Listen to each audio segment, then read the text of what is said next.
Nice to have your company. Welcome to Wednesday. Welcome to, well, you'll hear it on every single programme, won't you? Oh, it's February the 1st, like we've never had a February the 1st before, or like we've never had a January the 1st, or an April the 1st, or a May the 1st. And April I quite like, because that's always good for a bit of a laugh. Greetings from France, from lovely Annie. And I trust you are well. 1 million fly tipping cases in a year. You see it all over the place. Seriously, even down near my godchildren, in the wilds of Essex, somebody has dumped household waste. And you think to yourself, these people, luckily they've been caught on CCTV. They're obviously not aware the CCTV camera's on it, so they'll be prosecuted. The Queen apparently said Andrew's route to redemption was charity work. Well, he's done that already. He's taken in Sarah Ferguson, hasn't he? So she lives in one side of the house and he lives in the other side of the house. She doesn't seem to do anything else, really. Michael Caine's daughter banned from driving, even though she said she's got to drive her dad around. So she acts as his carer, and they went, no, you're banned from driving. They don't last too long, do they? A gay estate agent has won money for unfair dismissal, mainly because his boss went, I'm free, imitating John Inman, and the gay estate agent, why it makes a difference, I've got no idea. They sort of say, gay estate agent, and he obviously took umbrage and went, I'm sorry, you can't say that. You can't say that. And so he's just won £30,000 damages for unfair dismissal.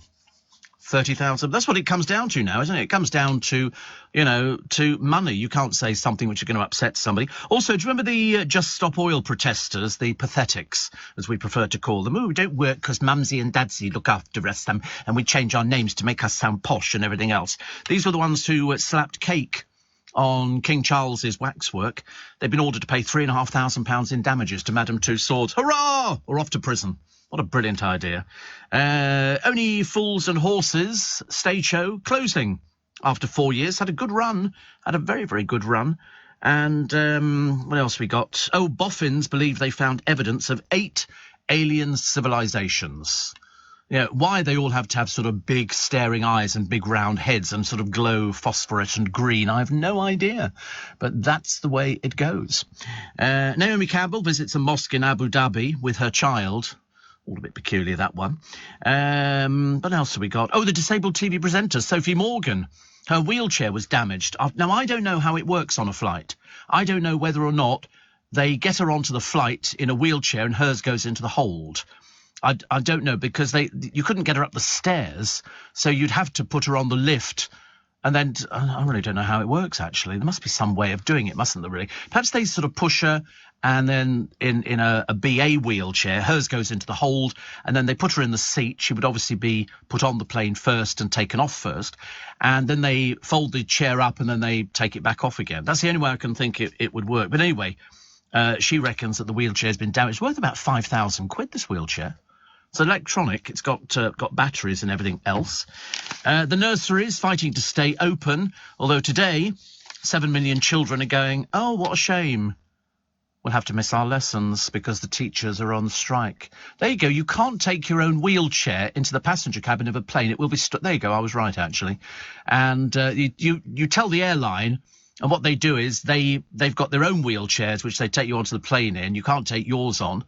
And you need to speak to if you're disabled, you would know this already. I'm just preaching to the converted. And they will help you find a seat that's suited to your needs. And they can give you help in moving around the plane as well, including the toilets. Because as far as I know, they don't have disabled toilets on an aeroplane. And there's not exactly much room to swing a cat in there, is there? I mean, they are quite tiny. I don't like using the toilets on aeroplanes. I really don't. There's no room at all, is there?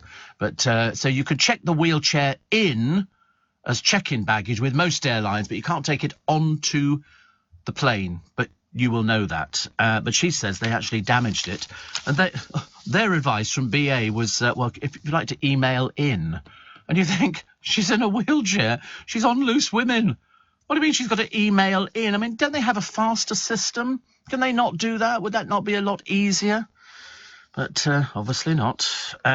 Plus, what's the other one that I quite liked? Oh, Paper Chase brand administration. But good news is it's been bought by Tesco, who are still closing down a number of the shops, and they will probably bring it in store, I should imagine. I don't think I ever went. I remember having a quick look at some of their Christmas cards. I think once there used to be a branch in Kingston. Diana's sad note. may sell for £90,000. You'd have thought actually one of the boys would want to buy it, wouldn't you? £90,000. You thought Harry, with those millions, would want to buy something that his mother wrote. Do you think he's got anything from his mother at all? You know, this is coming up for auction. Buy it. Go on, you've got loads of money. You're not doing anything else. Happy birthday to Harry Styles. He's 29 today. 29, and he's worth gazillions, I think. Gazillions. And well done. Well done. He's worked at it. He's worked hard. He's not one of these, I think I'll go out and do some partying and all the rest of it, like some of these other third-rate dingbats. You know, he actually gets out there and goes on tour, about to, they think, maybe sign a contract to play Vegas for £40 million. You know, he's not done. The rest of them must be sitting there going, we actually could have been that famous. But, of course, they couldn't because they aren't as interesting, you know.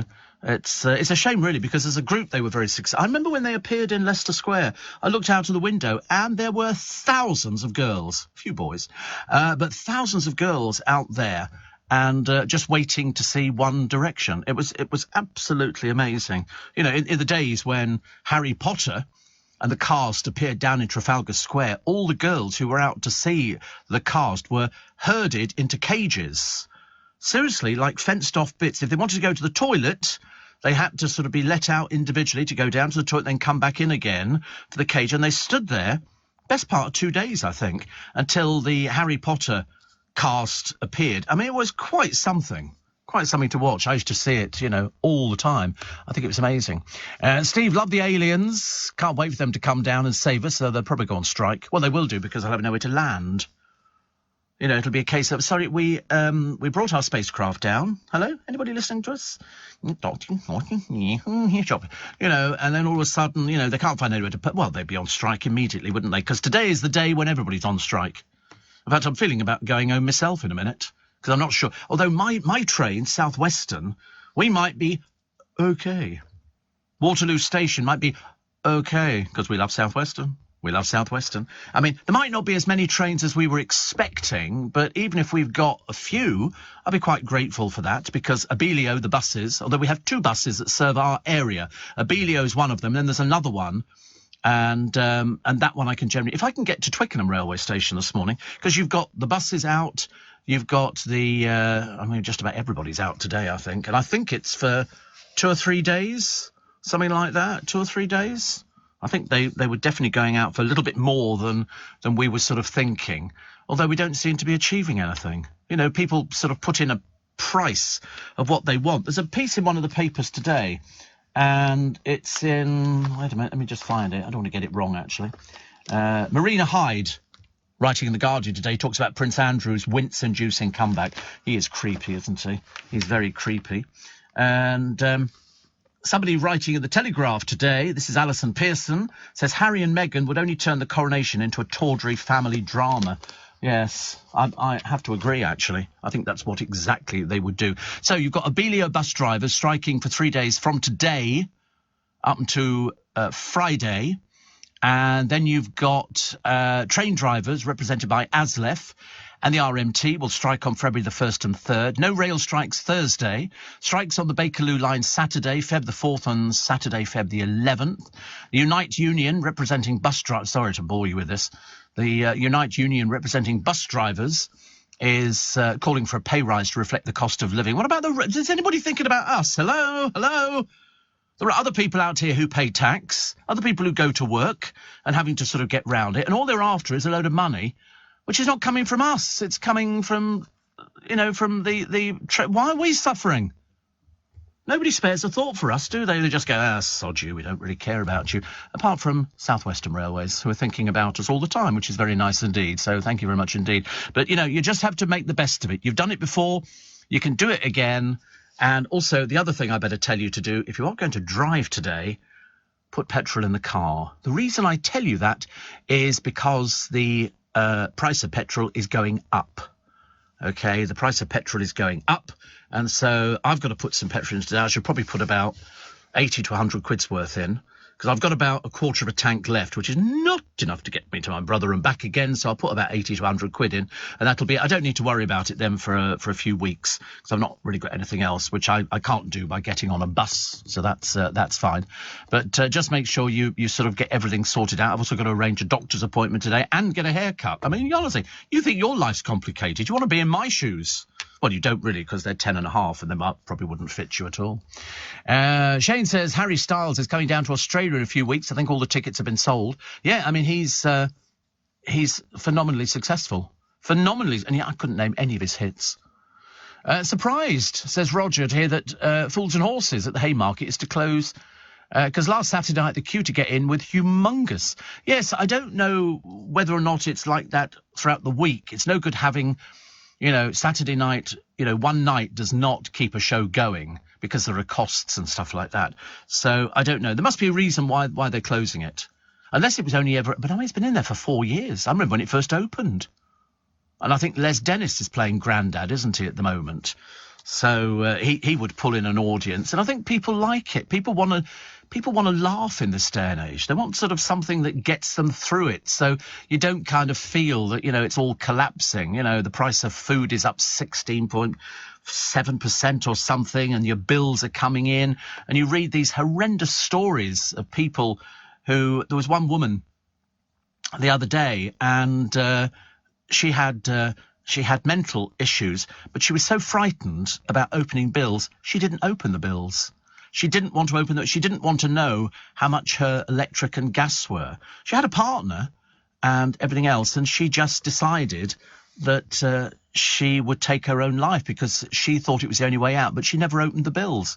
And we've all been in that situation. I've never been that dramatic as to want to sort of think about taking my own life. But I remember years ago, like 40 years ago, and then some, getting bills in from the bank. And you could always, well, it wasn't so much a bill, it was a letter.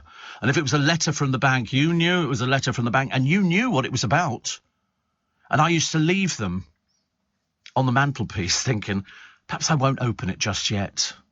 But there was that lovely letter, wasn't there, to the Reader's Digest. Used to come up with great ones. And it was the bank who'd written to the little old lady, and they've said, you owe us money. And she wrote back, "Dear Sir, thank you very much indeed for your recent correspondence. Every month I have a system. I put all my bills in a hat, and I take one out, and I pay it. And if you're not careful, next month your bill won't go in the hat." Kind of solved that problem very quickly. But we've all been in that situation, unless you sort of come from money, where, you think, oh, I've got no money, I can't afford to do this, can't afford to do that. And then you think, I know, I've got a checkbook, I'll write a check out, but I can't go into a branch because they might know me or something like that. And so you'd go to the Bureau de Changes, and they would cash a cheque for you in London, but they used to charge commission. So to cash a cheque for 50 quid cost you about 6 quid. So you'd walk out with £44, but £44, it was a case of, you're either going to eat or you're not going to eat. So I can well imagine how people get so panicky and they go, I don't want to open the letter because I know what it's going to say. Dear Miss, Mr, so-and-so, would you like to make an appointment to come in and discuss your recent overdraft? Because if you haven't had permission to do it, it's classed as fraud to actually cash cheques knowing you don't have the money there to cover for them. I mean, at one point I got my chequebook and cheque card taken away by the bank. He said, I'm going to confiscate it, he said, until you learn how to manage your accounts. Not recently, I have to tell you, because I'm a good boy now. 17 minutes past 4. Leading Britain's conversation, LBC, with Steve Allen. Morning. Be nice to see if the story about the Queen and Prince Andrew is correct, with her saying that his route to redemption was charity work. I don't think he's done a day's work in his life, has he? I'm sorry, I can't stand the bloke. Absolutely cannot stand him. I don't like him. I don't like his ex-wife. It's amazing, isn't it? Really, people you don't know, you didn't vote for, and yet we're supposed to go, oh, yeah, we like him. Remember Sarah Ferguson going, oh, he's a good man. I thought, it must be balmy bonkers, you. Also, Peter Crouch returns to the Masked Singer panel, and the Wagatha trial saw Peter Andre's manhood the most talked about body part. Because didn't Rebecca Vardy go, teeny tiny, and he then sort of went, because I remember I remember him being in the jungle with Jordan, and he did ask her about the size of it. I don't want to bring up something which will be very painful. He did say, "Do you think it's all right?" He obviously didn't know. He obviously had no idea, whereas I thought, if you knew about things like that, you would know. If you are teeny tiny, well, then you're teeny tiny. But poor old Peter Andre, obviously still trying to sort of sell the kind of thing. Another one here said, how did your colleague get on, the one that needed help financially? Oh, he's doing very well. I bought him in a little flying saucer today, which you charge up and then you throw it in the air and you can keep it going by just cupping your hands around it, because it's got little sensors all the way around the thing and the lights go on. We think he's probably in Leicester Square playing around with it now, trying to draw attention to himself. Roger says, one good thing about cheques was you could pay for something, then have 3 days to earn the cash and get it into the account.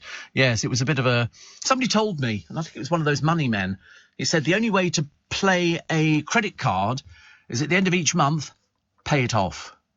Pay it off, because it's the only way that you're going to survive. Because if you look at the actual percentage charges, in fact, I can tell you actually, because on my one, it does actually tell you, wait a minute, I've got all my accounts and everything else on my telephone, which is a great idea. And it was only because I looked at it the other day thinking, oh, that's interesting. The interest charges, so wait a minute, here we go. So this is my MasterCard. How much do you think the annual percentage rate is on a MasterCard? 6%? I wish. 21.9%. Luckily, we don't give them any money at all. We pay it off at the end of each month. It's as simple as that. I put certain things on it, and then at the end of each month, we pay it off in its entirety. I'm not paying them any 21.9%. Thank you very much indeed. Steve, Coutts Bank. I've never taken away my checkbook or bank card, but then again, it's probably because I've never had any help with them. Yeah, the trouble is you've got to have a certain amount of money with Coutts, and it's owned by my bank. They own Coutts, Childs, Drummonds, which is all part of Royal Bank of Scotland, and NatWest. And so I've always dreamt of having a Coutts bank account because they've got a branch down in the Strand. In fact, Drummonds, I've had lunch at Drummonds because I invest with Royal Bank of Scotland, and they overlook Trafalgar Square.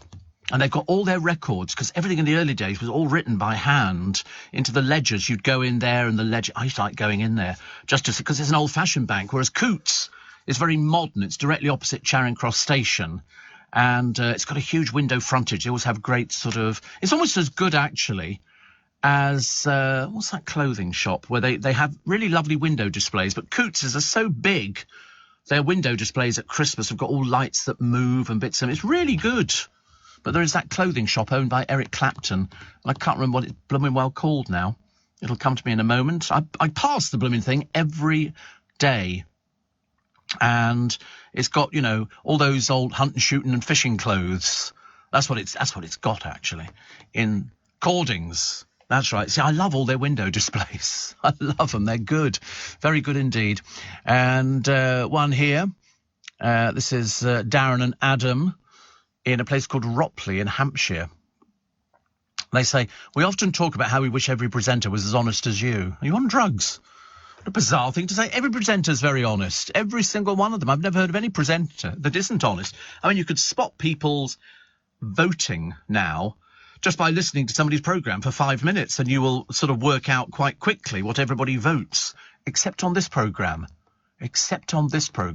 Because we don't bother with things like that. It's people say, oh, we know what you voted. We think you're Tory. And you think, you must be really stupid and dumb. It's hilarious. But I'm telling you now, I'm almost prepared to put money on it. Next election, 2 years, isn't it? I think the next election, that's when it's coming round, I think. I don't think Labour will get in. I really don't. I've just got a feeling, unless Labour change Starmer, the public are not going to vote.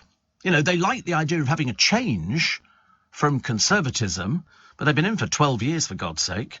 But whether or not Starmer gets in, I made a prediction a while ago, and a lot of other people, political pundits, have said, yeah, they thought the same. Not with Keir Starmer. I don't feel that he's in touch with Labour voters at all. I feel he's also desperately scared of the unions, and that's why we're in this dreadful mess that we are at the moment. To try and find, Keir Starmer to actually say something against the unions by coming out and saying, what have they achieved? Nothing. They've screwed up the country, and they haven't achieved anything. They've been offered pay rise. No, don't want that. Old Michael Lynch. No, don't want that. I'll have another picture taken in the paper. Here's me trying to pretend I'm working class on my £100,000 plus a year, or whatever it is they earn nowadays. Another one here. Chris says Coutts is owned by Bank of Scotland. No, Royal Bank of Scotland. Royal Bank of Scotland and Drummond's and all the rest of it. I'm sorry you don't know that. God, I thought you would know, actually. But we do that. Steve, did your pal try to eat the Mega Hot Dog Challenge? He didn't do it, actually. He didn't do it. Mainly because he had to pay, I think, 60 quid for the actual 8-foot-long hot dogs. And for some reason, that wasn't forthcoming.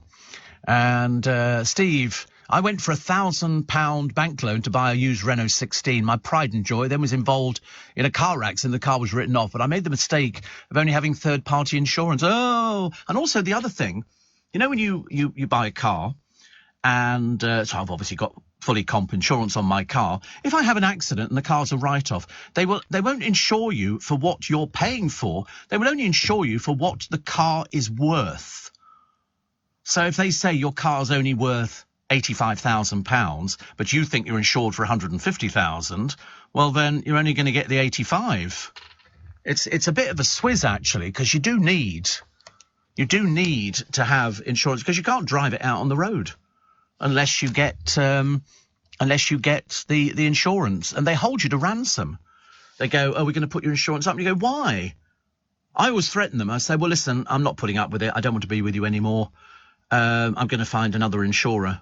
Then they go, oh, wait a minute, look, can we come back to you? And you know damn well, they just put the phone down, they sit there twiddling their thumbs, go outside for a cigarette, cup of coffee, and then they phone you back up and go, listen, I've had a word, and they've said that they'll do it for the same price. You think, oh, it's a load of old codswallop, isn't it, really? All these people. But I like the idea of a £1,000 banknote, a bank loan, to buy a used Renault 16. I mean, seriously, do they make them new? I wasn't too sure, actually. On-the-spot fines to snuff out toxic wood burners. I know a lot of people who've got wood burners. I quite like them. I think they're very good indeed. And, 100,000 civil servants are off. The NHS will be hit on 4 days. And Barbie's sister, the little doll, Barbie, has got a brace now. So I think we've had Barbie in a wheelchair. Barbie in a wheelchair, and now we've got Barbie with braces on, because lots of little kids, you don't see it as often as you used to, but I promise you, I still see it. Little kids, they open their mouth, and you can see they've got a mouth full of braces, which is, is to get them straightened up and things like that. Very interesting. David Jason tells of sitcom Gold with the legend that was the Ronnies, the two Ronnies. And Priscilla Presley suing over Lisa Marie's will because they took her off looking after the will, and they're not sure exactly what's happening. But anyway, she's fighting it in a court. So there you go. The shop has to pay the credit card about 3% every time you use it, says Roy. I remember getting a thing from American Express some years ago, and they said, if anybody ever rejects the card, will you let us know? Because sometimes you go into a shop and you present your American Express card and they say, do you have another credit card or another charge card? Because they were paying a lot of commission for somebody using an American Express card. But they always said that somebody who has an American Express card, they spend more money than other people because there was no limit. So in other words, whatever you spent in the course of a month, you paid it all back. There was no credit arrangement. You paid the whole lot back. So that was quite expensive. Some poor old soul called John, who's obviously in a home, says, leave Prince Andrew alone. He's doing his best.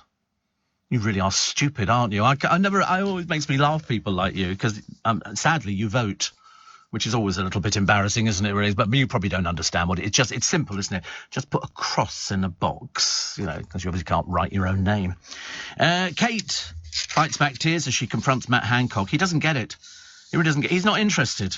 He's not interested, although they were talking about him on the Daily Politic the other day, and they were saying this pitiful amount of money out of his £300,000 he got for I'm a Celebrity, and he gave over 3%. Really, not good enough, mate. Not good enough. But there again, he doesn't care. Why would he care? He's not remotely bothered what you think about him. He gets to go on television. He's got that SAS programme coming up, and then hopefully it's finished. I don't want to see him on anything else, thank you very much indeed. The Saudi prince's regime. It's a new regime. One of the Saudi princes got, believe it or not, beheadings have doubled. They actually have public beheadings. They do them. You go into a stadium, they bring out the bewildered who look as though they've been drugged, and you can tell, apparently, that they look as though they've been drugged because they're not quite with it. They're made to kneel down, and they're blindfolded, and the executioner is standing there with a sword behind his back. For some reason, if they saw it, that would frighten them. I can't quite see this myself, you know. They did exactly the same back in Charles I's days. The executioner would be there. The axe wouldn't be on display. It would be behind his back, and then he would just sort of bring it out. And in the case of the beheadings in Saudi, they then touch the back of the neck with the sword, and that has the action of making them arch their neck. And that's when the executioner strikes, and crowds of people go to watch this stuff. I mean, it's obviously not working, is it? I used to say in this country, people say, yeah, we need to bring back the death penalty, Steve. They should die. And you go, but why? Because, you know, people still commit murders, people still commit horrific rapes and absolutely heinous crimes. The death penalty wouldn't make the slightest difference. When we had the death penalty, people were still committing heinous crimes and killing people. So what's the point to bringing it back again? It's ridiculous. Absolutely ridiculous. Listen, we take a short break, shall we, for the news at 4:30. The headlines with Charlotte Morgan. Are you receiving tax credits? If so, this message is for you. Tax credits are coming to an end, and most people will be asked to apply for universal credit instead. The Department for Work and Pensions is writing to tax credit claimants. You won't be moved automatically, so look out for your letter explaining what you'll need to do and by when. And there's also lots of support to help you make the move. Get ready for your universal credit switchover. Search Understanding Universal Credit today. Eligibility criteria apply. This is LBC with Steve Allen. Morning. David in Cranley says, who are these sad acts who bought Harry's book, Spare? I don't know, but there's loads of them still available. Yeah, Jack bought it. But he bought it for colouring in. He didn't buy it for the reading bit. Because I said to him, how far into it are you? And he went, I've coloured up to page 27, Steve. And I went, that is very, very cool indeed. There you go. Royal Bank of Scotland, just have to prove it to that poor old soul called Chris, is the retail banking subsidiaries of NatWest Group, together with NatWest, and it was established in 1724. The Bank of Scotland predates Royal Bank by 32 years, but they have Drummonds, Childs, Coutts. It had been a separate banking licence, renamed Royal Bank of Scotland, and they've got it all. They've got it all, which is fantastic. I'm banking with them in Scotland as well as down here. Mind you, trying to find a branch down here is a bit of a problem. They don't seem to exist anymore. But it doesn't matter, because I can go into a NatWest, I can go into all sorts of places. But honestly, Chris, if you're going to try and be intelligent, at least get your facts right, honestly. Nothing more embarrassing, is there really? Mind you are in Oban. I think that's what it says. Roger says the Renault 16 was produced from 1965 to 1980. There are 63 on the road. When did anybody last see one? I don't know, actually. I don't. To be honest with you, when I'm out in the car, I don't think, oh, I must look out for Renault 16s. Smart cars I quite like. I've been passed on the motorway by smart cars.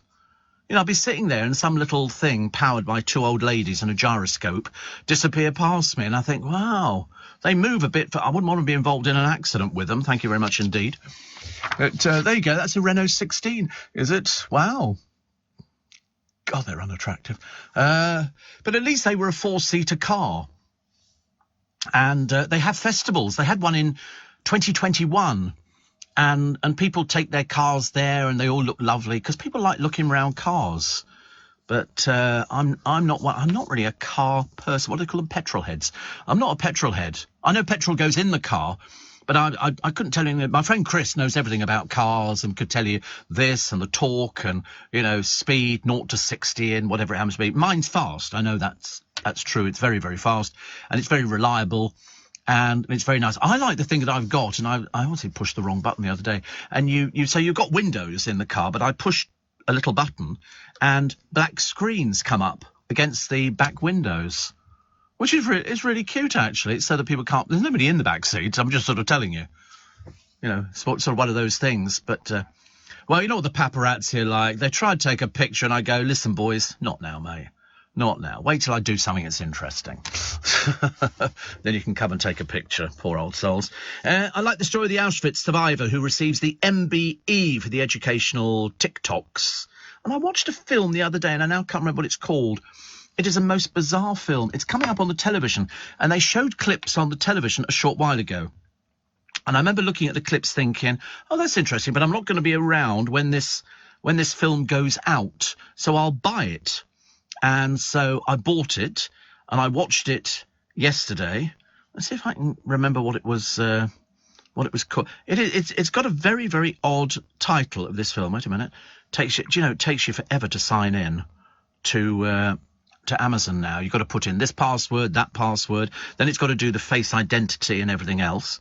So that's it. And I bought some glasses. It was reading glasses. I've only ordered the wrong bloody strength. I normally go for 2.5s and 2s have arrived. So I'm wearing 2s. I mean, I can still see. It doesn't make that much difference. But it's just such a pain. It really is. Wait a minute. Do you want to submit this form again? Cancel? No, what? I've probably done something really rubbish, I'm afraid. Because I'm trying to find what this film is called. Because you'll know it. Here we are. It's called... Wait a minute. Jojo Rabbit. Oh, you liked it, did you? Oh, that was really weird. It's about a kid. The kid is very good in it. The kid is very, very good. He's a 10, 11-year-old, and he's got a friend, and the friend is Adolf Hitler. Only he can see Adolf Hitler. Nobody else can see him. And when I first saw it, they were showing you bits on the television. I thought, oh, perhaps it's a comedy. Perhaps it's a comedy. And then you suddenly watch it and you realize, maybe it's not a comedy. It's not a comedy. The kid, as I say, is really good in it. And he joins the Hitler Youth and Hitler guides him through it. But, of course, nobody else can see Hitler apart from this kid. And I have to be honest, I did sort of move it a little bit forwards and then a little bit backwards and things like that. And then he discovers that they've got a girl in the attic. It's a bit like the Diary of Anne Frank. She's up in the attic. He doesn't know she's there. His mother at some point gets hanged, which I think is, I mean, I didn't realise until we saw the shoes, because in those days, and that's why I thought it was quite hard to, I'm going to need to watch it again just to sort of take it all. If I'm interested in a film, I'll watch it twice. But it was just really, really odd. I couldn't quite get my head around it because some bits of it were very funny. The boy who stars in it, he's got a little fat friend, and they're both in the Hitler Youth, and everybody's doing the Sieg Heil and all this kind of thing. But it's the fact that he can see Hitler, and Hitler comes back and guides him through things. But then he suddenly realises that the girl in the attic is Jewish, and so he has to lie to the Hitler Youth leaders about the girl in the attic. And at some point, he thinks that she's his girlfriend. And it's a very bizarre film, but they're showing it on the television this weekend. If you get a chance to watch it, and then let me know. Because I didn't get it first of all, because I seriously thought I was supposed to be watching a comedy, and I suddenly realised halfway through people are being blown up that maybe it wasn't such a comedy after all. It's very dark. It's very dark. Very dark. But I thought the kid was brilliant. In fact, I was watching it thinking, you're good. He's very good. To get kids to act is very difficult without them looking as though they're acting. And he was very, very good. And I think he's British. I'm pretty certain he's British. He's got a double-barreled name.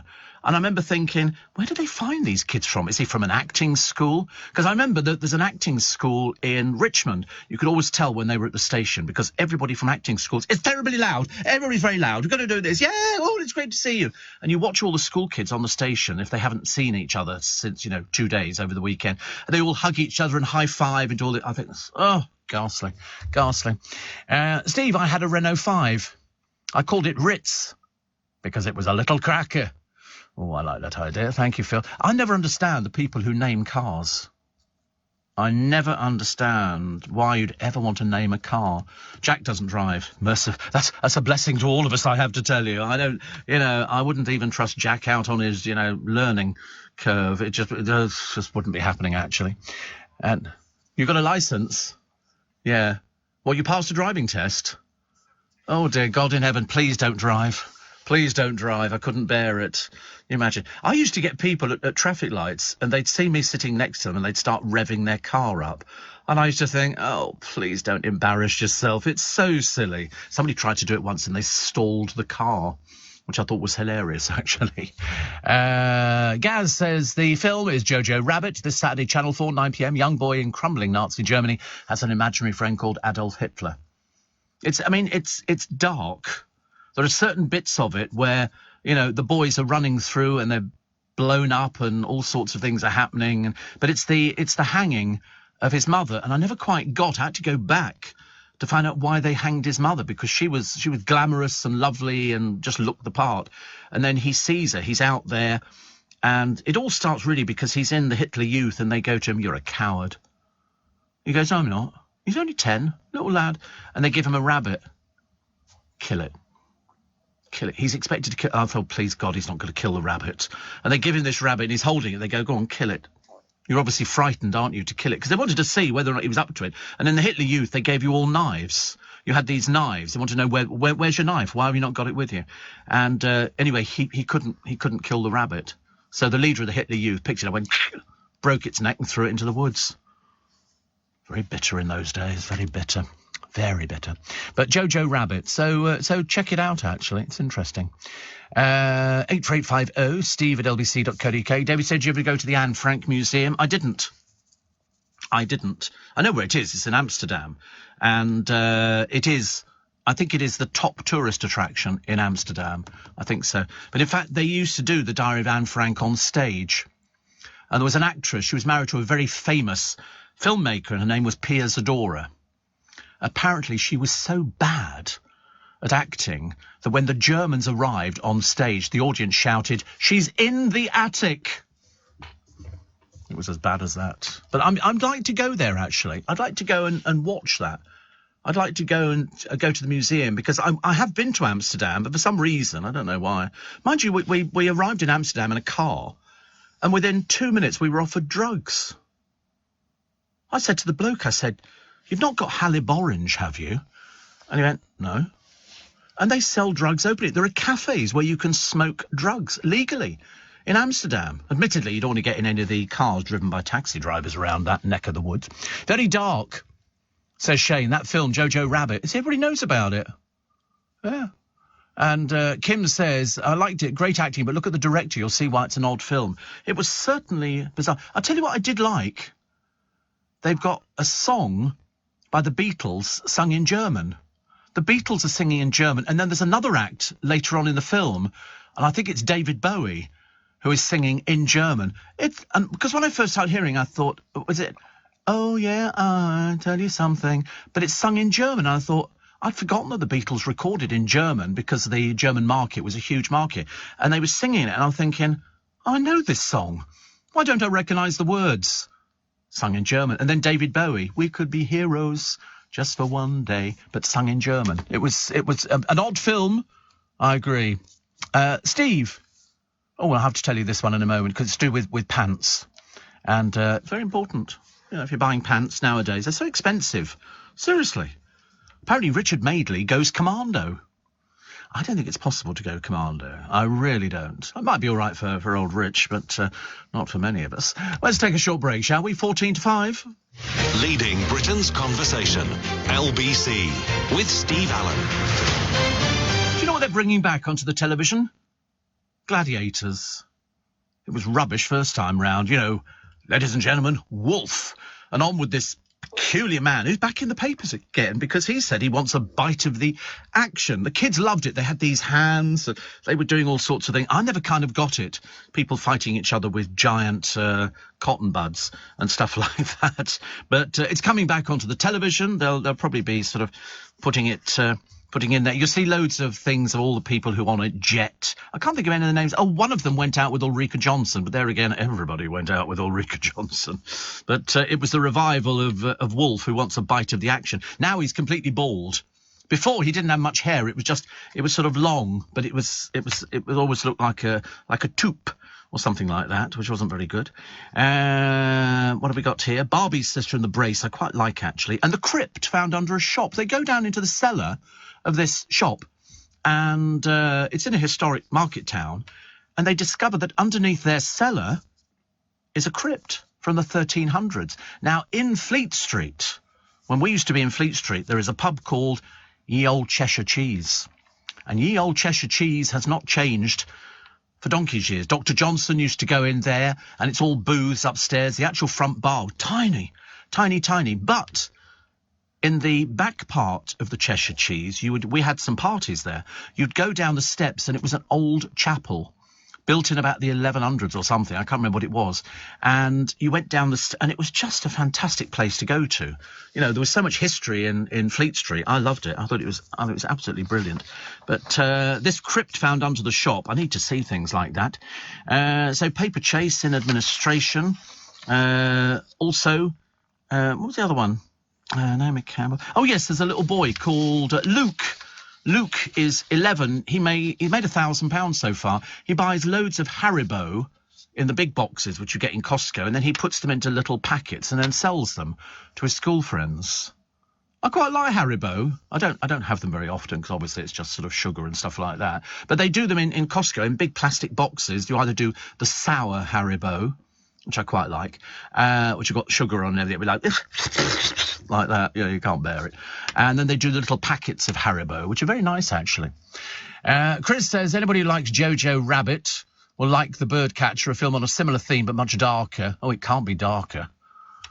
Really darker? Oh, no. Jack likes the dark films. You could just imagine, can't you?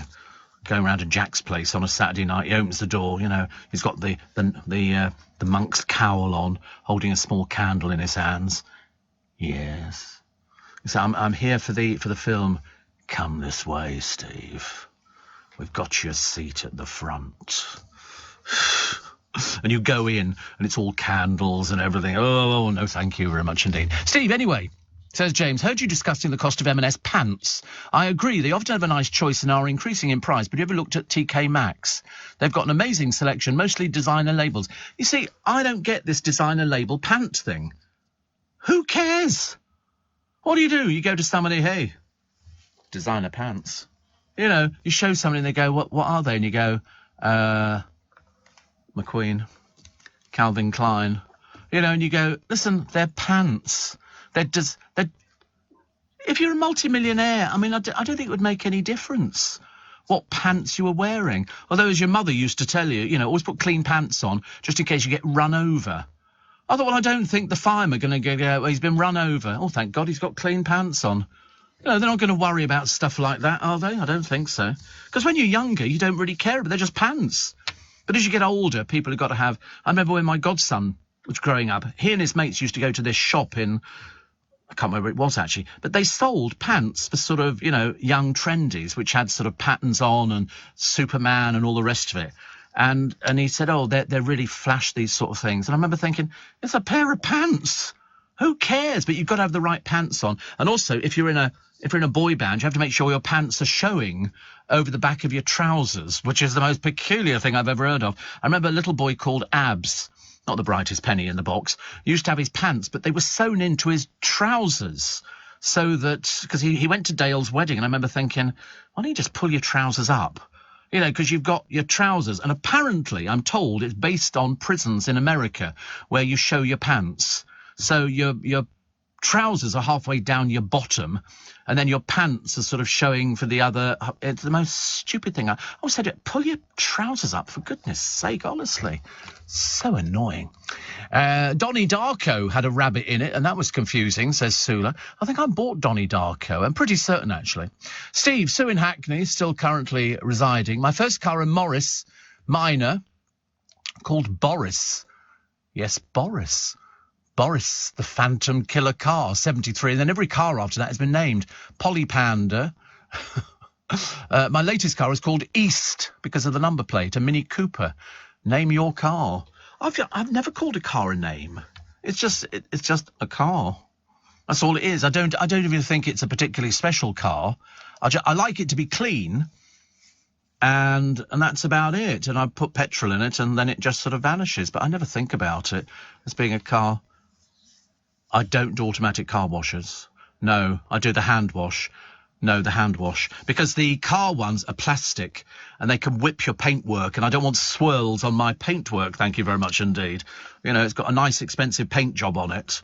And the only thing I've got to do, because I curb my alloys quite a lot when you're trying to park the thing, even though I've got beeps, I've got cameras front and back, and I still manage to curb the wheel. You get out and you go, oh, I need to take them in and get them to spray them again, just to sort of do it. But no, I only use hand car washes, where you get 4 people. First of all, they jet wash it, and then they get their big sponges, and they go all over the car, roof, everything underneath, because I've got so many bits and pieces. And then they spray it all off, and then they put on the thing that dissolves all the bubbles. And then you drive round the corner, and then 10 people descend on it and start drying it. And it's nice. It's nice. When it comes out of there, I sort of think, oh, it looks good. It looks very nice indeed. And they make a good job of it. That's up by Kingston Bridge. And most of if ever I go past and there's a queue, I can't be bothered to queue. So I'd rather go back when it's sort of quiet. Steve, today is the first day of dry February for me, says John. I know you're supposed to do dry January, but you know the shortest month. Oh, right, is that it, actually? Shortest month. So a lot of people do, they say if you give up booze for a month, I mean, to be honest with you, it sounds like the worst year of your life, doesn't it? Giving up booze for a month. And they say, but it will make an awful lot of difference if you can actually give up booze. It's like giving up smoking. Most people, I can't give up smoking, Steve. The amount of people who've written to me over the years going, how did you give up smoking? I said, well, I became ill. And that was kind of a warning. It was a case of you've got furred up arteries. I was getting angina. And so I had the heart operation twice, just to make sure. And I thought I would never smoke again. I miss it occasionally. Sometimes I'll see somebody smoking and I'll think, I could just go a cigarette. And then it vanishes. As fast as it arrives, it disappears, so I don't have to sort of worry about it. No, the only thing we ever do on the first day of the month is just go pinch and a punch for the first day of the month. And sort of the moment Jack comes in to make the tea, yeah, because I'm like, yeah, put 'em up, fisticuffs. Who did that? Put 'em up. There was some cartoon character, I think, who just say, put 'em up. Remember that? Just me again. No, Ben and Jerry. What, the ice cream people? Do you mean Tom and Jerry? Can't imagine 2 ice creams fighting it out. Can you, Freddie? No, I don't think so. What are we going to do? We're going to take a short break in a moment for a break for the news. Then we'll have a look at Dawn Neeson's excellent column. We'll tell you about the poor dog who ate a remote control from the television. How on earth do you swallow a remote control? I've got no idea. The doctor who recommended vitamins to cure COVID has been banned, and a drunken brother rams his ex's home with a JCB. That was obvious. I mean, how many people who've got a JCB? I've got no idea. Easter eggs on sale everywhere. And Number 10 was warned about the Raab issues long before Sunak promoted him. And retired rogue police officers invited to come back and fill the vacancies in the Met. I thought that's why they're not in the Met, because they're rogue police officers. The amount of trouble they've got with police officers at the moment, the last thing you want to do is invite back even more who've been dismissed from the force. Ridiculous. Did you once crunch the driver's door when you had your Mini, says Roger? I did. Well, I didn't so much crunch it, I lost it. I picked up a brand new car and with my friend Jimmy, and we went out, a brown little brown Mini, cost me 3,600 quid on HP, hire purchase. We pull into Southall, it was a hot day, I had an anorak on, opened the door to change it at traffic lights, and a car coming on the right-hand side took the door off. Jimmy then dropped his cigarette on the seat, which proceeded to burn away quite happily, putting a new seat cover in mine. And so we limped back to the garage. We'd only been out about an hour. Didn't do at all well. So that was the last time. Oh, then we went out one evening in the car after it all been done, and we got some sweet and sour chicken balls, and it comes with that glutinous orange sauce. Jimmy promptly dropped it on the seat. Went orange sauce all over the place. I looked like I'd hemorrhaged. It was ridiculous. Anyway, if you have joined us, it's Steve Allen's Early Breakfast. This is Wednesday, Feb the 1st, and this is the news at 5. With UK Export Finance, I'm fulfilling more export orders from around the world with working capital support. Export insurance means I'll get paid when exporting to challenging markets. At UK Export Finance, we believe no viable UK export should fail for lack of finance or insurance. Between 2022 and 2023, we provided £6.5 billion of government-backed trade finance to support UK exports. Learn how we could help you win export contracts, fulfil orders, and get paid. Search UK Export Finance today. This is LBC from Global, leading Britain's conversation with Steve Allen.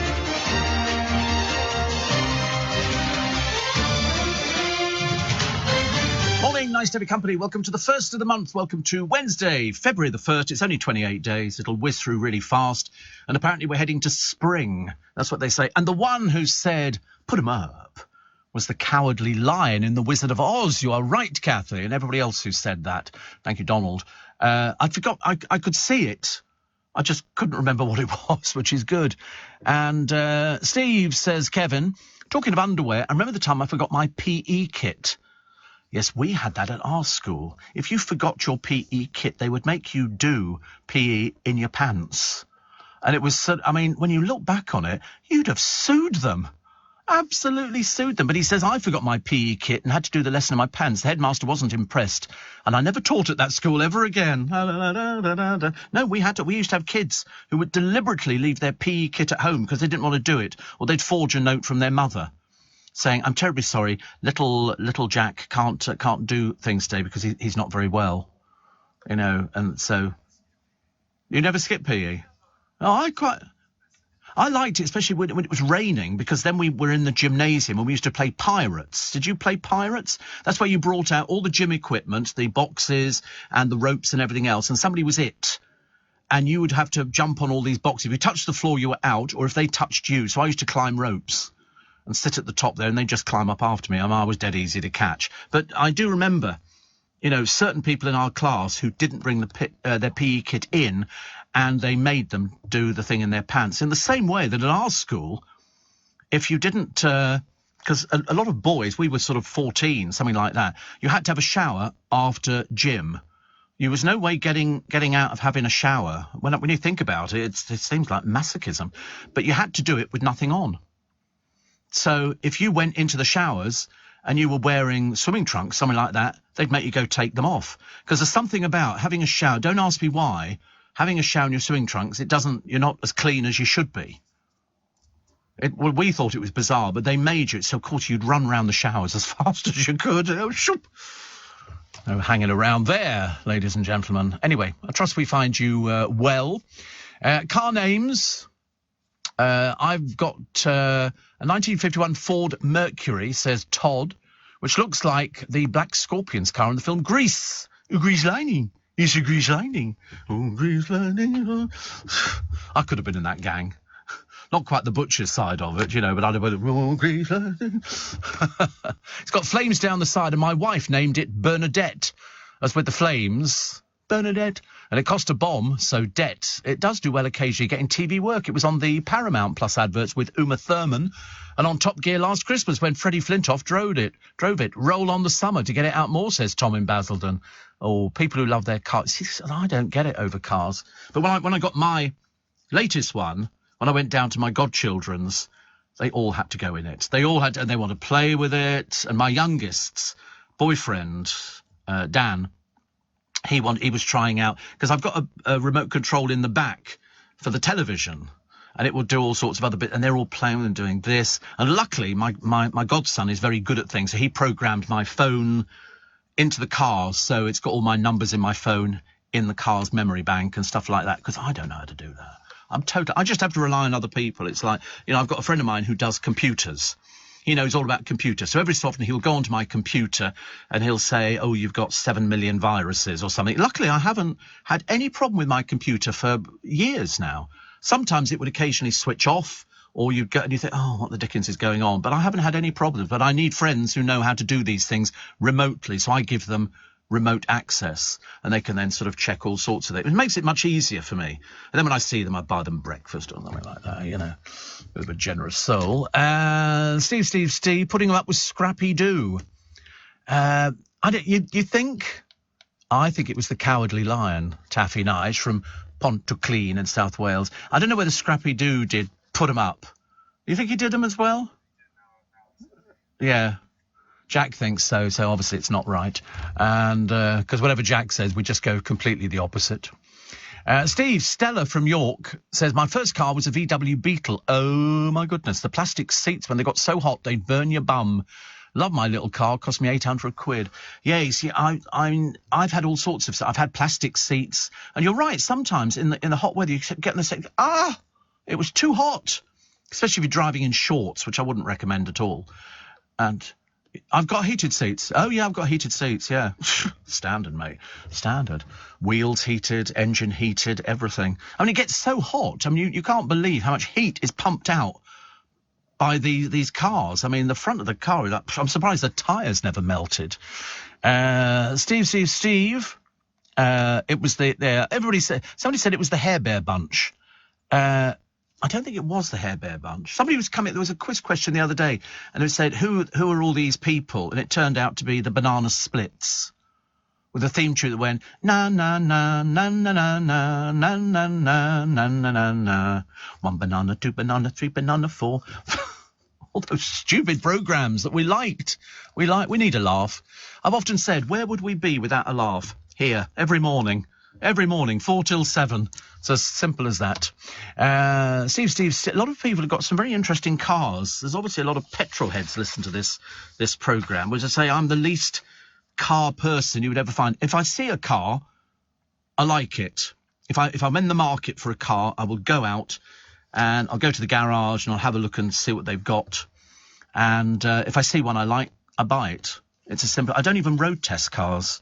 I don't feel it's. I don't feel it's necessary to road test a car. I mean, some people do. They sort of sit in it and they fiddle about and they're this. And I really can't be bothered. I don't have the time to worry about it. The Gay Estate. We'll come on to the Gay Estate Agent a little bit later on. And also, Barbie's sister. See, I quite like that Barbie. I'm sure there was Barbie in a wheelchair. I'm pretty certain there was a Barbie in a wheelchair. Paper Chase in administration, but then Tesco's have bought it. Excuse me, but they're still going to be closing shops. 800 jobs could be at risk. The nurseries facing the fight to stay open. This is not the nurseries with plants in. This is for little children. Have you seen the price of these nurseries? I don't know how parents afford it. Not surprised everybody needs to go out to work.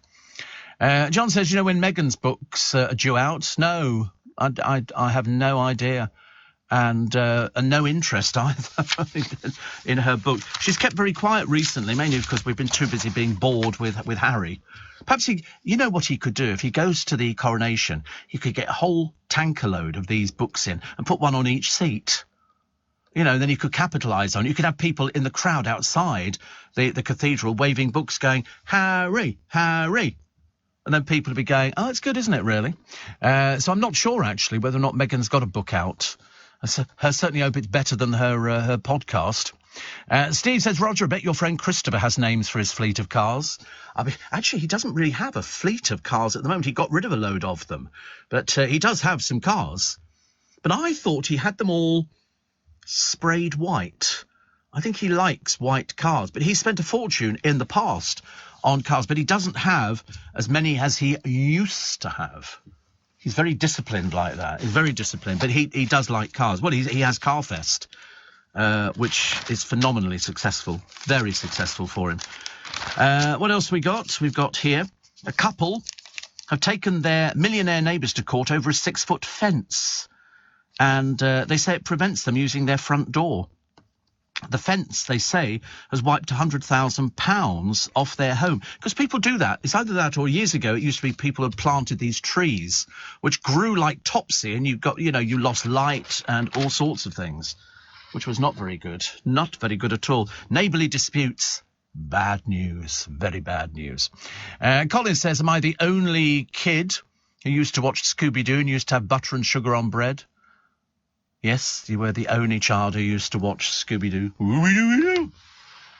He was very good, wasn't he? They were always the same. Then they made the real-life action film, didn't they, of Scooby-Doo? And they found sort of actors with their wigs on who sort of looked a bit like the cast and crew. I quite liked to watch them, but I wasn't a huge fan of cartoons. Not so good. Union barons will today plunge Britain into lockdown by the back door. Perhaps they just like standing around braziers. I can't think of it because we haven't gone anywhere. I'm waiting for us to go to the next stage. You've got 85% of schools shut, like pupils are bothered about that. Trains grinding to a halt, and 100,000 civil servants, they say, work from home. You know, the NHS hit on 4 days, and what else we got? Universities, 70,000 members will strike. Security guards will down tools. What tools do security guards have? They put on a uniform. And so, where are you going? Yeah, just straight down there. It's on the left. That's all security guards do nowadays. I mean, they're not sort of, what are they going to do? Wrestle you to the ground or something? Courtney will not be happy. But I don't look on Courtney as a security guard. I don't look on any of them as security guards. They're just the face of the company when you sort of come into the building. I'll try and wrestle the ice cream back off them again. Give it back!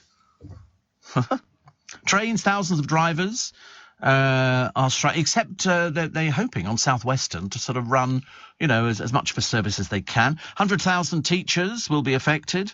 Bus drivers, 1,900 members of the Unite Union employed by Abellio. But luckily we've got 2 bus companies in Twickenham, so Abellio can go on strike because we've still got the other ones. As long as I can get to Twickenham, I'm okay. I'm not too worried about it. We've done it before. It's not like it's new for us, is it? You just have to be a little bit resourceful. But if you can work from home, they say work from home. Because it's, for a lot of people who live maybe out in the sticks, it's not easy to actually get in. Greg says Bob Marley's tune Buffalo Soldiers is based on the Banana Split theme, is it? I know Buffalo Soldier doesn't sound at all like does it? I can't see Bob Marley singing along to the Banana Splits. I mean, for goodness sake. No. All right, okay. The Baywatch star, as I say, Baywatch, that's the only thing she's ever done. Pamela Anderson, what did she do? She ran up a beach in a red swimsuit. But as I say, ask anybody. Tell me 3 storylines from Baywatch and I'll give you £1 million. You see, people can't. Nobody ever remembers a storyline. All they remember is poor old Pamela Anderson and her boobies running up and down the beach in slow motion, if you please. Who runs up and down a beach in slow motion? And then she made that porno film with Tommy Lee. And that is the sum total, but they call her a star. And in her book, she says, I had 24/7 sex with Tommy. 24/7. So she had sex 24 hours a day, 7 days a week. I'm surprised you could walk, dear. But and then she got steamy with Assange. She done half pick 'em, doesn't she? They're all lookers. Good old Assange. And then she said, but my hottest night ever was with an old man of 80. Riveting. Your parents must be delighted. She's turned out so well, hasn't she? Talking about her sex life. I was told those who talk about it ain't doing it. Okay? It's just a case of it's a fantasy. It's a fantasy. And Steve says, Chris, my nanny used to make me banana, sugar and carnation milk sandwiches. What, you couldn't manage that by yourself? You couldn't manage that by yourself. You really couldn't get bread and everything else. Steve, everybody in our family has named their cars and always have. Currently we've got Rosie the Range Rover. Really? Slightly depressing, isn't it? Naming cars. Also, because Jack's got a licence. Luckily he hasn't got a car. You can imagine what that must be like, can't you, on a Saturday night? I've seen people have arguments over cars. It's hilarious. In fact, they nearly had an argument over a car the other week, didn't they all? When they all went off to Elliot's little gig and they all get back in an Uber. And then somebody wasn't as well as they could have been. And they nearly got through. Thank God they didn't know where they worked. You can imagine, can't you? Oh, look, it's gone 5:15. We have to get the travel with Joanne Webb. Steve Allen on LBC. Text 84850. Do you know we're spending now, because everything's gone up in price, go to the supermarket, you're spending on average £800 more in a year, which is amazing. I see that Tesco is scrapping its hot rotisserie and deli counters as part of a wider shake-up. They're making about 1,750 jobs redundant under changes to management roles. They'll be axed from February the 26th. I mean, so Tesco still have 2,000 vacancies and was introducing 18,000 new shift leader jobs. I always hate it when they say it's a shift leader job. You think, oh, they're getting rid of a load of people, and you can be a shift leader. And you go, oh, no, I don't really want to be a shift leader, actually. I don't know what is a job for life now. I really don't know. I mean, years ago, it used to be a job in the coal mines. And then, of course, they started bringing in cheaper coal from overseas, and so that effectively closed down the miners. What would be a job for life? And the answer is, I don't know. I mean, I suppose you could say entertainment. You could say entertainment, but there again, you're not working all the time. I think they say that equity members, more than 85%, are out of work at any one time because Pope.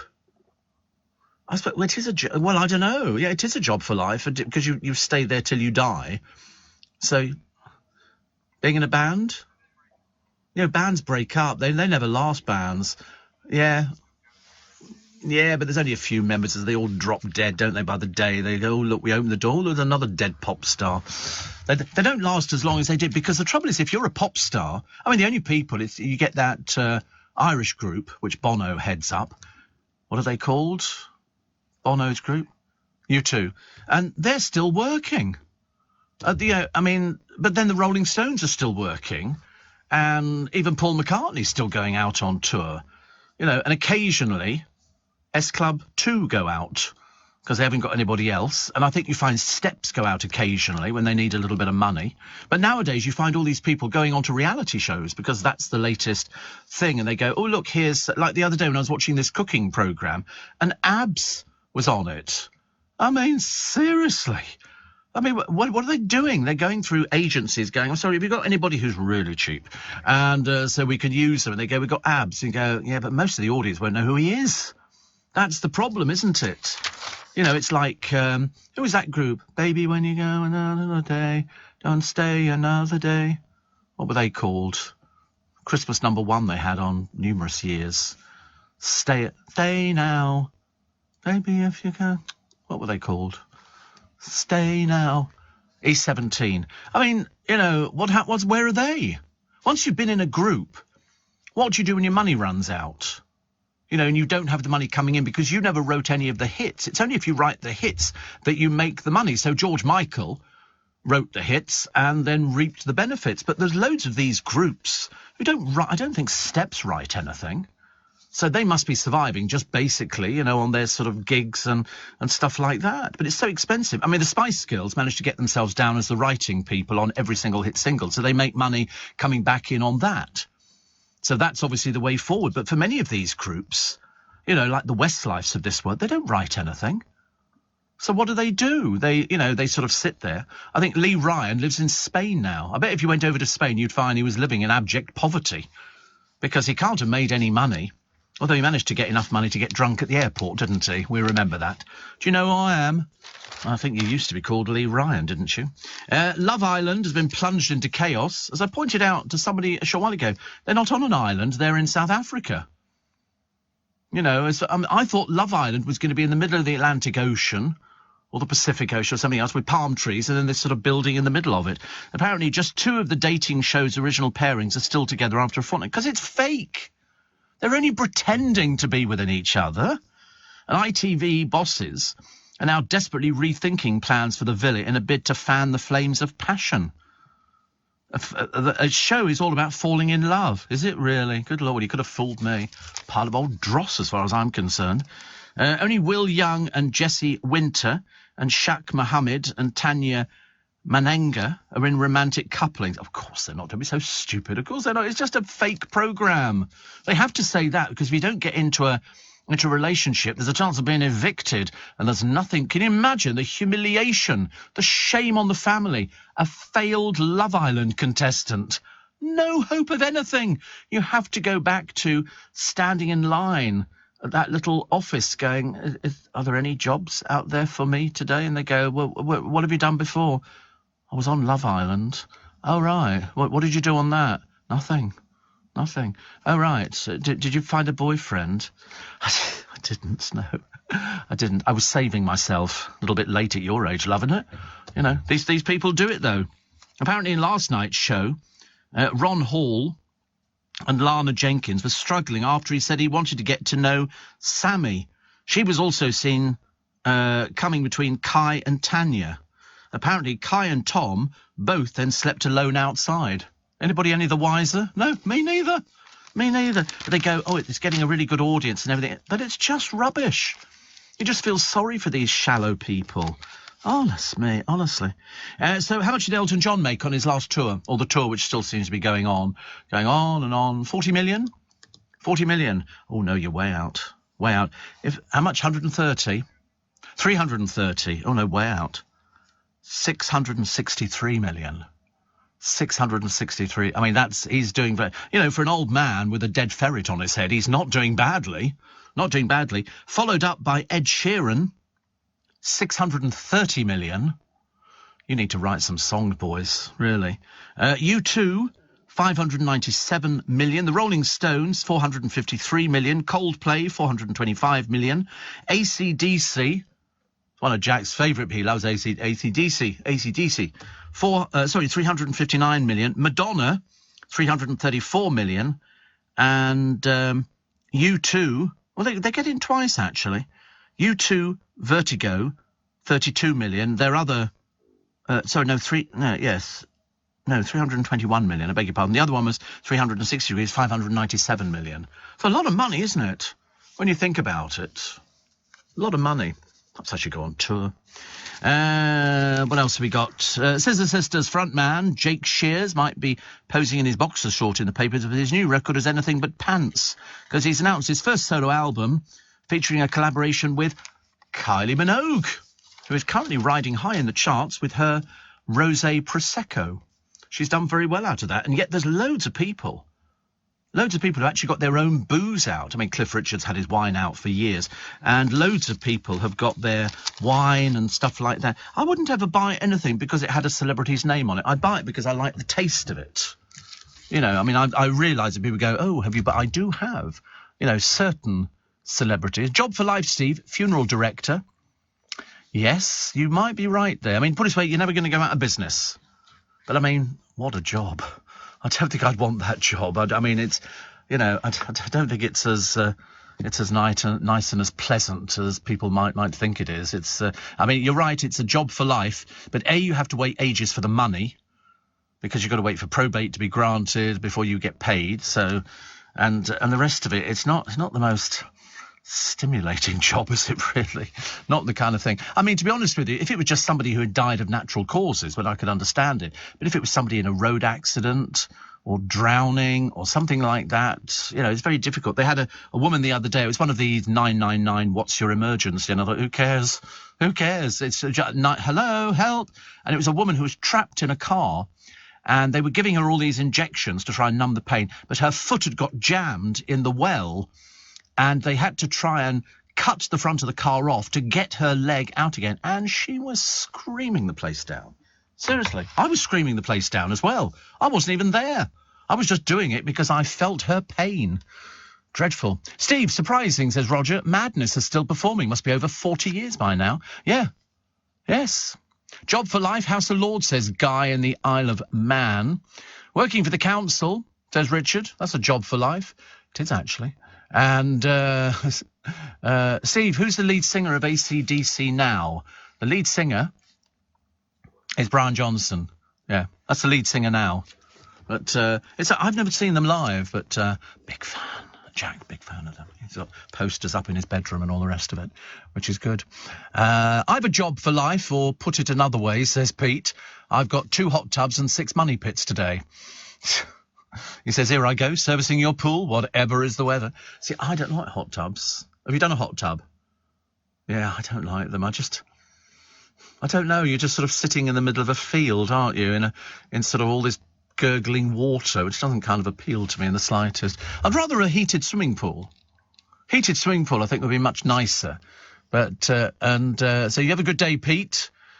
He'll be eating all that chocolate and everything else. Job for life is a plumber, says Jeffrey. Yeah, plumber, central heating expert, painter and decorator. Although a lot of people now are doing painting and decorating. But you're right, plumbers. Ooh. I've seen them being exposed sometimes on the television. They used to do a programme and they would go to somebody's house and they'd go, we're just setting up people. And so they would take one little thing out of the boiler, which would stop it firing. And they go, this is a little part which costs less than £2. All they've got to do, if they know their salt, they'll open it up and they'll go, it needs so-and-so.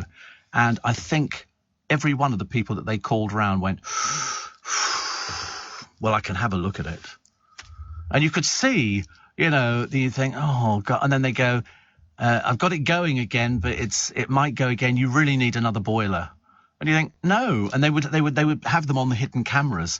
And the expert would be saying, you don't need a new boiler at all. There's nothing the matter with this boiler. They just need to find this little part, which isn't difficult at all. So, you have to, you're supposed to trust people. So what you have to do is you have to go on somebody's recommendation. Somebody recommends somebody to you, and you say, do you have a good experience? They go, yes. And then you trust them. And that's how it works. 5:30, the latest LBC News headlines for you this morning with Simon Conway. Leading Britain's conversation, LBC, with Steve Allen. Morning, nice to be company. 26 minutes to 6 is the time. It's amazing, actually, people coming up with sort of jobs for life. Nikki in Oxford reckons a vicar could be a job for life. Well, yes, I suppose it in theory could be. Although we were discovering the other day, young people don't go to church anymore. So very shortly, you could have a virtual vicar. You could just have a screen on the altar and the vicar could be there. Good morning, everybody. Like they do in Australia in the outback. The school teachers there are on TV screens and the kids all log in to the TV screen and the teacher can see all the pupils and they say, OK, good morning. Hello, Bruce. Hello, and they talk to people like that and you think, no, they don't. You go, yeah, they do. These people are in the outback. They can't drive 500 miles to go to school. Kevin the Milkman says, after years of running juice-guzzling 7-seater cars because of having the 4 daughters to run around, I bought myself a little Ford car. It's smaller than a Fiesta. It's a 1.2-litre engine, runs forever on a gallon. Oh, God. Mine's evaporated before I've even driven out the filling station. He says, I only use it to run to work and back, and once a fortnight I drive to Mansfield to spend the weekend with my gorgeous girlfriend, Karen, who I converted to the show last week, now an addict to the Steve. And jobs for life. My uncle said to me when I left school that I should get a job in a bank. That's a job for life. Everyone in the late 70s says, don't be a milkman. They'll all be gone in 5 years. Well, I'm glad I didn't listen to my uncle, says Kevin the Milkman. It is true. I remember thinking, what would be a job for life? I never actually thought it would be a radio presenter. I really didn't. But I think if you think about things like that, you're not concentrating on what you're supposed to be doing, which is very interesting, isn't it? Steve, everything goes up in prices. Yesterday, I paid £10 for a small watch battery, says Connie. I know. And they're so cheap. You need to go to Poundland. They do a whole card full of all different size watch batteries. Half of them are totally useless. But these things, CR20s and stuff like that, they're not cheap, are they? Howard is the one who says, job for life radio presenter. Well, absolutely not. Absolutely not. Because you stand and fall on your audience figures, like television presenters. How many times have you seen somebody doing a sitcom on the television and then they say, oh, by the way, they're not making another series? Because if it doesn't rate, they're not going to be keeping it. But I suppose it could be said, actually. But, job for life radio presenter. It's a strange one, that, actually. Somebody says, technology might be good, says Terry the plumber, but good luck finding a robot to replace me. And, yes, he also collects the dearly departed. Because every time I didn't realise until about 35 years ago that these black transit vans going around with private ambulance on, they're all going to the funeral homes because they've collected people. So if you see a black van driven by a couple of people wearing dark suits and it's got private ambulance written on the side, that will have people in the back taking them to the funeral homes. So there you go. You mentioned the rogue Trader plumbers on the telly, but I find visiting the dentist is much the same. You never appear to walk away without a quote for treatment plan, and always at private rates, because the NHS version isn't the best, says Glenn. Well, that's how they make their money. Somebody told me years ago, you go into a dentist and do you take NHS patients? Oh, no, we're full up, I'm afraid. And so you say, oh, do you do private patients? Oh, yes, we take private patients. Somebody says you only work 15 hours a week. Don't be so ridiculous. Don't be so ridiculous. What, just 3 hours on air? 3 hours on air. What about all the other times? The times beforehand, preparing, carefully crafting, having to go through the papers, having to go to the kitchen numerous times to get either a cup of filtered ice cold water or a cup of lovely hot cup of tea, and then a hot cross bun or something like that. And then you have to go to the toilet, and then you've got to come back. I mean, there's all, heavens above, it's not just, you don't just think we wander into the studio and go, hello, good morning. As somebody said the other day, all you do actually is you drink tea, eat ice cream, and read stories out. And you go, yeah? Well, you're listening to it. You're the one who's encouraging it. I'm not encouraging it. I'm doing it. But without people the other end, it's like, whenever we do something that makes some noise, the show sells out very quickly. In fact, all the shows always sell out really quickly. I mean, sometimes, it's, the hour, which actually is, I think the fastest we've ever done it is about 20 minutes, selling out a 600-seat theatre. It's not difficult. So when people say you only work 15 hours a week, it's carefully crafted. Don't ever believe anybody who says, oh, it's easy peasy. It's quality, not quantity. I mean, put it this way, if everybody could do what I do, I'd be redundant. But luckily, nobody can do what I do, so that kind of works good for me. Steve says, Gary, HGV driver is a job for life. Well, it's not really, because if you become invalided out, you can't drive your HGV, so you could have to stop working quite early. What about a coffee barista? People always want coffee, says Stella. Yeah, but how many times? They don't last that long, baristas. They really don't. You go into a place, don't you? And you get to know your barista, they go, hi, and all the rest of it. You go in there the next time, somebody completely different. Yeah. Jack is convinced we're all going to be replaced by robots. Hello, everybody. My name is Steve Allen. You imagine, can't you? If there was a robot that was actually able to do, what I do on the radio, which is good. And, Steve, do you think reporting on Matt Goss's chart successes would be a job for life? Well, it'd be a job for a weekend, definitely. Definitely a weekend job, and I don't think it's full-time. Nurses have a job for life, says Tim. Do they? Is that a job for life? I mean, otherwise we'd have decrepit old nurses on the wards going, what's the matter, love? I don't think you have that. Most of the nurses I know, you could do other bits, yeah, but then you don't want to sit down just doing the paperwork side of it, do you? But most nurses I see on all the teleprogram, they're all young. They're not old people. You don't see grey-haired old grannies going, I'll just take a bed bath in, and things like that. It's all sort of, it's young people. It's like radio. Radio is very much a young person's industry. A lot of the people who work at LBC are young. I mean, a lot of the radio stations that we've got in this building, and I forget how many radio stations we've got. We've got 1, 2, 3, 4 radio stations on this floor, and then on the next floor down, there's 1, 2, 3, 4, 5, and then a couple at the other end. That's at 6, 7, 8 radio stations. And then the floor above, there's 1. I think there's 1. There might be others as well. I mean, there's no end of radio, but they're young people. You know why? Because they're supposed to be young and enthusiastic. That's what people do. You've got to have not necessarily a passion. I don't believe it whenever people say you have a passion for radio. I don't have a passion for radio.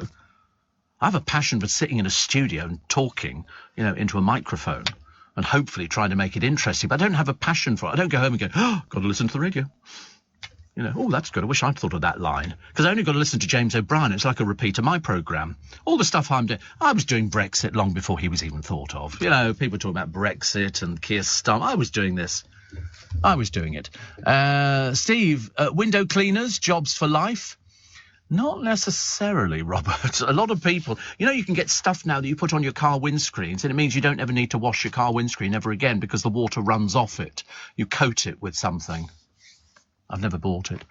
Somebody says, job for life, radio announcer. Look at Tony Blackburn. Well, I think he is the exception rather than the rule. You don't find many people. You do find a lot of people of his age still. It depends how you sound. As long as you sound, you know, as if you're fairly young. I mean, I could be sitting here in my vest and pants with a colostomy bag and nobody would have the faintest idea. Because you don't really see radio presenters. You just sort of, you sort of imagine what they're like and what their lifestyle is like, which I find equally entertaining. And somebody else says, technology is good. Could you ever get a radio presenter at LBC who was a robot? No, that would never happen. You could find it on a music-based station.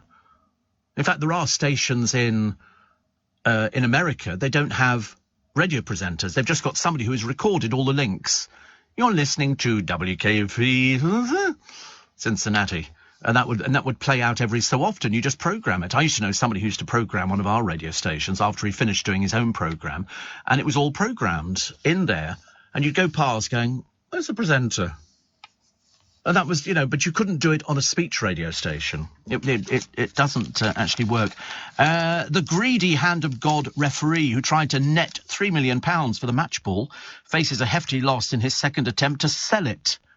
Apparently a would-be buyer last month offered £2 million for the ball, which Ali bin Nasser grabbed after the 1986 World Cup quarter-final. The bid for the deflated Adidas was £500,000 below the London auction reserve price, so it was not sold. Now, you know, can't believe that a ball is worth that much money. £3 million for the hand of God. There was that Maradona who was the hand of God. It was handball, right? Look at this, I know nothing about football. Who's me trying to pretend I know about it? See, being a member of the royal family is a job for life, but Harry and Andrew prove that it isn't the case. It isn't the case. And my wife is the nurse. She's 65. Most of the nurses on our ward are foreign. She could be the only British trainer on the ward, says Philip. Hey. Where's my what flavour? Strawberry. Is it strawberry? Yes. Look at that result. Is that good? Did you get one? No. I can tell you're fibbing. Your lips are moving. Thank you, Ben, very much. Ian was listening. We have our ice cream. Unfortunately, mine's rock solid. I can never get the paper off the top of these ice creams. I don't know whether my hands have become weaker over the years. There must be an art to it, mustn't there? I can't do it. Jack, can you do the paper off the top of my... It's just ridiculous. Honestly. I do my best. Thank you, Ian, very much indeed. I was only saying, actually, to the boys earlier on, you know, I thought it'd be... my fingers keep slipping off the blooming thing. It's ridiculous, isn't it? I think it glues itself to the... Try not to stick your fingers in my ice cream, honestly. Goodness sake. Oh, do you want me to do it or not? Yeah, all right. I'll make a big deal about it, mate. Pal, I tell you. Put 'em up. Put 'em up. Now we wait for it to defrost. But I tell you, that's the best treat of the morning. You see, that's what I do. Talk, drink tea, eat an ice cream from Ice Cream Ian. We are lucky boys. It's 6:45. Let's get the LBC travel, shall we? With Joanne Webb. This is LBC with Steve Allen. Morning, everybody. Ice Cream Ian, you've done your job today. Boys, very happy indeed. It's very nice. Thank you very much indeed. Nick said, Iceland mashed potato maker, job for life. Not now we've discovered Aunt Bessie's. I had Aunt Bessie's yesterday. I had boeuf bourguignon with sprouts and Aunt Bessie's mashed potato. The mini sprouts, yeah, delicious. Delicious. Steve, jobs for life, says Richard. Teaching Joey Essex how to read a watch. Representing Katie Price at a bankruptcy hearing and weight loss coach for the JC. Very cruel, I mean, honestly, seriously.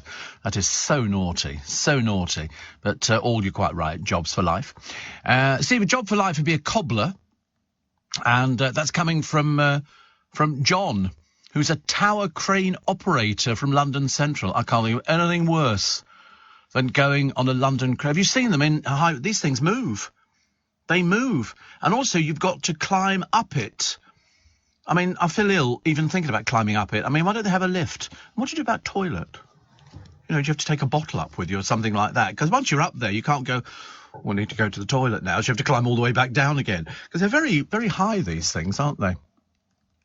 But, so a cobbler, thank you. Steve, Dan, you mentioned man versus food the other day. I once ate 23 slices of toast with a whole pack of real butter. Would you say I'm a worthy contender? Amateur. I mean, we can't even get Jack to do the foot-long hot dogs.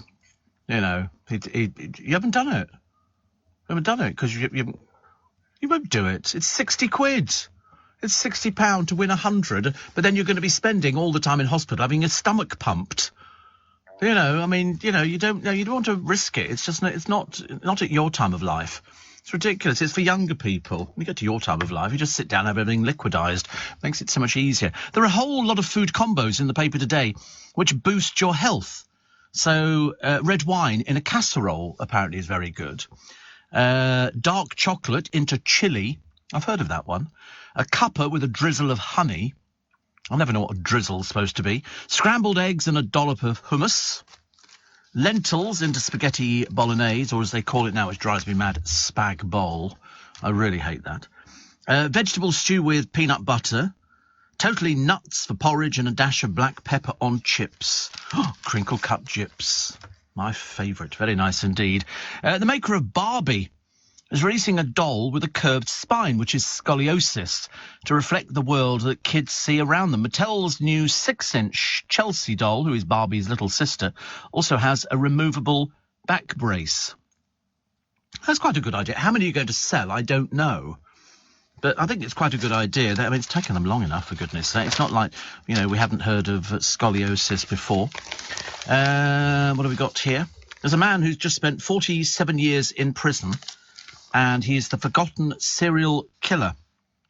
They call him the devil's disciple. He could soon be freed, even with 8 more murders on his file. And they've got a list of his victims, including the unsolved ones. These people, honestly. But they're going to be releasing him. It's available on Amazon Prime now. It's called Confessions of a Psycho Killer. That was a song, wasn't it? I think by Cockney Rebel. Psycho Killer, qu'est-ce que c'est? Da, da, da, da, da, da, da, da, da. I seem to remember. When Lucy Johnson could no longer afford to pay the bills due to the rising cost of living, it was her mum who stepped in. And so people are turning to Bank of Mum and Dad. Bank of Mum and Dad to help people out for all these problems that people get themselves into. And it's a case of, the bills are now coming in and everybody's sort of going, what do we do now? What do we do about the bills coming in? And the answer is you must speak to somebody. If you've got yourself into this pickle, where the bill has arrived in and it's more money than you've got saved up, speak to them. The one thing you should never do is ignore them. You have to speak to them because otherwise it saves them taking it to the next stage. So talk to people, and that's a lot better. If you want a successful career, you should brag like the Americans and David Brent. Psychologists say, and self-help gurus say, British employees tend to criticise themselves but need to blow their own trumpets. Workers should cut self-deprecation in half and swagger around like Donald Trump. So in other words, boost yourself up. I am good. I can be better. We do that all the time on this programme. I can answer the phones better, Steve. I really can. I will press the right buttons, says Fred. That's the way it works. I've always said to somebody, you've got to believe in yourself. You've got to believe what you do. Because if you don't believe in what you do, how can you convince other people? Somebody says time for a peanut butter and sardine sandwich. Ugh. No, thank you. I don't do sardines at all, actually. I can't think of anything else. And, Steve, Talking Heads it was. Psycho Killer, David Byrne, Talking Heads, was it? Steve, talking about cheese and sausages the other day, in petrol garages, they have the Frankfurters with cheese in the middle of them, says John the Milkman, on the way to Milton Keynes. Blimey, are you lost? On the way to Milton Keynes. And, a job for life. Oh, somebody else talked about jobs for life and all of these. There's quite a number, actually. There's quite a lot. Pete says we have automatic pool cleaners and chemical dispensers. I get called out to fix them all the time. Yes, I've seen a robot in a pool hoovering up leaves and things like that. That's automatic. And sort of putting chemicals in and stuff like that. That's all automatic. So, but I mean, you're always going to need somebody to come and repair the things which leave your hair alone. So annoying, honestly. Why has he got? He's got worse. Go and get a haircut. You need a haircut. It's way too long at the moment. It's also really annoying the heck out of me, but it doesn't matter. Don't forget, if you've got an Alexa smart speaker and you're listening, you can send a message to me. Just say, Alexa, send a comment to LBC. And then it appears in my screen in the studio. And don't forget, if you really want to download all of the programmes that we have on LBC, you can do so with the Global Player app. Globalplayer.com is free. You download it, and then you go to the podcasting, and there are thousands and thousands. I've got about 8,000 podcasts. Me, by myself, so you can imagine what Ian Dale's got. And everybody else, there's loads of, most of the presenters have got all of these podcasts, and the more you download, the happier everybody is. You just go to the whole show podcast, and I've got a little bit extra, which I'm willing to share. And if you go to globalplayer.com, you can download the both of them. And there's 2 every day, except on a bank holiday. Except on a bank holiday when you only get the main show. But do download. 1 million downloads a month cannot be wrong. And we're always looking for some new people. I'm just having a look at the Barbie doll. And this is Chelsea. I've forgotten Barbie had a sister. But Lisa McKnight of Mattel says, we're very proud to launch the first Chelsea doll with a removable back brace to continue to be more reflective of the world that kids see around them. It's good, isn't it? I always thought Barbie was... we saw a video on YouTube of them making Barbies in a factory in China, I think. I found it quite depressing because you get a bin with all the heads in, and then you get the bodies, and you get people making little outfits on sewing machines. And I'd forgotten just what a big thing Barbie is. I mean, absolutely enormous. And in fact, you get Barbie collectors who aren't just always little girls. You know, some of them are sort of men. They collect them, and they like it. Sue Cleaver from Corrie said her time on I'm a Celebrity, oh, here we go, has opened her eyes to new experiences. She's now seeking a next challenge. She was the 3rd celebrity eliminated from the show. She lost so much weight on it, so she's now decided want to be a celebrity, even though she's in Coronation Street, and she's approaching her 60s. She said, since doing I'm a Celeb, my eyes have been opened. Yeah, that's the trouble, though. You don't want to sort of get into that situation which some people have done, where they've done every reality show that there is. You know, and we then go, oh, God, not them again. And Job for Life funeral director. Yeah, we had funeral director as well, which I think was sort of very good. Paul, a lifetime job bus driver. And he says, I wear Calvin's boxers, best fit ever. Plus, it's most gay men's favourites. Boxers. I don't like boxers. I don't know when Harry wears boxers. Prince Harry wears boxers. You could always see it because they used to stick over the top of his trousers. And I used to think, how dated. Boxers. Nobody wears boxers anymore. People wear trunks, don't they? Or slips. Or... No? Boxers. Oh, really? Oh, bizarre, isn't it? You're sort of undecided or what? You wear boxers? Oh, God, I'm surrounded by them. What a nightmare. What a nightmare. No, trunks are better. It keeps everything in one nice place. Or in my case, 2. Anyway, we'll take a short break. Surely, Steve, a librarian is a job for life. Well, not necessarily, John. You can be a virtual librarian now. And people read books, don't they, on their laptops and on their telephones, stuff like that. So a librarian, I would have thought they were jobs at risk. Far be it from me to put the cat among the pigeons. Let's take a short break. News at 6. Back with you in 3. Right now, businesses are facing tough choices. Do you cut costs or drive growth? Solve for today or build for tomorrow? Do you satisfy your shareholders or satisfy your customers? Yes. You don't have to choose with the intelligent platform for digital business from ServiceNow. You can say yes to unifying your existing systems and yes to accelerating growth. Visit servicenow.co.uk to see how we can help you put yes to work. The world works with ServiceNow. This is LBC from Global, leading Britain's conversation with Steve Allen.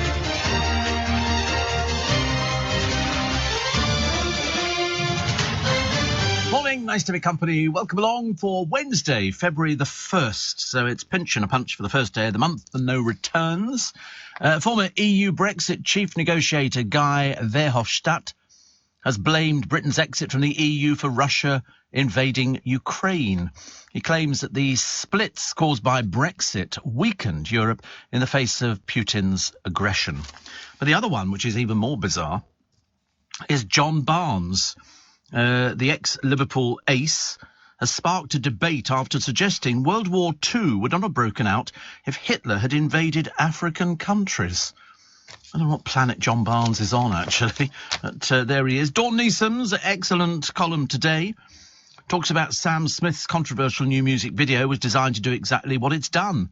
Get everybody talking about a fairly average song and flog more albums. This is what pop videos are made for. There was years ago, Dawn, not the 9 o'clock news, did a sketch, Pamela Stevenson and all the team on it, and it was called Nice Video, Shame About the Song.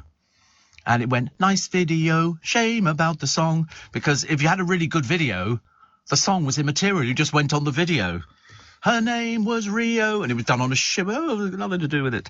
But get everybody talking about this thing. Robin Thicke's Blurred Lines features a near-naked Emily Ratajkowski, which crossed a few lines years back. Why everybody gets their knickers in a twist is mystifying. Young Sam also draws attention. Perish the thought this is an intentional to themselves by being non-binary and insisting on pronouns they, them. And woe betide the person who calls Sam him anymore. I mean, to be honest with you, I couldn't care. You can go and sit in the middle of the River Thames. I really don't care, actually. She says, identifying an adult male skeleton will never do, will it? No, you'll have to go, that'll be somebody stumbling across his remains to try and get over the thing and go, them, thou? I don't know, whatever it is. You know, poor old Sam. But, it's, you know, that's what he did. He got people talking about a very average song and a very average video, I'm afraid. Mag Hancock, she said he's smarmy. It's a shameless disgrace. He's the gift that keeps on giving. Well, provided your idea of a perfect gift is a life-size, walking, talking dog poo with an ego the size of a planet. The trouble is he's neither interesting nor funny or witty or anything else. God knows what he thought he was doing. But there are rhinos currently in therapy over the fact their skin isn't as thick as he is. In theory, he was promoting his book Pandemic Diaries. He was claiming it was all to do with dyslexia, and yet we didn't hear the word dyslexia pop up in the jungle at all. So, in other words, more sort of baloney, I'm afraid. And, you know, they just break these rules. The video of his groping his mistress is seared on our brains and eyeballs forever. No wonder poor Kate became emotional when she was talking. This is Kate Garraway saying, you really don't get it. He's so arrogant. So arrogant. It's almost an embarrassment, actually. But hopefully he'll do his SAS programme and then we won't be able to hear from him ever again. But the boost you get from your high street coffee can vary hugely. A medium cappuccino at Costa contains 325 grams of caffeine, which is around the amount in 4 cups of tea. It's almost 5 times the strength of a cappuccino from Starbucks, which contains the least at 66 grams. This is research by Which, so you know it's top-notch. They don't make things up. They're very good. Cappuccinos at Greggs and Pret a Manger also have significant less caffeine than Costa, and 197 and 180 grams respectively. I mean, a 250 millilitre can of Red Bull contains 80 milligrams of caffeine. A single espresso from Pret contains 180 grams of caffeine, 6 times as much as one from Starbucks. Never even thought about it. I thought they were all the same, but obviously not. Pret a Manger declined to comment. Ooh, we don't want to comment about that. Definitely not. I still haven't done that thing, you know, you pay 25 quid a month and you get like 7,000 coffees in the course of a month or whatever it is. It's certainly a lot, actually. Certainly a lot. And Steve. Somebody says, I go from London to Milton Keynes, says John the Milkman, every morning to deliver the milk to shops and garages. How interesting. There are dolls for sale, says Paul, called New Generation. There's one with a guide dog and one that comes with a wheelchair. Do they give guide dogs to children? I don't think they do, actually. I've never seen guide dogs with children. I've always assumed it was adults. But I like the idea of one coming with a wheelchair. It's a great idea. He says, I think your AP is a cool dude. Oh, not if you work with him. You wouldn't be saying that. I mean, young people can apply for a guide dog. There's no minimum age, but they I think what they have to do is assess whether the provision of the guide dog will aid mobility, increase the confidence and self-esteem. And that's why you don't see kids with guide dogs. Well, I've certainly never seen any. I know that you can apply for them, and it's mainly, I think it would be, people of 16 and above, but not little children. It doesn't tend to be like that. I love guide dogs, and they're so clever. So clever, and I've loved the adverts on the television. So now, in 2013, Blind Children UK became part of the Guide Dogs family. So in 2017, they integrated guide dogs and blind children just into one charity. Gosh, there's so many charities, and all doing, absolutely sterling work. Sterling work. Steve, Job for Life, the BBC's woke committee meeting organiser. Exactly. Trying to sort things out. That'd be a very good one, actually. And, Steve, surely a librarian's a job for life. I mean, the libraries are never going to close. You're joking, John, aren't you? They're closing them left, right and centre. Yeah, e-books. You're very lucky to find libraries now. The council closed them down. It's like public toilets. They close them down. They can't afford to look after them. And especially on libraries, closing all the time. People going, where's our library again? Because people don't go to libraries anymore. They really don't. They basically go to their telephone, they download an e-book, or it's on their computer. They have all these things, but you definitely will not find many libraries open nowadays. That's the first thing the council close. First thing they actually close. Another one, Dawn Neeson column featured live this morning with the lovely Steve Allen. Yes, thank you very much indeed. I hope you're well. I wonder what she's doing today. She'll be busy. She will be very, very busy. I mean, she's got the Daily Star, then she's got telly, 2 hours, and then she's got, oh gosh, she never stops. Never. I mean, she does go on holiday. We know she goes on holiday because I've seen the pictures. She will sort of always send pictures back where she is on holiday, and you think, I wonder if she's able to relax. That's the trick, isn't it, nowadays, to actually sort of be able to sort of put your feet up and do nothing at all. Stephen is in Johannesburg. I bet you've got nice weather today. And Mark says, this is Mark, yes, children to have guide dogs. Well, I've never seen any. When I say children, I'm not talking about 16 to 18-year-olds. I'm talking about children, little children, but so which you don't see. And just around my way, if I drive back from Shepherd's Bush, there is a place where they train people to be out with guide dogs, and they have the person with the guide dog, and then they've got the trainer walking behind them just to make sure that the dog is doing what it's been trained to do. A job for life, cutting the grass at Wembley Football Stadium, says Dave. I don't know so much. Do you think so? Well, I mean, put it this way, nowadays they use AstroTurf all over the place. I mean, very shortly you won't even need to have it. In fact, most of the American stadiums, it's AstroTurf. So they don't do that. And in fact, my godchildren, the last house they were in, the back garden and the front garden, was fake grass. You'd never have known it was fake grass because they do some fantastic ones now. And you literally just sort of rake all the grass off, and then you put this stuff down there, and people go, oh, it looks great, even in the middle of winter, which is very nice. And Steve, my uncle served in the long-range desert group in North Africa during the Second World War. I've always understood he was fighting against Hitler. Perhaps John Barnes can enlighten me about who he was really fighting, says Philip. I like that idea, actually. I like that idea. Brewdog boss, James Watt. I don't understand craft beers, I'm sorry. We had a craft beer shop in Richmond, and I thought it was really, really popular. Well, it closed about 6 months ago, and I remember looking at it thinking, who drinks craft beers? Because I'm sure it's a bit of a limited market, but he's been diagnosed with autism and ADHD. He said he sought specialist help, and he said that the conditions make it difficult for him to read social cues and express empathy. Do you know that Brewdog is now valued at more than $1 billion?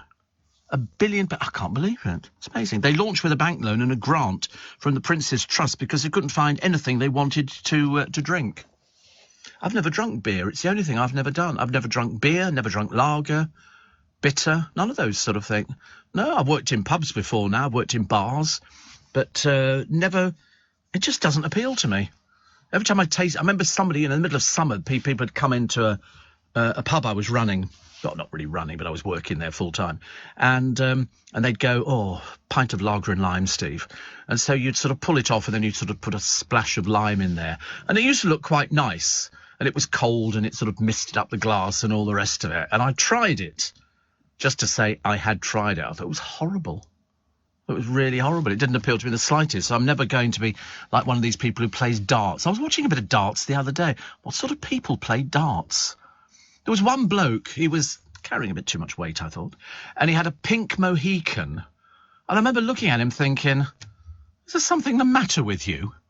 Or, you know, or have you just done it so that people go, oh, that's the bloke with the pink Mohican? Because I bet you anything, people are now saying, oh, yeah, we know who the bloke with the pink Mohican is. And he's had it all different colours. And he's a dart superstar, which means he can throw a little arrow thing.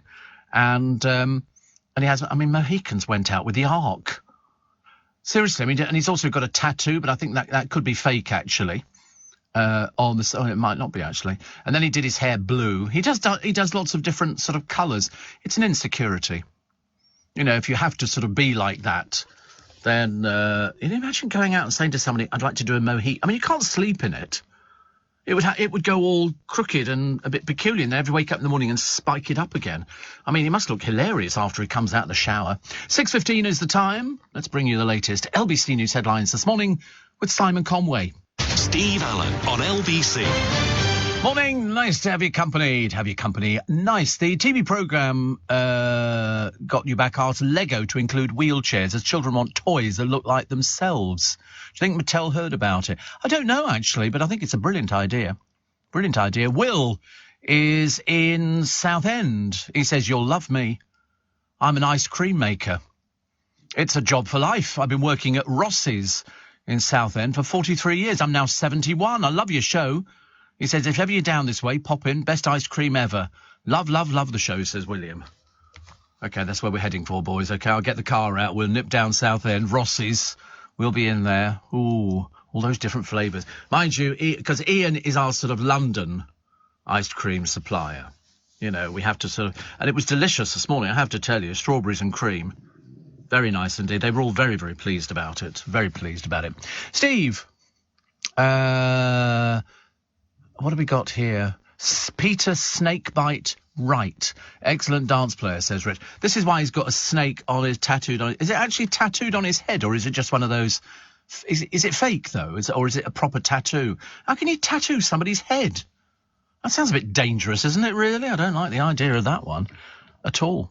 And Steve, I drive up from Somerset to deliver raw milk into London, says Graham. And Steve, children don't get guide dogs, says Mark. They have buddy dogs. Buddy dogs. There used to be a guy on the television. He was trying to raise money, I think, for guide dogs. And he was sitting in his settee, and he went at the end of it. He had such a plaintive face. I always, you know, remember it because he's got his guide dog. Somebody said to me afterwards he had his guide dog. He was waiting for a guide dog. He went, "Can you help so and so?" And he just went, "Thank you." And I remember thinking it was just, you know, if he didn't raise loads and loads of money, there's no justice in the world, because you have to see people like that. Johnny says, I had an old food tech teacher in school. What in God's name is that? An old food tech teacher? What do? Do they practice cooking? Oh, right. And she was adamant that any job in the food industry was a job for life. Irony was she had no teeth, says Johnny. A job for... I never thought about that. A job for life in the food industry. But the trouble is you can get machines to make food now, can't you? You don't actually have to physically sort of make it. Machines do everything now. I've seen them making cakes and biscuits. Not that I bring cakes in. Cakes and biscuits. I'm very keen to tell you I don't bring cakes in. And although I do like an Eccles cake, but it's a difficult thing. Is it a cake or is it a biscuit? I don't know. A bit like the Jaffa cake argument. And then yesterday the boys had specialty Kit Kats, which were quite nice. Blueberry and strawberries and something. I can't remember what it was, but it was very nice, actually. Very nice. So, millions of Brits will ditch fancy meals this Valentine's Day for bunk-ups at home. Can't believe I just read that. Apparently 3 in 10 plan to shelve traditional date nights for some steamy bedroom sessions. Oh, please, not that malarkey again. Ridiculous. Go out for a meal. Go out for a meal. You don't need these sort of sessions. Esme Stone at a company which commissioned the study, said in the past few years we've had all sorts of lessons in the virtues of staying indoors, and for many romantic Brits, cuddling up with their other half this Valentine's Day makes sense. Oh, no. No. Watch Gogglebox. Those people don't look like they've cuddled in the bedroom department for ages. They're either sort of cuddling their dogs. There's the 2 gay hairdressers in Brighton, with one who thinks he's really funny but isn't funny at all. And then you've got the brother and sister in somewhere, I can't remember. Then you've got the bloke who's got the huge dogs which sort of slobber all over the place, and the wife with a plate of cakes in the room. And then you've got the elderly couple. They're not the elderly couple. They're the ones who sit there, and she keeps telling him off every so often. And I quite like them, and I like their little cottage. Steve, what's wrong with a pink mohawk, says Taffy Knight. Oh, come on. I mean, seriously. These Mohicans went out with the Ark. You know, if you go down the King's Road and you see a punk with a Mohican on, I mean, the chances are they've been dug up from a local cemetery. It's ridiculous. I've never seen like it. I don't even know what hairdressers would do things like that. And Steve, a snake bite, says Robert, it's a mixture of cider and lager. They won't serve it in pubs, especially not any pubs which have students going in there. Students drink snake bites because it's a cheap way of getting drunk. They won't serve it around our way. Far too classy. Any pub that serves a snake bite, naff. Used to be £1.50, yeah, in the student bar. But you wouldn't find normal pubs, because apparently it is illegal for landlords to serve somebody when they're drunk in a pub. So people don't get served. And also, you wouldn't find anybody to serve you with a snake bite. So what people used to do is buy the 2 separate drinks and then pour them into the other one. It's like, you know, you get people nowadays going out, you know, mainly girls on a Friday night, young girls, you know, probably about 13, 14, and they get somebody to go to the local little offie, which turns out to be the little Indian corner shop now, because you don't see off licences anymore. Where have off licences gone? We used to have about 3 or 4. We had Bottoms Up. We had, I don't know why, but we used to have all sorts of different off licences. They've all vanished, every single one of them.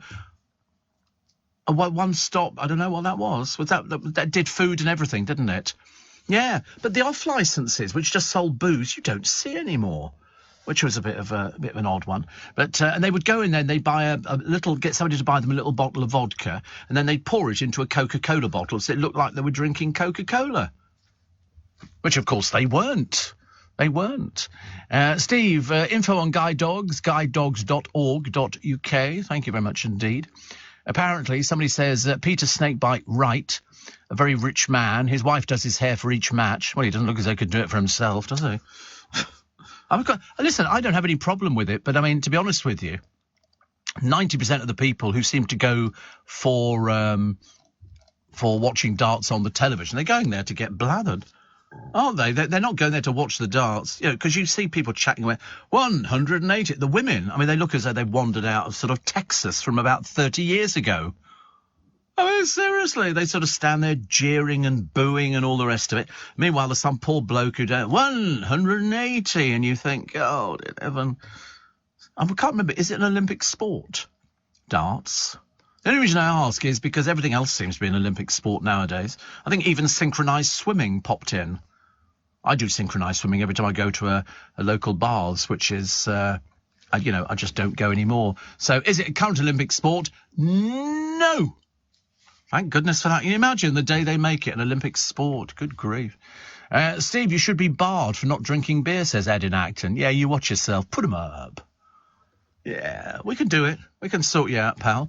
I just can't. Boxing is an Olympic sport. I mean, I don't know who our current champion is. Is it? Jack go, me, Steve. It's me. As if. I don't know who it would be, actually. I can't remember. Is Frank Bruno still boxing, or have we given up with him? Is anybody? Has he gone now? All right, see, it shows how backwards I am. Tyson Fury is the best one. Oh, right. Is this one of these ones who sort of makes an awful lot of money, you know, through sort of doing these big boxing fights, and they makes millions and all the rest of it? Doesn't buy them happiness, though, does it? Steve, have you ever been tempted to get a tattoo, says Catherine? Absolutely not. No. Although somebody did point out to me the other day, actually, that if I got a tattoo, I think Jack suggested, get it so that you can cover it over with something like a shirt or something like that, so that people don't see it, which seems kind of defeating the object of having a tattoo in the first place. But they seem to be fairly popular. But there's two things I won't have on the programme: shorts and tattoos. And the boys will not be allowed wearing shorts. No, it's not going to be happening. Just try it. See how far you get up the stairs. I tell you, they've all got word. It's built into the computer system here that if you're spotted on the camera, you are annihilated. It's a little bit like being on the Star Trek Voyager 1. It's a case of this bolt of lightning will come down and you vanish completely. It's as simple as that. Shorts on the programme. And exactly the same as sort of ever having a tattoo. I mean, I just don't. I mean, I don't mind looking at people's tattoos, but if they have them on their face, I think that is really bizarre. There's something the matter with you, I think, for that. Steve, James says, when the young guys say they're wearing boxers, they have what the proper name is boxer briefs.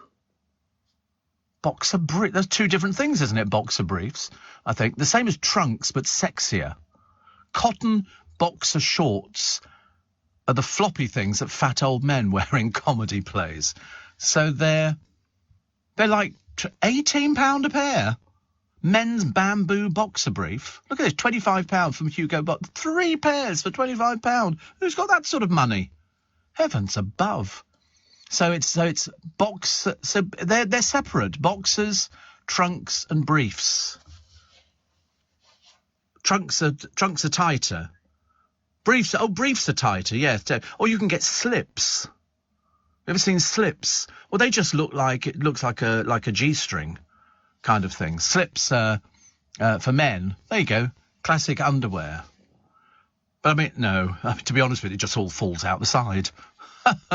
If, of course, you're lucky enough to have it all falling out the side. Anyway, it's one of those sort of things. But it's boxer briefs. There you go. I live and learn every single day. So thank you, James. A biscuit goes soft when stale and a cake goes hard. Jaffa and Eccles cake, mystery solved, says Darryl in Reading. Actually, I like both. I like Jaffa cakes and I like Eccles cakes, but I don't have them very often because they're just sugar. In fact, the clue is in the Eccles cake. It's covered in sugar over the top of it, but nice. Very nice indeed. Steve, the current world champion is Michael Smith from St Helens. He beat Michael van Gerwen of the Netherlands in January and achieved a 9-dart finish, which is now considered the greatest let in dance history. I have no idea what you're talking about. Absolutely not a clue. He said the greatest let in dance. What's that mean? Oh, it's leg. The greatest leg in dance history. So Michael Smith from St Helens. Duh. I have no idea who that is. I mean, he could parade outside this door and I wouldn't have the faintest idea. Have you ever thought of what for lunch today? Is it Waitrose or M&S? No, today it's back. It's petrol in the car because petrol's going to go up in price over the next 3 or 4 days. You're going to notice an increase because they never pass it on to you, the cut. Here in the UK, we sell amazing products and services the whole world wants. At the Black Farmer in Devon, our produce is enjoyed on both sides of the Atlantic. We're McKinnon and Saunders from Manchester, and our puppets are watched on 6 continents. So whether you're new to exporting or experienced, explore global growth for your business with free support from the UK government. Access information, training, events and expert advice to help you find new customers overseas. Visit great.gov.uk to get started. Do they? They never pass on the cuts. It takes them forever and a day. And so I quite like the idea of haircut. I think I shall have a haircut, definitely, because it's when it starts going in your eyes, there's nothing you can do about it. Yeah. And then I've got to phone up the doctors to make an appointment. And that's it. Then I'm sort of sorted. But I had Boeuf Bourguignon yesterday, so that was an expensive meal. So today will be something cheaper. I don't know what. I can't think of anything what. Yeah, it'll be something. Delilah says, do you think Jaffa cakes are cakes or biscuits? I couldn't care less. Seriously, you just eat them. You buy them. They're made by McVitie's. You eat them, and that's it. And they do them. And I've seen them being made. They do square, oblong, round, all sorts of different ones. And at Christmas, they do different flavours, which is very nice. Let's take a short break, shall we? 6:30, the news headlines with Simon Conway. This is LBC with Steve Allen. Morning, everybody. Nice to have your company. Steve, if you have a tattoo, it would read... Property of LBC, please return to Leicester Square. Those were the days, weren't they? People will remember the amount of times you had a label sewn inside your jacket which had your name and address on it in case you got lost. So spare a thought for a man called Charlie Clark. He's a treasure hunter. He was about to call it a day when his metal detector beeped. Now he's in line for a pretty penny because he came across a priceless gold Tudor pendant. He's a cafe owner, only 6 months into his new hobby, and he thought he just found another bottle top. But when he saw the outline of a medallion in a ploughed field, it turned out to be a rare charm celebrating, I've never even heard of these things, Henry VIII's marriage to Catherine of Aragon, one of the most significant finds in British archaeological history. This heart-shaped locket, attached to a 75-link chain, was decorated with a red and white Tudor rose, entwined with a pomegranate bush, symbols of Henry and Catherine, who wed in 1509. Now, what this thing is worth, I've got no idea. Experts are reluctant to put a price on it. It's cast in 24-carat gold. They think an official valuation, it's unlikely to be more than £1 million.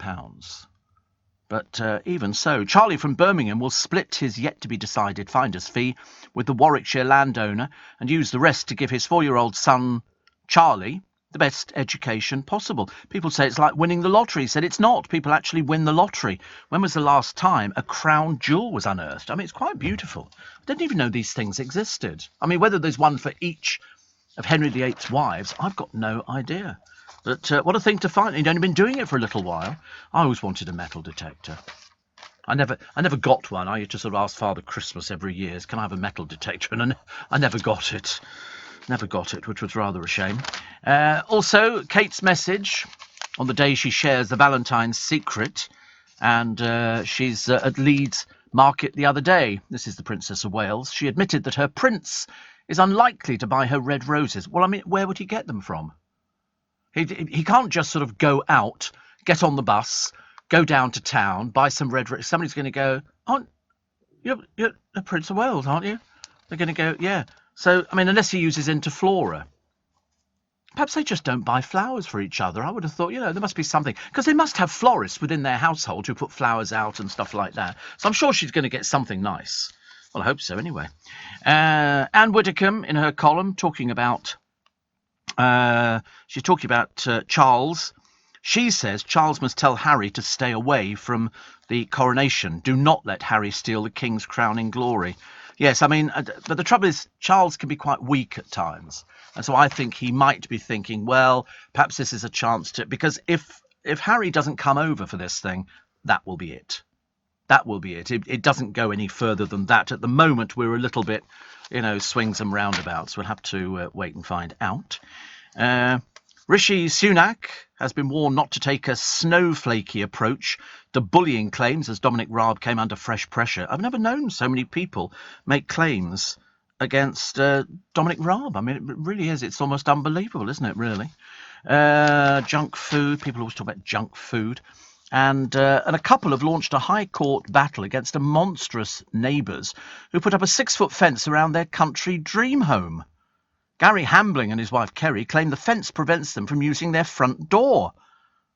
And apparently the people who put up the drive, Gary and Jenny Wakely, had lovely views, but the Hamblings say after a row, never have a row with neighbours, the Wakeleys, whose £1 million home lies on the same former farm, put up the fence, blocking off steps from the front door and stopping them leaving their property in that direction. It's ridiculous, isn't it? Honestly, people, the stupidest things going on. But never mind. Priscilla Presley has challenged the validity of an amendment made to Lisa Marie Presley's will, which would see her replaced as an overseer of her daughter's estate. In a recent court filing, Priscilla disputes an amendment to Lisa Marie's living trust that replaced her and a former business manager with the US singer's children, Riley and Benjamin.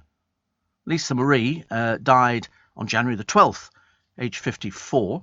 Documents filed last week in Los Angeles noted that financial manager Barry Siegel and Priscilla have been placed in charge of the living trust and reaffirmed in 2010. But now it's changed, but they say the signature doesn't look right and it wasn't put before the courts and everything else. It's got a whiff of something not particularly pleasant about it. So we'll follow that one up and see what happens. The High Street coffee story is in all of the papers today. I had no idea, actually. You know, sometimes I think if you want a hit of coffee, don't you buy an espresso, and then go to a double espresso? And that kind of blows your mind. I know a friend of mine tried some double espresso. He said, blimey. I said, that's very strong, very strong.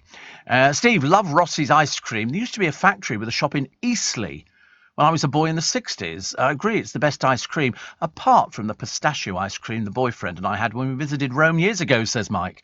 Pistachio ice cream. My friend's got an ice cream shop in Richmond. They make ice cream on the premises. In fact, there's about 3 or 4 ice cream shops. His is the best, of course. And they make it on the premises. They have a gelato machine all the way from Italy, because he's Italian.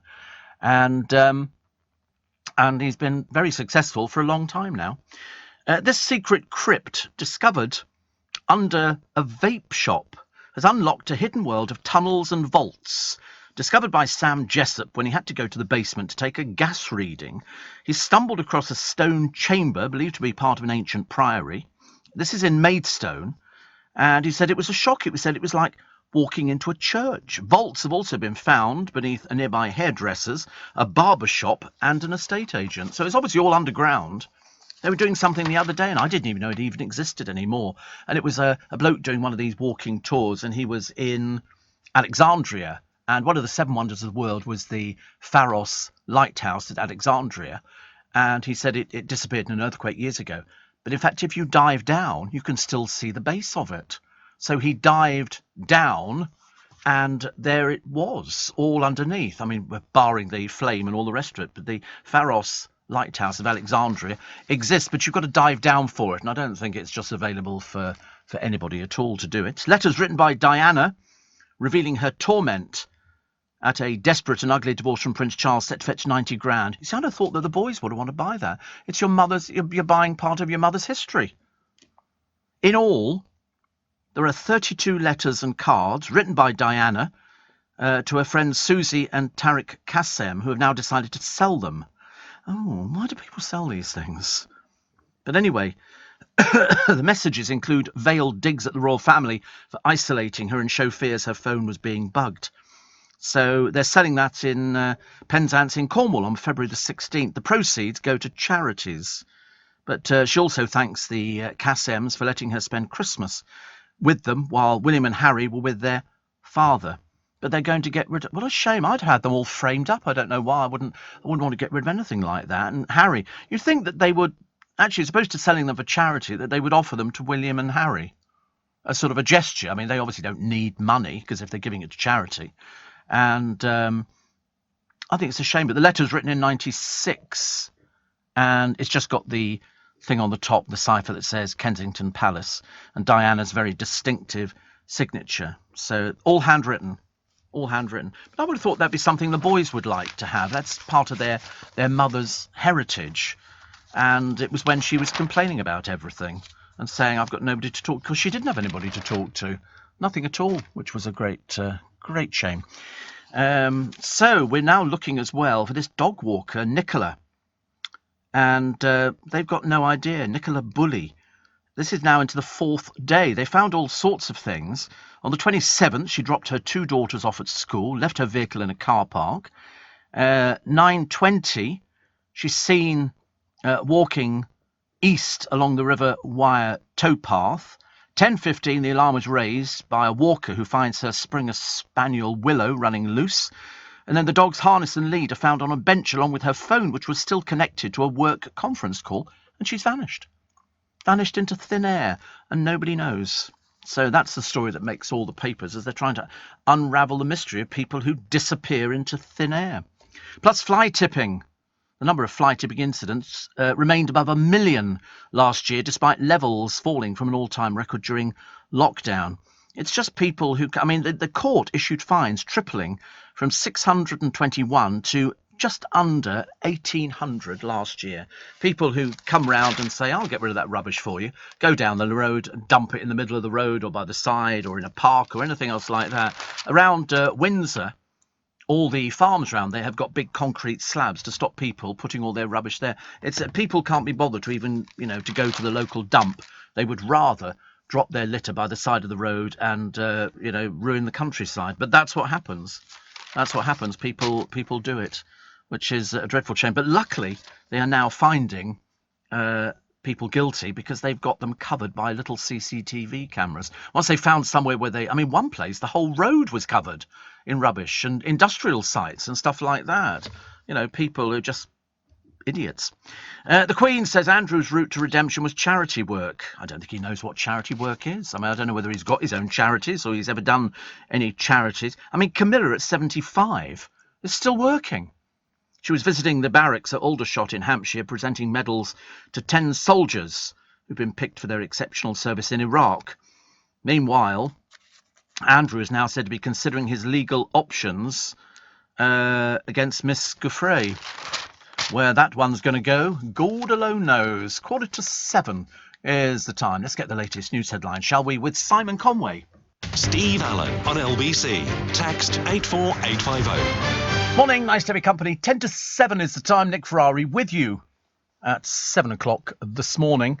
And today is, what do you reckon, Wednesday, D for Disaster Day, because trains, buses, lecturers, teachers, everything, it's all sort of impacted very, very quickly. So we'll hopefully unravel it a little bit later on. Nicholas in Chiswick is going to retire today at the age of 66. Isn't it funny how some people sort of say, I can't wait to retire. And other people say, why would you want to retire? Because if you do retire, you've got to keep yourself busy.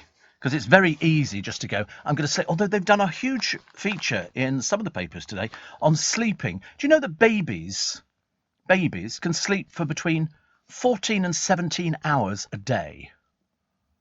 That's what I thought seemed to be quite a lot. And you're supposed to get, the more sleep you get, the better you're supposed to be. I've never found it like that. I've always found the more sleep I get, the more groggy I become. And you can't sort of, in fact, I thrive better on not a huge amount of sleep, but I would think 6 hours would be about my maximum. I would thought that would be enough. Steve says, this one here, brilliant show, thank you. Rubbish being dumped. I'm a nature reserve manager in the Cotswolds, and I picked up over 60 pieces of junk off a protected habitat site last week.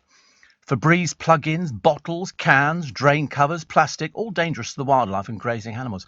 Why can't people... I don't understand why somebody would drive out to somewhere and dump rubbish. There are council rubbish dumps, but they won't take everything, but they take certain little bits and pieces. So we'll have to wait and see. Read the Diana memorabilia, says Jonathan. If the boys want it, they could buy it from the charity. Then they'll be happy and the charity get the money. It's a win-win. I would think that they would be expecting it to be given to them. I don't think they would be expected to come up with the money. It'd be nice if the family who've actually got it give it to them and say you can sort of split it. I don't know. Perhaps they don't want, stuff from their mother. I would, if it was my mother, I would definitely want something. Definitely. Can't think of anything, like not having things like that.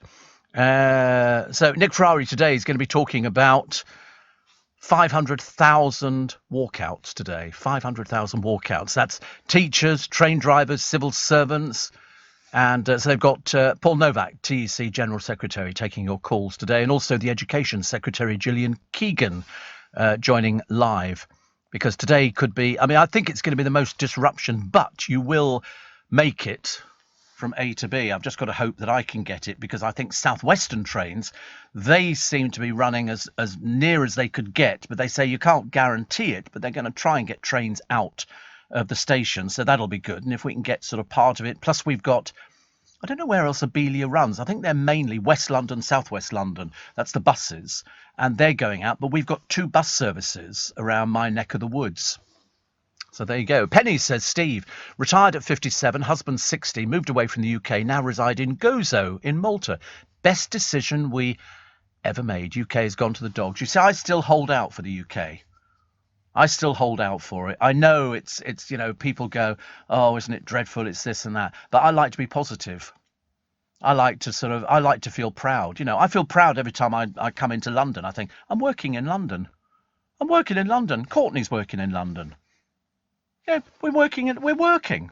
It's nice, you know, provided the weather smartens up a little bit, we should be okay. Bloody weather, I tell you, I've had enough of this stupid cold weather. I really have. We've all, you know, it's cost us a fortune. I'll be glad when I don't put the heating on and I can go, I don't want to worry about the heating anymore. On the other hand, I don't want a summer as hot as last summer, when frankly I could barely breathe on some days. It was awful, and the flowers, and they had to do, oh dear, you can't have this water, you can't put a hose on, and you can't do anything else at all. And then you sort of look at it, and I watch people being done up to the nines on everything at the moment, and I think to myself, life is still good. But I do appreciate the fact that some people, I've seen the television programmes where people go and live abroad, you know, with Brit communities and things like that, and they're all there and they all seem to enjoy it, and that's good. But the trick is, I'm told, you've got to keep busy. You've got to keep busy. You've got to make sure that you occupy your time, because otherwise it's very easy just to sort of let it all slide past. Rubbish, says John in Croydon. Go to any fast food restaurant car park. I know. Rubbish all over the place, isn't it? Mind you, even on the trains. I've been on the trains before, and they do have the people who go on the trains. A friend of mine, Lenny, works at Waterloo Station, and they've got so many minutes to get to work the whole train to pick up the coffee cups and all the rubbish that people leave behind. How people can literally drink a cup of coffee. But there was a woman the other day on my train. I get on the train, and she's got a dog, and it's a lurcher. And they're quite wiry. They look a bit like greyhounds, and so there's hardly anybody on the train. And so, do you know what she opens her bag up, and she gets out a blanket and she puts it on the seat. The dog climbs up, sits on the blanket. She then gets a tartan over blanket, puts it over the dog, and then she gets out porridge, and she gets out fruit and everything. She starts feeding this dog and letting it lick the porridge bowl out and all the rest of it. I'm thinking now it's fine from Waterloo because the train is never that busy, but the time you get to Clapham Junction, they're banging on, and she all of a sudden has realised, and this dog has obviously done this before, because the moment people start piling onto the train at Clapham Junction, this dog gets off the seat and goes under the seat, and she's trying to shove its bum in under the seat and all the rest of it. It's hilarious. So whether we get that today, I've got no idea. We shall probably find out. What else do we have? The dodo. They reckon that they can bring it back to life. So they've been given £120 million, about $180 million, I think, to try and get the DNA. And they can also, they think, bring back woolly mammoths. For what purpose? I've got no idea. I don't know whether or not they're going to be sort of bringing back woolly mammoth and putting them in zoos and stuff like that. Well done to Harry Styles, who is 29 today. I think one of the most successful members of One Direction. Linus Roach, the actor from Manchester, in Homeland, Law and Order, and on film as an older version of Harry Styles' character in My Policeman. He's 59 today. His father is... Linus Roach's father is William Roach, who's Ken Barlow in Coronation Street. Many happy returns of the day to him.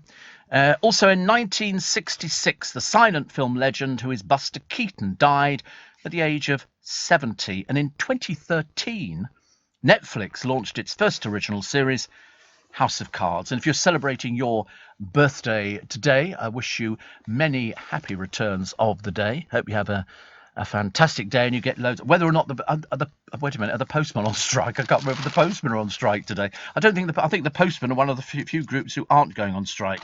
But children everywhere will basically be sort of just going, we really want to go to school, Steve. We really want to go to school today. Not. Steve, unless the council stop charging £25 to dump a mattress, and the same for fridges, people will continue to dump these items. Short-term thinking. But you can take them to the council dumps and they will take these things in. I've seen the programmes on the television where people turn up and they dump all their bits and pieces. And then there's programmes that make items out of all of their stuff, which is quite nice. So that's it for this morning. Morning. Why, Delilah? Honestly, this woke and the snowflakes out there, my godfathers. Ridiculous. Why don't you get Tom Jones down to sing it? I think the fans should sing it anyway. You know, there's got to be something the matter with just about every song you sing at rugby, isn't it, really? What have we got? ITV are making a documentary looking at the Bay City Rollers. Now, I remember some horrendous stories about the Bay City Rollers, and certainly their manager, Tam Payton, so that'll be coming up shortly. The Tooth Fairy payments are down 10%. Come on, hands up. We all used to get money, didn't we, from the Tooth Fairy? You'd sort of go, oh, I hope it's going to be a sixpence. You know, and you think, oh, God, it could be more than sixpence. You get under your pillow, you put the tooth under there, having sort of dragged the thing out by its roots. Danny Dyer reveals the soap's plunging audience figures convinced him to quit EastEnders. We've been saying it for ages. I'm amazed it's taken him that long to work it out. It ain't working. And also, almost half of workers worry about losing their jobs in the cost of living crisis. It's interesting now, isn't it, really, the way that things have changed. Also, the owners of 3 flats overlooked by the Tate have won a 6-year privacy fight because they say there's a viewing platform on the Tate and people can look directly into their sitting rooms. And the advice from the Tate was, pull down your solar blinds. Well, a court has decided differently. So that's good news, isn't it? Posh and Bex's daughter-in-law, this is the Peltz girl, suing the big day organisers. Honestly, it's been a disaster, hasn't it? This really has. She's got a useless husband who can't do anything. He can't make a coffee. He can't make a sandwich. He just does nothing at all. But, of course, they're young, so that's okay. And, of course, Victoria Beckham doesn't really know where to... She's sort of lost, which is a bit of a shame, really. The rugby player, he's only 15, but he takes size 16 in boots. And his mum can't find anywhere. Well, she's obviously not made any effort at all, because you can go to loads of shoe manufacturers and they can make size 16 boots. I don't know why. Perhaps she's hoping a freebie will sort of drop through the letterbox or something. Ozzy Osbourne's cancelled his UK tour. Music lovers everywhere rejoice. The reason is he hasn't got the strength to do it. Well, I mean, he's not toured for ages and ages. Paul McCartney admits that he overdoes Valentine's Day because that's around the corner. That is around the corner. And it's a case of you'll be buying flowers and roses and things like that. And they'll be sort of, you know, they'll be putting hearts on just about anything. And you go, I think I'll get that for my mum. I don't know why kids buy things for their mums for Valentine's Day. It doesn't kind of work for me at all. Pamela Anderson, another picture of her draping herself over, I don't know, a statue or something, still flogging her little book. Because apparently she's a huge, huge international star. A Christian mum is suing after her son had to go to the school's Pride event. He's only 4. I mean, I shouldn't imagine you've got the faintest idea what the school's Pride event actually was, but what they try and do with kids nowadays is include them in all of these things. But the Christian mum decides that she don't want no gay stuff, you know, because that's what it comes down to. That's what it comes down to. It shows great narrow-mindedness, but, you know, there you go. Also, happy birthday to Sir David Jason. It's his birthday today, so many happy returns of the day. And if you're celebrating your birthday, many happy returns of the day. Fergie and Lisa Marie Presley, they're dragging out that torturous friendship, apparently. The only person who knew about it was Sarah Ferguson. I called her Sissy, she says, and I'm thinking... Quite mad as a brute. You imagine your best friend is, oh God, not Sarah Ferguson. Also, I was telling the story actually to a friend of mine a short while ago. Years and years ago, there was a show in London called I, which then changed its name to Y, and I've got one of the original posters from it.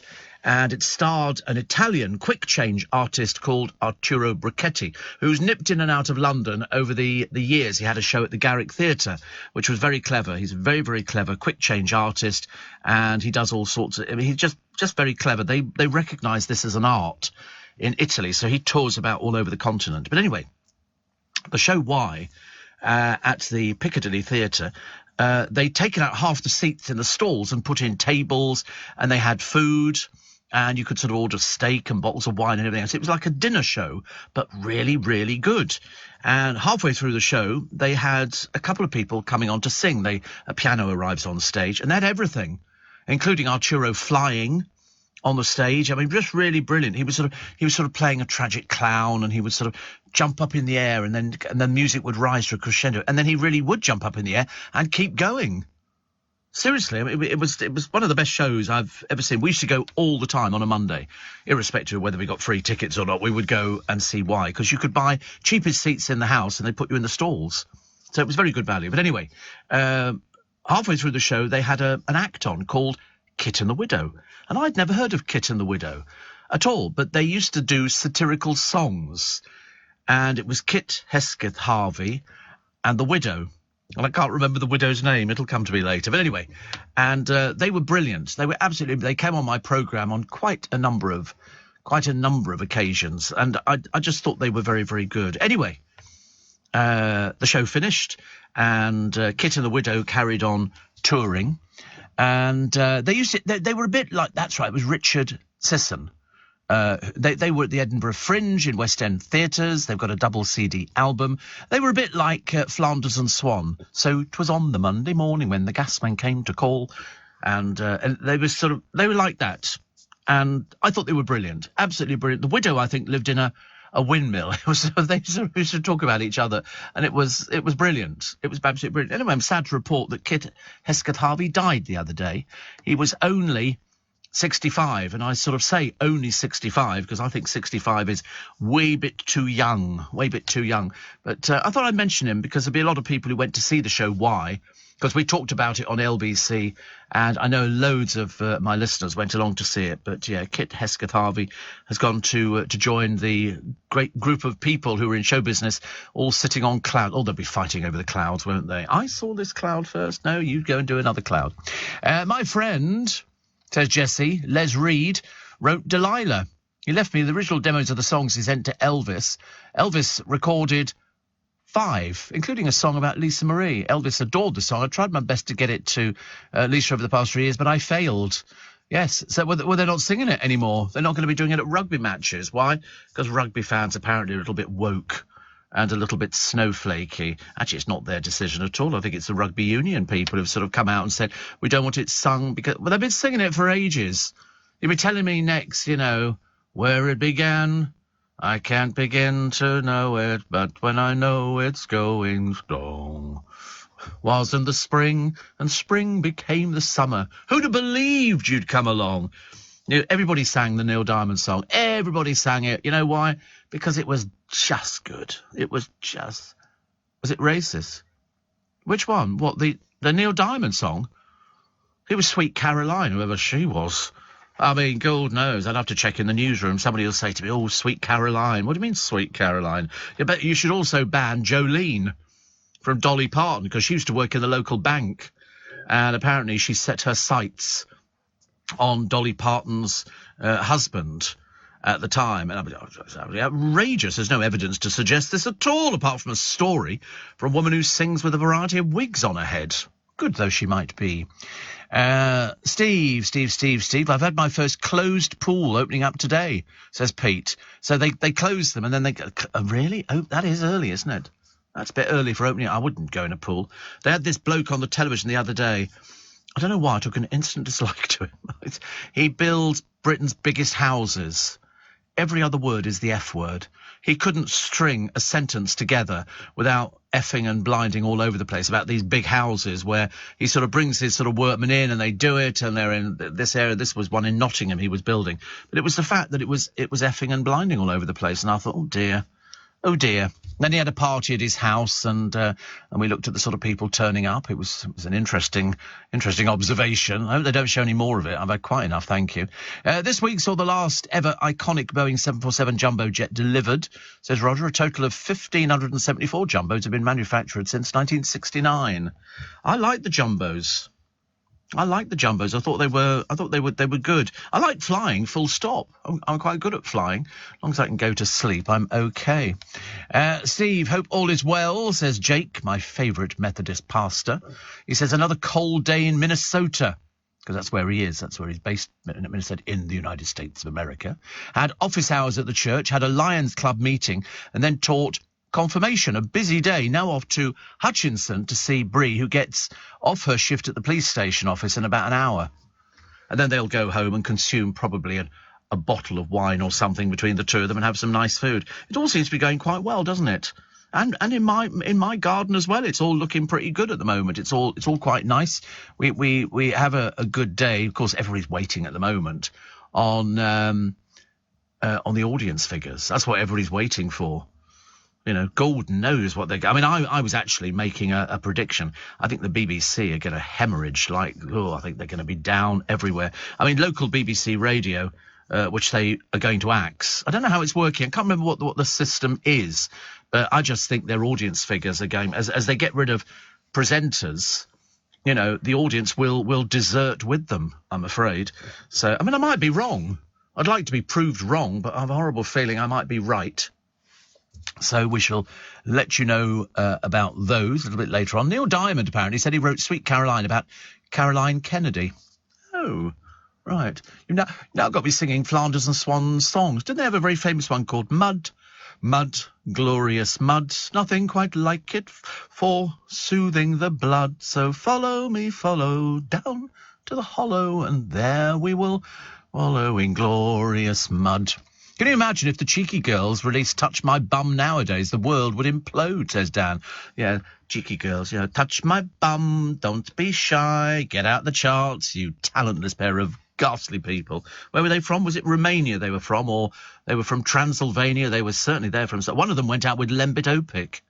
That lasted about 5 minutes, like most of Lembit Opik's things. But anyway, yeah, I mean, you can't sing Touch My Bum, don't be shy. That would just be Romanian. I mean, I remember when they sort of turned up on the television, they were like this thin. I've seen more stuff on a wafer than I had on them. They were just unbelievably thin. Steve, my mum says to say hello from Sydney, says Shane. We just had lunch at Westfield Shopping Centre, Hurstville. That sounds quite nice. What did I have yesterday? I can't remember what I had for lunch yesterday. It involved cheese, mashed potato, and something else. What the dickens? It's amazing when you can't remember things. I don't mind. No, I had the bourguignon the day before. The day before yesterday. So what did I have yesterday? I don't know. There's got to be something that I obviously found. Oh, wait a minute. Bacon. Bacon, mashed potato, instant from Aunt Bessie, and grated cheese over the top. Finally remembered. Which I love. Steve, I'm a little shocked that Kit has died. Yes, it's in the paper today in a show at La Vie en Rose called Bizarre, which was running at the same time as I later called Why and was considered our rival, says Ebbs. Interesting. Yes, I mean, I remember La Vie en Rose because that was at the Windmill Theatre, wasn't it? And they did a cabaret there because my friend Larry, who is a magician, used to do an act there as well. And we went to the Windmill Theatre, whose famous slogan was, "We never clothed." And so it was in the early days. Jack would have loved it. Jack would have loved it, seriously. And you used to go to the Windmill Theatre, and it's still there. It's very tiny, very, very small. But the show that they had on was called Revue de Ville. And they made a film about it, starring Will Young. And there was a little old lady who used to sit in a box, and she was the one who put money into the show. And they were showing nudes. Nudies. And what they would do is, though, they weren't allowed to move. That constituted a bit of porn. So the girls, they would go, ladies and gentlemen, a Greek auction or something, whatever it happened to be, a Greek wedding. And the curtains would part and there would be the girls in a pose.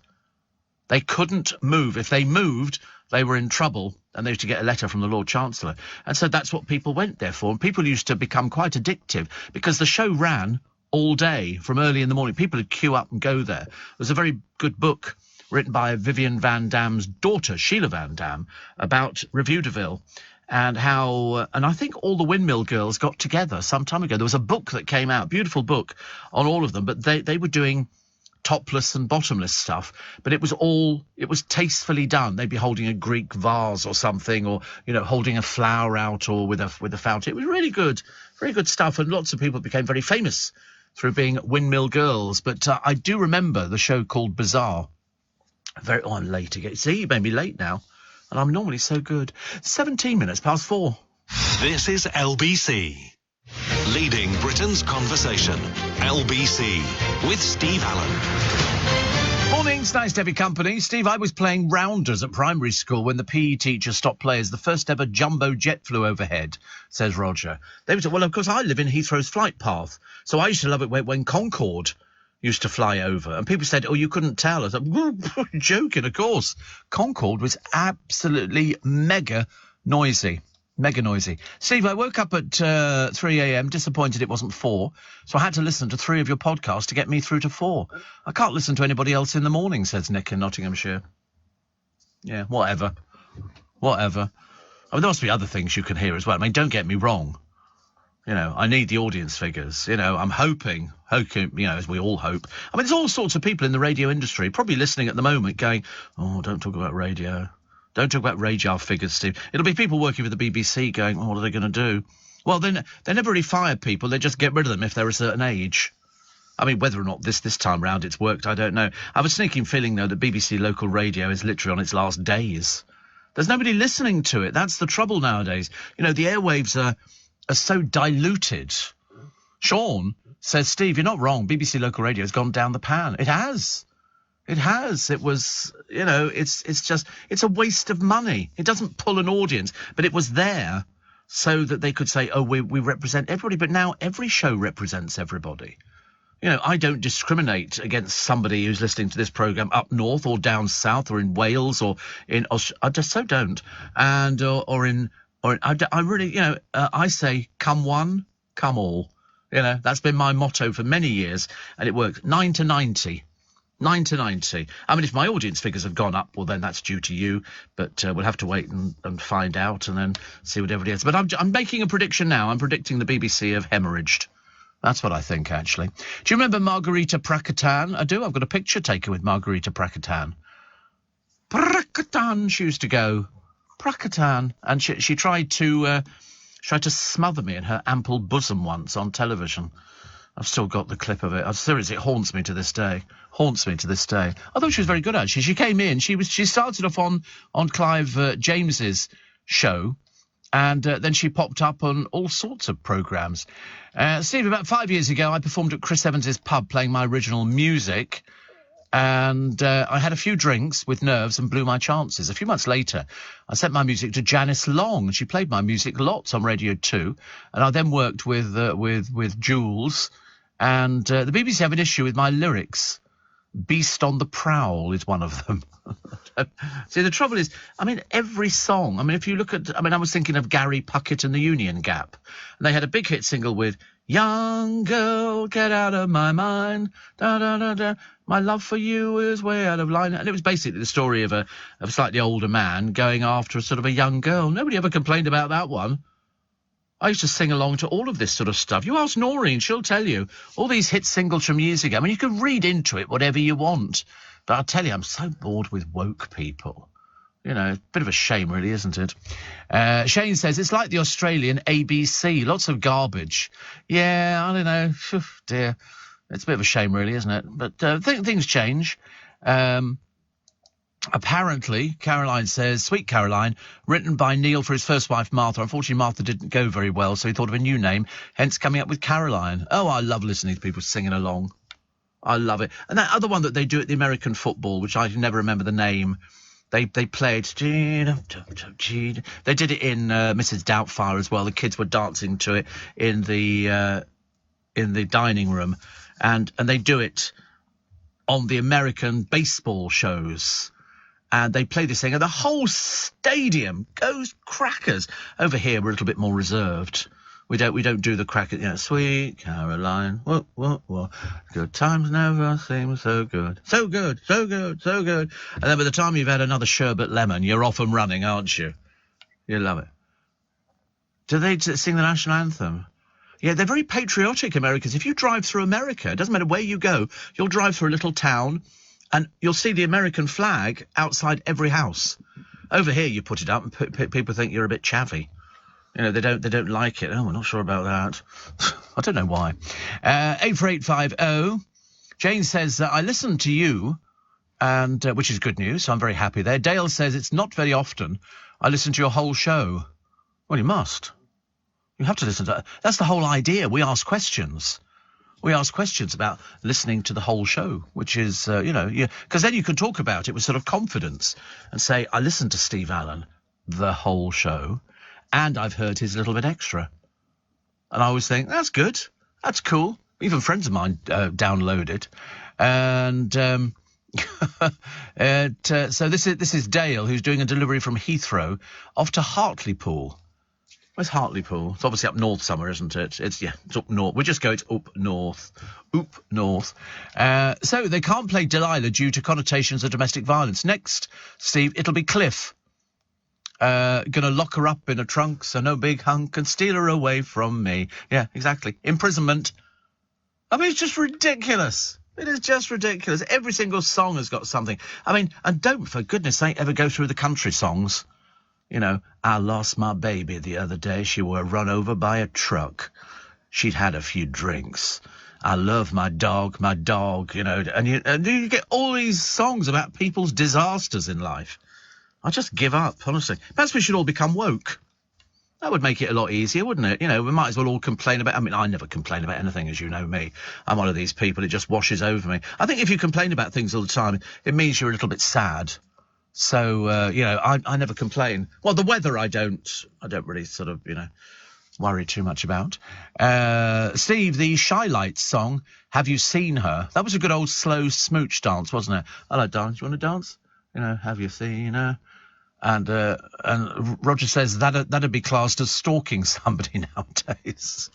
But everything, isn't it? You know, I saw her last night, you know, her ruby red lips. Whoa, hold it there, please. We don't want that kind of talk. You know, but then you get Dolly Parton, you know, singing about her little country retreat and Jolene, Jolene, Jolene, Jolene. Who worked in the bank, of course, apparently. So they say. So any more songs you can think of? Tony says, how about the one going, don't stand so close to me? No, but that's okay, because you're telling somebody not to stand too close to you. You know, if you sort of... But, I mean, I don't know. I've watched these set-up things on the television where, just to see if the public will interfere, and there were some girls and they were attacking another girl at a bus stop. It was all set up, they were acting, and they just wanted to see if other people at the bus stop would say something like, what do you think you're doing? You know, because people, you know, especially school children now, and of course yesterday they didn't go to school. They were out on the rob, and they were going and drinking, Jezebels, honestly, doing all this kind of stuff, woo, let's go drinking, you know, and you think, no, you should be studying. Actually, I spoke to my hairdresser yesterday, and she said that the school that her kids go to, they weren't on strike. They weren't on strike. And I was driving down the road in the car thinking, should I get it washed again? I thought, no. It's quite clean at the moment. I just need to get my alloys done. They're not bad. You wouldn't look at them and go, oh, they need doing. But I just feel that we should have it. Is that the time we're doing it now? At the time we're doing the news? Have we come up with some new time for it? Oh, Dickens, how you go? All of a sudden it's 4:40 time for the letter. I thought it's some new union agreement that has gone on. I like this idea. He had this sort of problem the other day. Yeah, Charlotte's gone on strike. She'll do it at 4:40, if indeed she does it at all. That's how people work nowadays, isn't it? There's a man who shone a laser at a police helicopter. They can't put him in prison because he's too tall. He's 5'11", 6'11", and apparently 6'11" is too. Well, why would that be too tall to put in prison? It's ridiculous. You just have to bend over. It's 6'11" is quite tall, but can't they put him in something in prison? That's just ridiculous. In other words, he could commit crimes for ages and ages, and they go, oh, he's too tall to put in prison. Make him kneel down. Much better. Still to come, the fiery moment Simon Cowell's head was set on fire. Pauline Quirk gets an MBE, but in fact, Linda Robson and Leslie Joseph didn't. I don't know why. And the TV vet, My War to Help the Animals. And Mayor Khan, they say, fails to help half of Londoners. And if you like a penguin or a club, multi-packs, they're going to cut them down. They're going to go from 8 bars to 7 bars, which is not very good, is it, really? Because I like sucking the chocolate off a penguin. Because then what you realise you've got in the middle of it is a bourbon biscuit. That's what it is. It's a bourbon. I used to go to the factory in Manchester where they used to make penguins. Yeah, it's a bourbon, just covered in chocolate. You don't think they've, cultivated... No, it's just a bourbon biscuit. And if you suck the chocolate off, which is quite a delicate operation, it's not easy. Not easy. We used to play a game in the car when we went on journeys with our parents. My mother would have a packet of fruit pastels. We were so rich. a whole packet of fruit pastels, and there were 4 of us. And she'd go, right, you have a fruit pastel, and you put it on your tongue, and it's the person who makes it last the longest. Because it worked on the assumption that it produced all this saliva in your mouth, that there was no way that you could resist not biting this fruit pastel. And then she made it complicated by introducing spangles or opal fruits or anything that was hard that would sit on your tongue, and then you'd have to sit there like, and of course the advantage it had is it kept the kids quiet. So if you've got youngsters nowadays, go and get yourself a packet of pastels and say, if you can keep this going for about an hour, there could be a prize in store for you. You don't have to give them a prize, just tell them it's a prize. They don't know. I was watching one of these programmes on the farm again the other day. I've become quite into them until they started sticking their hand up cows' bottoms to find out how many sort of calves they had. And I remember thinking, maybe I won't become a farmer. Maybe I'll become something else, but I couldn't think of anything at the time. 4:30 is the time. The LBC News headlines are brought to you with Charlotte Morgan. This is a passenger announcement. You can now book your train on Uber and get 10% back in credits to spend on Uber Eats, so you can order your own fries instead of eating everyone else's. Trains, now on Uber. T's and C's apply. Check the Uber app. Steve Allen on LBC. Morning. I thought of the police. Don't stand so close to me, says Claire. I don't know with any of these songs. You might be telling me something completely different. Steve, hit me with your rhythm stick. Could be banned for inciting violence, says Patrick. Hit me. That was Ian Dury, wasn't it? Whose album was called New Boots and Panties. And actually, the actual sleeve had a pair of panties over it, which was very odd. Actually, the Rolling Stones had one as well, which was a zip on a pair of jeans, and you could pull the zip down. No, just me again. Oh, I remember all these things. All these albums had different pictures on. Whereas I remember when Mike Oldfield's Tubular Bells came out, I remember a friend of mine, his sister had a record shop in Newbury, and he said, "You've got to hear this album." I said, "What is it?" God, it was repetitive. It just went dun dun dun dun dun dun. It just went on. It went on for hours. Seemed like hours to me. And then, strangely enough, I became an absolute addict for Tubular Bells, and they did the orchestral Tubular Bells. It basically saved Virgin, I think, because they shifted so many. And Mike Oldfield didn't want to perform live. He was quite shy, and I think Branston drove up there in a Rolls or something like that to his place and said, "Listen, I want you to do the Royal Festival Hall live, play Tubular." And he said, "I don't want to do it." He said, "I'll give you the car." So he got the car and he played, but he was a very reluctant performer. But I'd seen him at Edinburgh, and I just thought it was such a good album. I bought it again about a year ago, something because I keep losing albums, and I think you've got things from your childhood. You think that was a very good album actually, and so I like that. Of course, Christmas for me is the best bit. That is the best bit. Steve, listening to you talking about Chocky biscuits, I've now had to reach for my pack of Minty Viscounts. Oh, Minty Viscounts. They're a bit cool. It was a Bentley, was it? My friend Chris knows it. If ever I get something wrong, he's very quick to come and correct me. I just remember reading the story about it and thinking, because Mike didn't want it. And then it turned out that Mike was a listener to LBC, and I remember thinking, I need to cultivate this one. He was very good at all. And then he did, I think it was Hergest Ridge, which came up after. I mean, I don't really know much about music. I've got little bits that I like, and I did used to play music. The music I'm happiest with would really be something, 60s and 70s. More 60s. Isn't it funny? You can remember stuff from years and years ago, and then, something that's sort of a bit more up to date, Hopeless. I mean, I could listen to radio state, as we've got so many in the building. I could listen to the music on. I couldn't even tell who the artists were. I've got no idea at all. And I'm surrounded by music. In fact, the 3 radio stations plus us on this floor, I couldn't tell you any of the songs that they played. They could even be in the charts. And Mint Club biscuits all the way for me. Have one every night after my tea, along with a pint of ice-cold Vimto. Oh, how lovely. Ice-cold Vimto. That's good. I told you the other day I bought this Ribena. It sometimes sits in the little corner shops, cold cabinets, and that's quite nice. I quite like ice-cold Ribena. But all I've got in the car for today is water. I shall go home. I might nip in and buy. They do these tins of coffee. Have you seen them? They're called Jimmy's or something like that, and they're nice. And I generally buy a couple of those for the journey down there. But then the trouble is, it's cold coffee, basically cold coffee. I suppose you could heat it up if you wanted to, but I quite like it. The trouble is, you're driving down the motorway, and it's such a long drive for me that you get halfway down there and you think, I wish I'd been to the toilet. You know, student radio. Really? Massive buckets, apparently, to turn up. You know what those students are like, honestly. It's no good having a conversation with a student. Seriously, they haven't got the faintest idea, A, who you are and what you're talking about. Mainly because, you know, they just indulge with things, you know, and somebody says, are you going to any lectures today?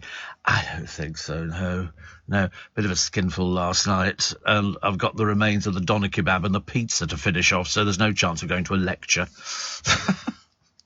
I did meet students, actually. I got invited to do a talk. Actually, I say students. They were at Harrow School. And I only mention it because it just came back into my mind a short while ago. And all they wanted to talk about was the sex programmes on the radio. Because we used to have a sex programme on the radio. Well, it was more relationship. You know, you could phone up if you're having problems with the relationship. I think it was our friends at Capital who had a sex show with Anna Rayburn. I can't begin to tell you what she used to ask people every time they came on the radio. I'd be taken off the air. Dreadful. Steve. The Clash Cost of Living EP gave away a bag of coins with the early pressings. Really? And Dale says Mike Oldfield also revamped the Blue Peter theme. Yes, I like the Blue Peter theme. I used to like Blue Peter. I couldn't tell you who the presenters were at the moment. It all changes on children's television. They sort of do all these things, and then it just sort of disappears. My friend Chris says, I'm not correcting you, merely assisting, my lord. He's such a superboy. Such a superboy. Up so early. Actually, not that early. My driver this morning asked about, what time do you start? And I said 4. He said, you're going in now? I said, yeah. I said, free tea. I said, you can read the newspapers, put your feet up, watch television, go on the computers. I said, it's brilliant. I said, and then yesterday, because network, no, they weren't, they were Southwest, on the railways, they were perfect. I got to the station thinking, you know, I know what it's going to be like, because Freddie kept texting me, going, are you, I said, well, the moment he texted, I was actually on the train and waiting for them to hear that thing where it goes beep, beep, beep, and that's the guard signalling to the driver. It's all straight down the line. And then we sort of moved out, and I remember thinking, oh, this is good, it's working. So I tweeted how good I thought Southwestern were, you know, and then they didn't reply. No, I know. They just don't, do they? They don't reply to you. I mean, I don't want to engage in dialogue and conversation. In fact, I was going to get something, but I was running a little bit late because the bus had arrived a little bit late. But I've worked out that I can get from one end of Waterloo Station to the other and get on the train and sit in my seat in under 7 minutes. I mean, you've got to pick your skirts up and run a bit, but I mean, but I don't do running. It's funny, when I was younger, I was very fit. I would run everywhere. Now I just look a bit ungainly. You know, I look like sort of, you know, one of those sort of kids who's learning to walk, and then they say, well, take the hands away, and the kid goes, way, and just collapses in front of you. There's a good advert on the television at the moment of a little kid on his mummy's shoulders in an airport, and the kid goes, we're in seat 4C, to this bloke who's queuing up. They've obviously sort of superimposed the mouth on it. So the bloke goes, anywhere but seat 4C. I don't want any of the 4s or the 3s. And the kid looks at him and winks. Bit like Jack. Yeah, Jack winks a lot. And so and I don't know where this thing came from. I don't know where that bit came from. Is that, I'm watching you? I'm watching you, I think. And that's, I don't know what that is, Jack does. I mean, something. It's a salute. Right. You weren't in any of these peculiar things years ago where you sort of had to sort of dress up or something in a sailor's uniform. Yeah. Oh, he raises his eyebrows. I know. I don't think so, Steve. You know, I wasn't in the forces, you know. What do your parents do? We never discovered this, did we? Here we go. Your dad, is he really? I think I just misheard that. He's a banker, is he? Oh, right. Well, there you go. So, for a bank that's operating or one that's just closed? Bit difficult to tell. He's a banker. Does that mean he... Because whenever somebody says banker, I imagine it's like Mary Poppins. You know. Is it... Oh, it's a bank job. Oh, right. Well, listen, no, you mustn't decry him. I mean, heavens above, it provided you with sort of a warm bed and sheets and... A what? A financial consultant. Yeah. I've got friends of mine who are running in the banks, and they do financial consulting and everything else. In fact, my youngest goddaughter does things like that now. She works in a... I mean, to me, she looks like a child.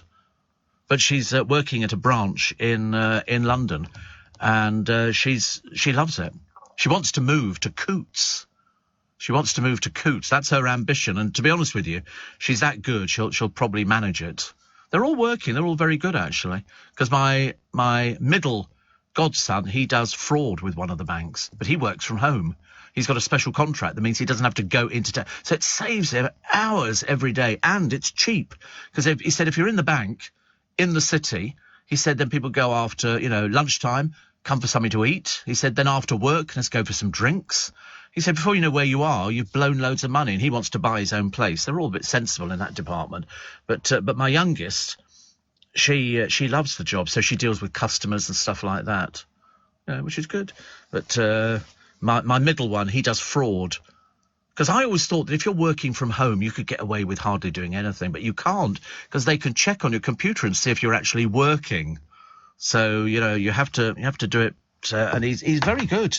He's very, very good. And my other goddaughter, she works in what do they call it? Up at the airport, checking people's case when they come back in. Anything to declare, sir? No, nothing. Would you like to bring your case over? You can imagine, can't you? The abuse the poor girl gets. It's terrible, really. Steve. Was the record shop in Newbury checkmate? I couldn't tell you. I can only remember certain things about my childhood, and I can only remember certain things about school, but I couldn't tell you the name of the record shop. It was off Cheap Street. That's all I can tell you. Apparently, you can buy coffee in a can that heats itself when you open it. And also, I can't find Purple Club biscuits, the fruit ones, says Rob. I don't know. I wonder if they still do them. You never tell, can you, really? Sometimes things come in. Ladies are the ones who suffer most when you get a big manufacturer of women's makeup and stuff like that. And then they go, well, that colour's not selling very well, so they discontinue it. So you go in to buy, either that or your perfume or anything else. And they go, no, we don't make that anymore. Do you remember My Ding-a-ling, said Sue? Yes, Chuck Berry. This little song, it ain't so bad. Cutest little song you ever had. Those of you who will not sing, you must be playing with your own ding-a-ling. And this used to be played on the television. You can't believe it. I mean, it was double entendre all the way through. There's the club biscuit. You can get it. It's still there. A dash of fabulous fruit. And it's called Club Fruit. You appear to be able to get it all over the place. So it is available. It is there. It's 5:15. This is LBC with Steve Allen. Morning. Shane says, is Jack a good singer? Well, I shouldn't think so. No, absolutely not. Tuneless. Like oh, dear female, really bad. I mean, honestly, he did want to audition for The Sound of Music, but frankly, the cows in the fields with the bells on were doing a little bit better than he was. And he wouldn't play Gretel. He wouldn't put the wig on with the curly bits. So, no chance. Steve, how do I message you via Alexa? Oh, it's easy. If you're listening via an Alexa smart speaker, you can send a message by just saying, Alexa, send a comment to LBC. It's as simple as that. It's as simple as that. My Alexa is going mad here when I tell it to message you. Yeah, just say, send a comment to LBC. That'll do it. God, we never hear the end of it now. And listening to you singing Sweet Caroline, says Mike, because I am a singer. I was in the school choir. Not only the school choir, I was in the church choir as well. So the church choir, I learnt to sing at a very early age. Took me back to 72 when I was persuaded to go and see Neil Diamond at Southampton Guildhall instead of revising for my geography O-level, which I passed anyway. I'm sure his support was Aretha Franklin, but over 50 years and the memory is slightly hazy. Yes, didn't they want to axe one of Aretha Franklin's songs? And was it the I Am Woman? Or something like that. They wanted to axe that because people complained about it. I mean, 3 people. It's a case of, goodness, people just need to get over themselves. It's so easy now to sort of complain about things. It was like the other day, Paul Richard Madeley had to apologise to Sam Smith because he called him. You know, it's like calling Judy her. You know, I just don't get it. I couldn't care less really what anybody wants to be called. But, you know, why do you have to make such a drama about it? Dreadful. Steve, and I'm just waiting for these songs to be banned. Jack and Jill, as it's gaslighting the poor service at the NHS, as Jack used vinegar and brown paper. Humpty Dumpty, violence to eggs, because he sat on a wall in a great fall. Wee Willie Winky, I mean, that's about streaking, isn't it? Looking through people's windows, if you remember, in his pyjamas. Georgie Porgy, pudding and pie, kissed the girls and made them cry. I mean, that was just blatant harassment. Blatant harassment. And this little piggy went to market. This little piggy stayed at home. This little piggy had roast beef, and this little piggy had none. It's showing how a rich pig could go to market. The poor one stayed at home. One had food, one did not, and just cried. Went, woo, like that. You know what pigs are like? Dreadful. The noise they make. Dreadful. I like pigs, though, actually, when they're little.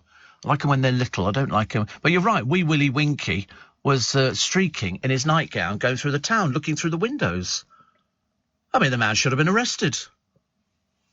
You know, and all that, what was all that huff and puff will blow your house down going on about? And then that poor little girl who's wandering through the jungle, and she goes into the house and she finds bowls of porridge, and then she eats it, then she falls asleep in the car. I don't know, as you do, I suppose. I mean, I wish she must have been really tired, all that walking. And then these bears come back and go, who's been eat, you know, and you think, well, quite clearly it's her asleep in the corner, isn't it? And then Peter Pan. Nobody's ever mentioned his best friend was a fairy. Nobody ever talked about that one. It's, again, all these things you've got to worry about.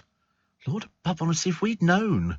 I can remember sitting there in the cinema trying to do supercalifragilistic, and there was a kid in front of us. We saw it in a big cinema, which was at Marble Arch. It's not there anymore now. It's been pulled down, and they put up, wait for it, offices and flats. And this little kid in front of us, who can't have been any more than 6, was doing supercalifragilistic. I'm struggling with it. Supercalifragilistic. Oh, it was just hopeless. But this little kid did it because he knew. He knew. Roger says the song that starts, Mama just killed a man, pull the trigger, now he's dead. Exactly. It's everything, isn't it? Oh, there you go. Vic says Jojo Rabbit was great. There you go. What did we tell you? 24 hours. Yeah, you're late to the party, I'm afraid. Steve, thank you for keeping me occupied when I wake up in the night. Well, yeah, well, it's nice, actually. Hope you all reflect in the figures. The only people who don't feature in my audience figures are people who live abroad. We'll have to sort that one out, actually, because I've got loads of people who listen abroad. But we get people, everybody from, you know, Warburton's drivers to ice cream drivers. And yesterday was a little bit of a special day because we got the ice cream and it was delicious. You can always tell when Ben's on because he brings it and he just throws it at you. Honestly, take it like that, honestly. There's an act of cruelty somewhere going on there. Cruelty to ice cream, which is the best one. Another one says, somebody else talking about songs which are going to be banned, which I hope they're not, but you're right, actually.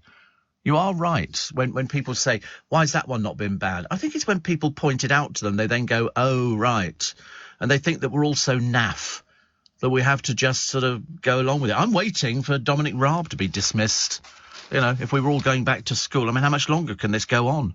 Is it 24 people now have laid complaints against him? 23 people, 24. They just keep popping up, and yet he's still there. He's still there. I don't know how this works out. Ridiculous, isn't it?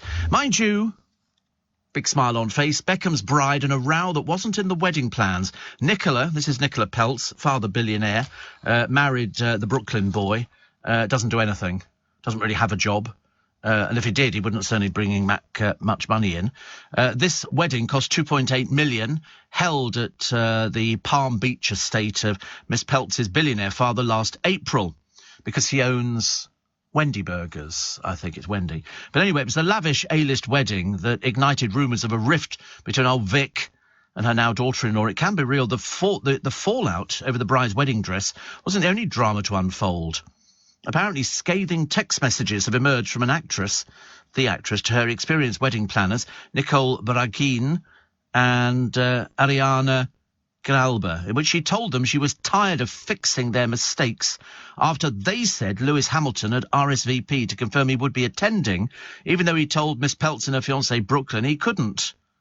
The exchange began, went, and so it drones on and on. I mean, honestly, they're just such precious little darlings, aren't they? The whole thing.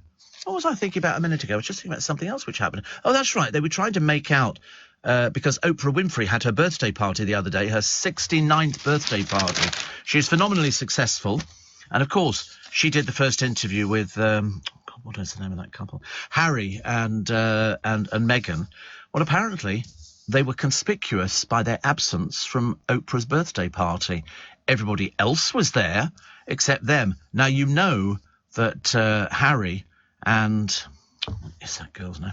Anyway, Harry and the wife will go anywhere for a bit of publicity. And you would have thought that they would be going back kowtowing at the church which belongs to Oprah Winfrey. But they weren't there. Now, either they had a previous engagement, which I can't think because we would have been told about it, or they just weren't invited because the tide, they say, is turning in America. We've had the publicity. We've seen the books out there. OK, let's all grow up and move on, shall we? Makes it so much easier. John in Finland says Mike Oldfield played an extract of Tubular Bells in a tribute to the NHS at the opening ceremony of the Olympics in London. Oh, right. Oh, right. And Lali says, can you say that Peter Piper picked up... Of course I can. I'm a radio presenter. I also do the She Sells Seashells on the Seashore, you know, because I'm a presenter. We can do these things. Freddie's now practising. Whether he's practising to be a presenter, I've got no idea. And, Steve, not to mention the lyrics to Smooth Criminal. Who did Smooth Criminal? Oh, well, I'm thinking of Smooth Operator. Jackson was... I don't know. You're telling me I don't know that one at all. But, I mean, there's probably all these songs that we shouldn't really be having anymore. We shouldn't really be sort of talking about them because people go, I was offended by that. And you think, oh, you can't be. Please don't be offended by things. It must mean that you're very sad. We've got the Christian mum story coming up. We get these every so often. We get them every so often because there was a lady who used to work up at Heathrow Airport. I don't know whether she's still alive or still works at Heathrow Airport. And she had a crucifix round her neck. And they said, you're not allowed to wear it. You've got to keep it hidden. And she lived, I think her name was Nadia Awida or something like that. And she lived in Twickenham and I saw her. And they said, you're not allowed to display your faith. It didn't make any sense to me, because if you're Muslim, you can put a head covering on, and if you're Jewish, you can put something on. I didn't right understand, but they made such a brouhaha about the whole blooming thing. It sort of blew up in front of our very eyes, which was a little bit of a shame. People always, you know, complain about something. Was it Nadia Awida? I can remember a picture of her because I remember looking at the car because she parked opposite my hairdresser. I was right. I was looking at the car parked opposite. I went, oh, I know who that is. I said to my hairdresser, that's Nadia Awida. That's the woman with the crucifix.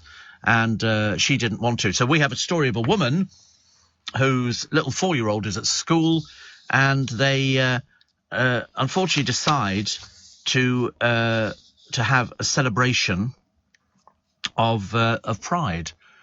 And her son said he didn't want to go to it, but the school made him go to it. And she's now, I think, wait a minute, I'm just trying to, yeah, she's suing. She's suing. He's 4 years old. I mean, he's 4. I shouldn't imagine if you said to him, do you know what gay is? No. What do you think it is? He doesn't know. Parents put these ideas into children's minds, but he had to go to the school Pride event. You can't start opting out of... What difference does it make? It's not saying to him, oh, by the way, you might be gay when you grow up. He's 4, for goodness sake.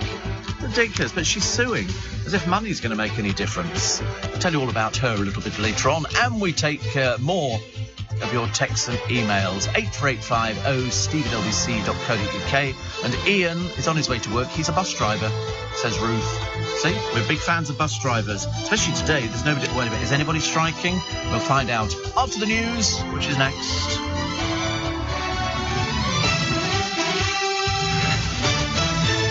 Are you receiving tax credits? If so, this message is for you. Tax credits are coming to an end, and most people will be asked to apply for universal credit instead. The Department for Work and Pensions is writing to tax credit claimants. You won't be moved automatically, so look out for your letter explaining what you'll need to do and by when. And there's also lots of support to help you make the move. Get ready for your Universal Credit switchover.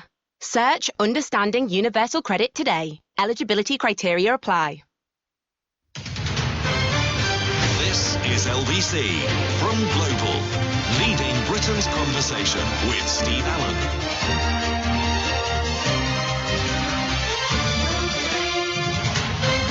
Morning, nice to be company. It's Steve Allen's Early Breakfast. It's Thursday, February the 2nd, so we can finish and dispense with the pinch and a punch for the first day of the month and white rabbits and all the rest of it. We had to do that because I wanted to do pinch and a kick for being so quick.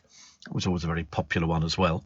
So, how cheap is life nowadays? Answer, very cheap. And you can always tell because there is a driver in the paper today who was speeding in a bus lane, which he shouldn't have been in, and he killed 2 young boys. So he goes to court, he's found guilty, and what does he get? 9 years. Now, you and I know that that means he'll be out in 5 to 6 years.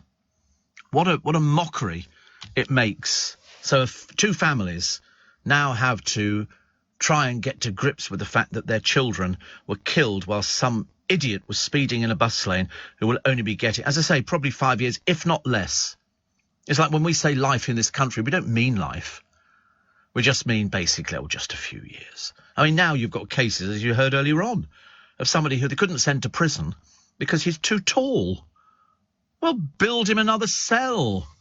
Goodness sake, honestly, what sort of country we got at the moment? It's terrible. Apparently you have to say actor now, not actress. Oh, I don't, Andy. No, I call them actors and actresses. That's what I do. I've always done that.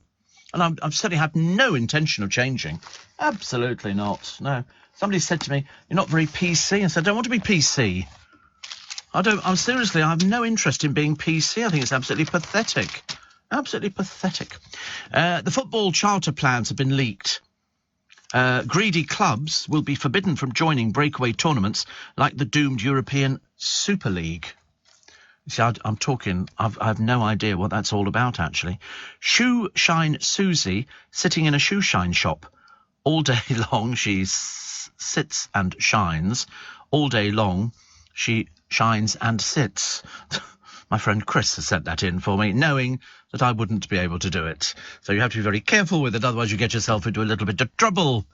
They used to make you do that years ago if you were a newsreader. They used to make you read with marbles in your mouth. You put loads of marbles in your mouth, and that would make sure that you had to enunciate the words. We didn't ever have to do it here. That would be silly. But that's what people did. In fact, they do it, I think, in My Fair Lady, where he puts marbles in her mouth and she has to say, the rain in Spain stays mainly on the plain. Did you ever see My Fair Lady? No, of course not. Do you know what it is? Not a clue, honestly.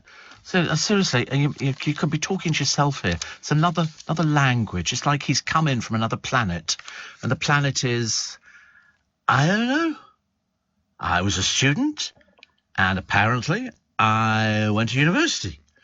And apparently, I wrote something called a Dissy thing. And I wrote that, and then they said, OK, you can work on the Steve Allen Show. And he went, really? They went, yeah, you can work on the Steve Allen Show. And he got very excited. He goes home to his parents. He goes, I'm on the Steve Allen Show. And his mum and dad go, whose show? You know, you're going to get things like that. And you go, because I wrote a Dissy. And they went, oh, right. And that was good. And that got you to, hello? OK, what would you like to ask Steve? Yeah. Yeah. Actually, I liked the idea when the world was black and white. I thought it was brilliant. Did you not like don't you remember black and white television? Yes, it was quite amazing when we booked our colour television from Radio Rentals, and the man came round, took away our black and white one, and we ended up with a television from a company called Finlandia. And he fiddled about with the knobs, and all of a sudden, the black and white went, and there was colour. And we hadn't painted it on the screen, nothing. It just appeared. How does that work out? And we had it. My mother used to keep that television for years. She said it was very good television. She was very pleased with it. But yeah, it was colour. And so you twiddle a knob because you could be black. That was why people got exercise in the early days, because we didn't have remotes. You had to actually physically get up from the settee and change the channel. You had to push the button or turn a dial or something. And then at the end, at midnight, it would go off. There'd be no television programmes. You just, all of a sudden, the first thing I watched in colour, I've got no idea. No idea. I can remember, I can see the television to this day, and I can see which corner of the room it went in. But I was quite happy with watching black and white. I watched Blue Peter in black and white. What's the matter with that? It was quite a good thing to watch. Strictly Come Dancing's Tess Daly and Claudia Winkleman. Somebody asked me the other week, and the other year, and the other month, what did Toss Daly do before she got this? I mean, she just seemed to appear from somewhere. I don't know what she was doing. But anyway, she's just signed a contract to host the Strictly show for another 2 years. Oh, God, another 2 years of this boredom. And I think also Claudia is going to be doing it as well. And the duo are thought to have hammered out an even bigger six-figure deal to return to the BBC dance contests, which they've fronted together since 2014. All they've got to do is read an auto cue. It ain't difficult. Provided you can read your name. I am Toss Daly, and this is Strictly. Way, woo! And Claudia Winkleman just stares blankly into the distance. We have no idea what planet she's on at all. But they say her total earnings, including advertising work, have been estimated to top £1 million a year. It's interesting, isn't it, really, when you sort of look at the money they make. And then the BBC go, we haven't got any money. Got to save money. Well, axe this programme. You don't need it anymore. Who cares whether somebody can dance? I do appreciate, though, that half of Gogglebox are absolutely addicted to Strictly Come Dancing. They sit there. But then you only have to look at these people on Gogglebox now. I don't know where they get them from. Seriously. There must be an agency for people who haven't done any exercise for about 5 years. And then they sit there and go, oh, I like this. I like this one, he says. Well, I don't know who the people are. I only know the brother and sister. And that's all I know. And the family, they've got the big slobbering dogs. But I think the dogs are not with us anymore. Keir's MPs join in a day of paralysis. And here they all are. Sam Tarry, Nadia Whittome, Olivia Blake, Lloyd Russell Moyle, John McDonnell, Richard Burgeon, Beth Winter. People I've never even heard of. Have you ever heard of any of those people? I hadn't heard of any of those people. And but they were, and Jeremy Corbyn. I don't even know he was still with us. No idea. Jeremy Corbyn. Because they've got all these people, and this looks to me like they're in Whitehall. So parents forced to miss work. They say 9 out of 10 for misery. Keir's MPs join in a day of paralysis. They just seem to want it. But the trouble is, the general election is more than 2 years away. Why are they faffing around now? I think they'll go, well, of course, it's dreadful. We want to get the Conservatives out. I thought, well, they've been in for 12 years. You know, obviously somebody's voting for them somewhere. Big Andy says, hope you're well. Checking in if I'm still barred. Yeah, still barred. Yeah, definitely. And what's Jack's favourite alien conspiracy documentary, says Martin. He doesn't have any. He's not an oracle. Well, look. Area 51. By who? Bob Lazar. Anybody any the wiser on that one? No. Is it sort of another comedy version of E.T. or something, is it? It was on Netflix. It's on Area 51, which is in America. Oh, it's about a guy who used to work there. Oh, he's a whistleblower, right. And he's still alive, is he? Yeah. Rubbish as per usual. Honestly, all these people. Yes, I used to work in Area 51. What is that, dear? It's where they keep the spaceship. Yeah, right. I don't understand why they would ever want to keep something secret. If a spaceship had landed, doesn't matter whether it's here in the middle of the Arizona desert with two old biddies from Arkansas, you know, it's a case of why would you not want to tell people? Do you think it's going to be like War of the Worlds and everybody's going to be going, I can't believe it, we're being attacked by aliens? Well, I wouldn't be. I've invited them to pop into my studio. I've said any time you don't, you know, you can park up at Trafalgar Square. Nobody's going to give you a ticket, believe you me, and just walk round the corner. We're in Leicester Square. Pop in. I'll give you the rest of the programme free to discuss where you've come from and, you know, what you do for a living. Have you got any department stores? Is it necessary you're absolutely stark naked? Is it necessary for these sort of things? And why have you got this sort of green phosphorescent sort of colour that surrounds you? Because people want to believe it, don't they? I've discovered all the people who want to believe in flying saucers. You present the facts to them and say, why would they want to keep it secret? Why would there be an area called Area 51 where, shh, don't tell them, we've got a spaceship. What? Who cares? Bring it out, put it on television. I should imagine Holly and Pip, they'd have a field day if somebody landed a spaceship in their little studio. You know, that'll be the best thing to do. And then they can go, listen, for all those disbelievers, here he is. And your name is? Zog. Okay, Zog speaks English because he has a translator with him. And he'll go. And they brought us gifts, which is very nice. What have we brought? Gold. That'll be nice. Thank you. We'll take some of that in. And have you got a lot of this? Oh, there is. Oh, really? How long did it take you to fly here? 7,000 years. God, you're fairly old, aren't you, really? You know, and then they'd have to say, but we have to go at the moment to the competition. So, Zog, if you're interested, you can win another one of these stupid holidays and 1,500 quid. It was the same yesterday. It's a you know, like Zog, who's just travelled all these light years to come here, is going to be interested in like a holiday in sort of like a Centre Parks kind of place with 1,500 quid to spend. He's just given you gold as a present. Don't understand why they're going. We have been studying you. There was a very good record made years ago, and it was by the Carpenters. It was called Calling Occupants of Interplanetary Craft. And it was basically, calling occupants of interplanetary craft, we are your friends. As soon as it was like that, it was exactly as Jack wants it to be. You know, they come down and they want to be my friend, and they're moving into my house. You know, and then we're going to go out down the street, and we're going to show them off to all my friends. We're going to go into a pub, and they're just not going to want to drink anything because they don't know what it is. Jackson go, have another bitter. Oh, I'll tell you a bit. Can I fly the craft? Can I fly? Go on, let me have a go at flying the craft. They go, okay, you've got the sticks here. Did you ever see Flight of the Navigator?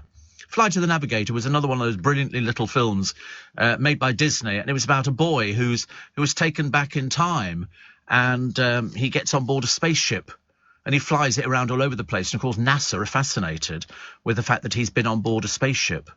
And you literally just go, okay, 3 miles up, and the little creature on board goes, compliance. And all of a sudden you go, whew. Next thing, he's 3 miles up in the air, and all the crowd are down saying, well, what was that? That was amazing. That's Jack. Jack would be leading that crowd of people going, Area 51, got a spacecraft. La, la, la, la, la. I'm going to climb on board it. I'm going to go and sit in the passenger seat. No, I'm going to sit in the driver's seat. Because people want to believe. They want to believe. And Andy says, the sure sign of intelligence life is the fact that nobody's been in touch. Well, we've sent up all sorts of things. You can't tell him that. I mean, seriously, I'm talking to a brick wall here. You know, if I say to him, they've sent up little satellites with, you know, this is Blue Peter, this is Steve Allen, he's a radio presenter, this is Leicester Square and all that. Nobody's ever come back to us, you know, and we've been on the moon. Nobody up there. No, you'd have thought that would be the ideal place to go. They could have opened their own chippy or something like that. But, you know, but that's for the trouble. If you get students, and God knows we've all had enough of students, you know, and they drink enough, they'll buy into any story. They buy anything. So the moon's made of green cheese? Let's go get some. I like green cheese. It's right. Gorgon said, I like green cheese. And behind that mountain over there, let's trudge over there to that mountain. And there's going to be people living around the base there. And of course, and then it turns out we never went to the moon. It was all dummied up in an aircraft hangar. Why? Why would they spend billions of dollars to film something in an aircraft hangar? Goodness sake, honestly.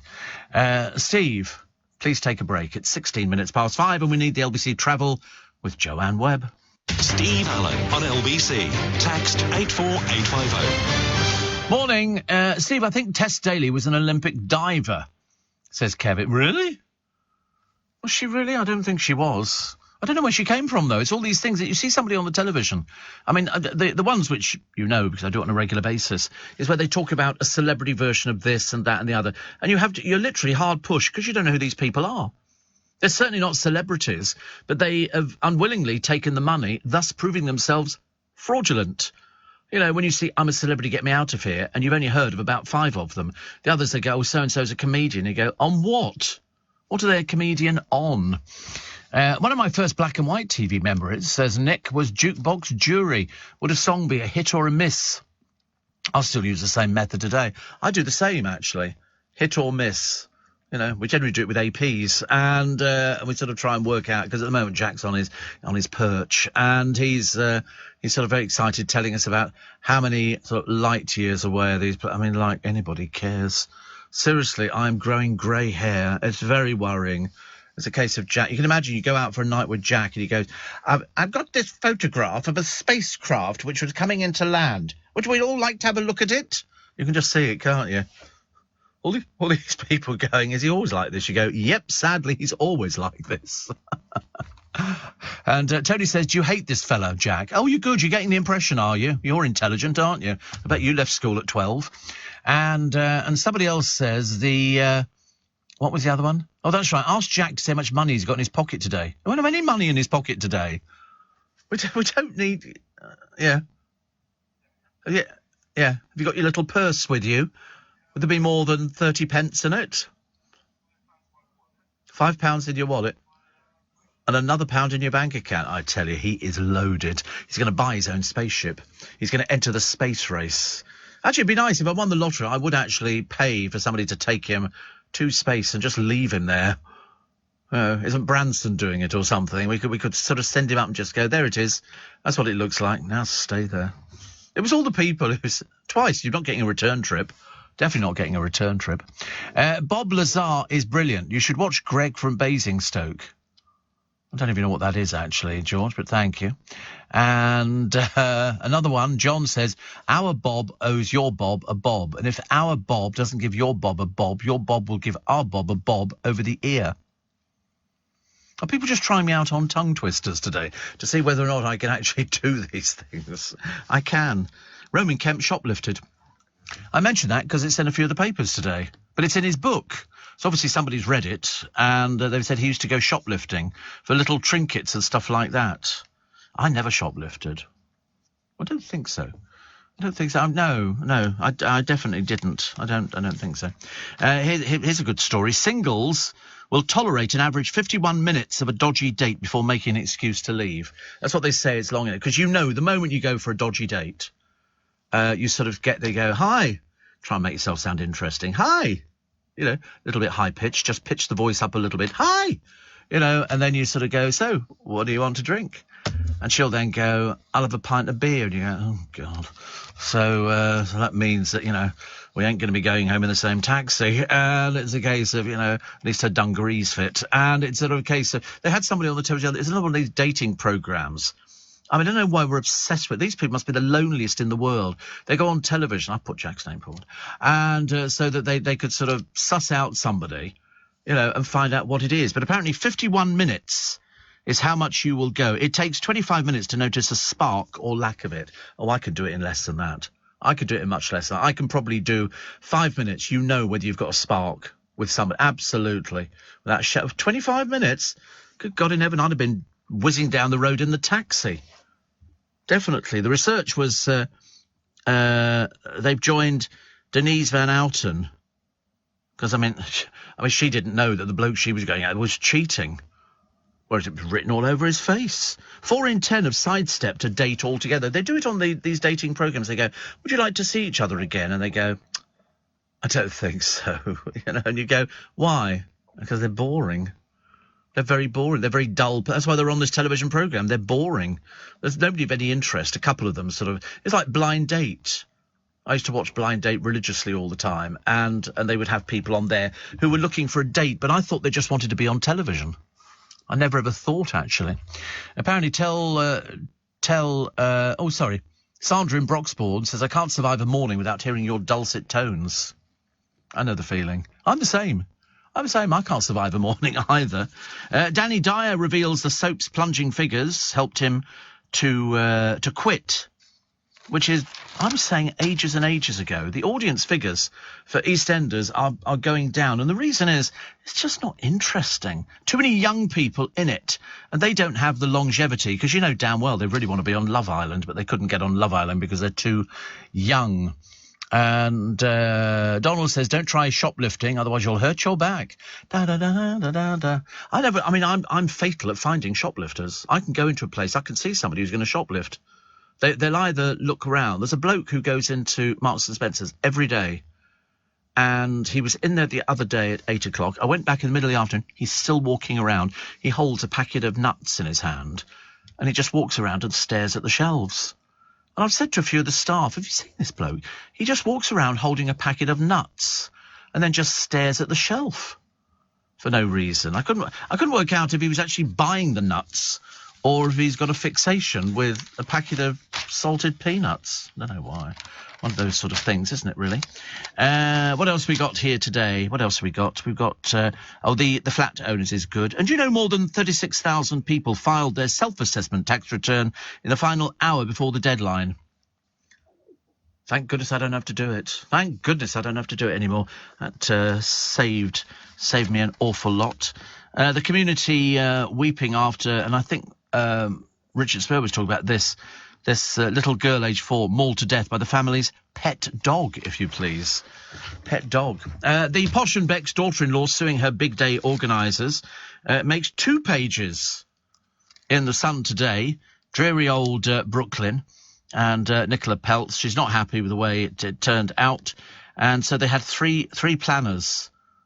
Planner number 1 pulled out by mutual agreement after 6 weeks. Planner number 2 is being sued over £129,000 deposit, and planner number 3 was brought in to finish the job. I love the way people have wedding planners. Can't they do it themselves? It's not like, Becklin, the Beckham boy's got a job. He doesn't do anything. He could do things like this, but on second thoughts, the more you think about it, probably not.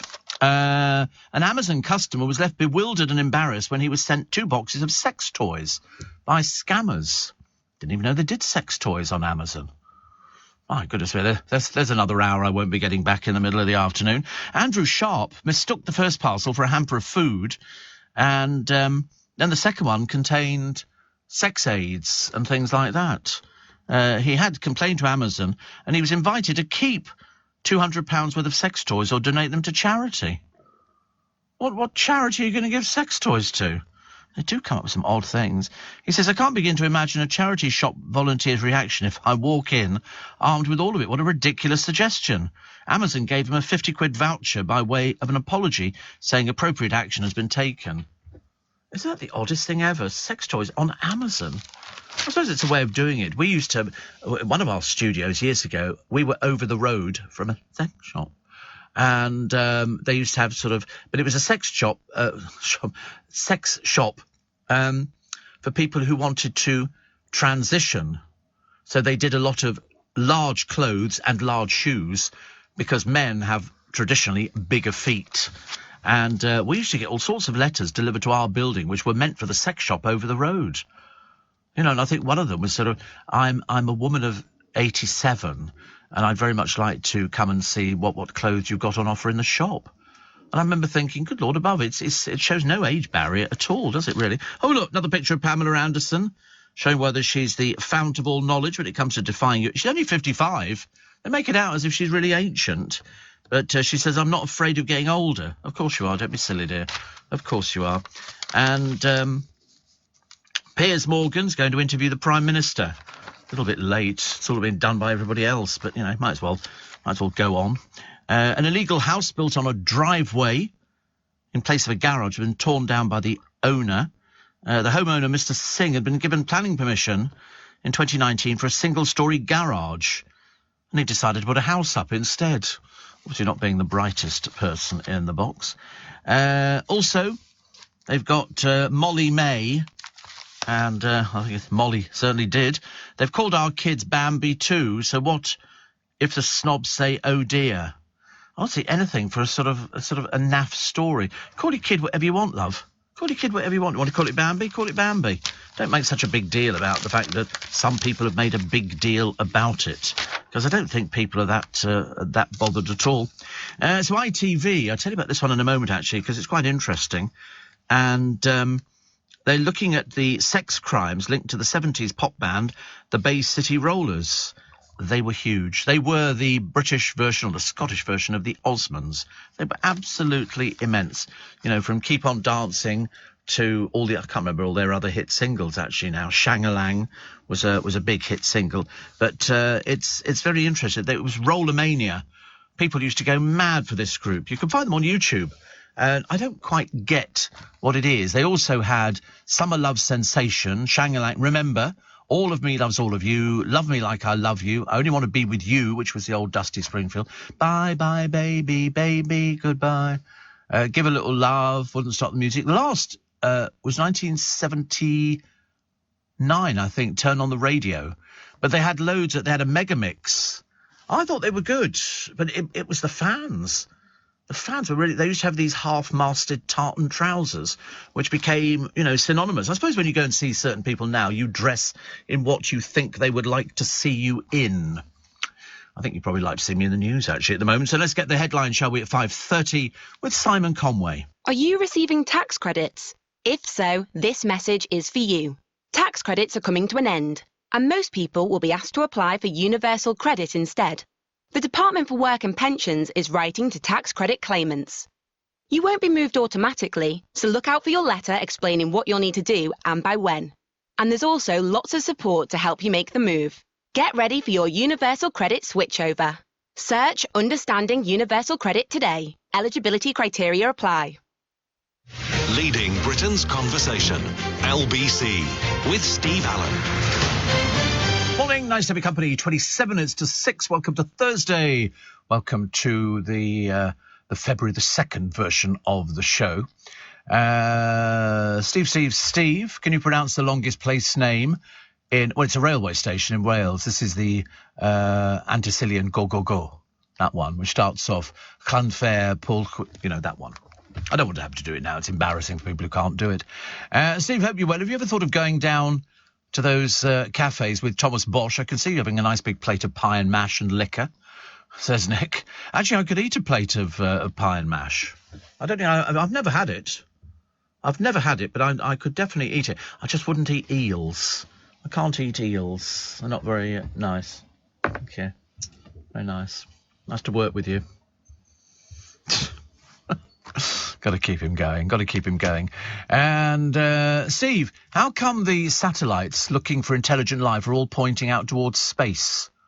Says George in Basingstoke. I don't know. Actually, I did remember asking. There was that man who looks up into the heavens and does all these programmes on the television about, the young guy. What's his name? Brian Cox. I remember talking to him saying, because, people go, space, the final frontier. These are the... Anyway, I said, how far does it go? And he said, infinity. I said, what? It just goes forever? And he went, yeah. I said, is there not a sign at the end of it going, you've just reached the end of the universe? He said, no. He said, it just keeps going. So presumably, this is the old argument, isn't it? That there's got to be something out there because it's so big that we don't know. But it just goes on and on and on and on. Whereas, sorry? It does. Brian Cox told me. He said, what do you know? Listen, I'd far rather, realise what Brian Cox says is the truth than... You think it goes as far... Well, yeah, but you don't know there's nothing there. Have you been there? No, of course you haven't. Have you ever taken the bus to the end of the universe? No, you have not. So I'm not believing... Because the trouble is, you're a conspiracy theorist, Jack. You're the sort of person who goes, yeah, well, there was a spacecraft that crashed in the desert, and they took it here. And and I think to myself, it's rubbish, isn't it? People who want to believe, as I say, if they say they're students, alcohol, straight away it will be something like that, I went to space the other week, and and then people see these things in the sky. Freddie did it the other day. He saw something on the internet, and it was in the newspapers, and it was a picture of this whirlpool. I said, it's probably a washing machine. And somebody just projected something. I mean, I've got stars on my sitting room ceiling. They're not real stars. They're projected from a projector. But it's a case of, why on earth people sort of get so carried away with these things. It's very nice to want to believe something, but Brian Cox says it goes for infinity, and I prefer to believe him. Yeah, 46.6 billion light years. So we're never going to be able to prove it, are we? Because we're never going to go that far, because by that time we would be dead. But, as I say, I'm still booking you a seat. Bill says you'll not be able to eat pies. I like pies. I'm not supposed to eat them because I'm diabetic. But I do. And Steve, lovely to see you at the pumps yesterday. Sadly, we weren't on strike, says Bex in Twickenham. Yeah, I just put £100 worth of petrol into the car. But actually, I thought I got it really cheap. I thought they'd made a mistake. It was £1.66. I've never paid £1.66 in my life for petrol. Perhaps I should have put even more, but it filled it up, actually, which is good. There's a new Wendy's in Kingston, is there? A new Wendy's? Where is it? In Kingston, a Wendy's... Shut up. Let's start. Yeah, put 'em up. Put 'em up. So where is There's a Wendy's burger in Kingston. Oh, wait a minute. It's not in the Bentall Centre, is it? So they move one in there? I mean, that could be a bit of an interest. Wait a minute.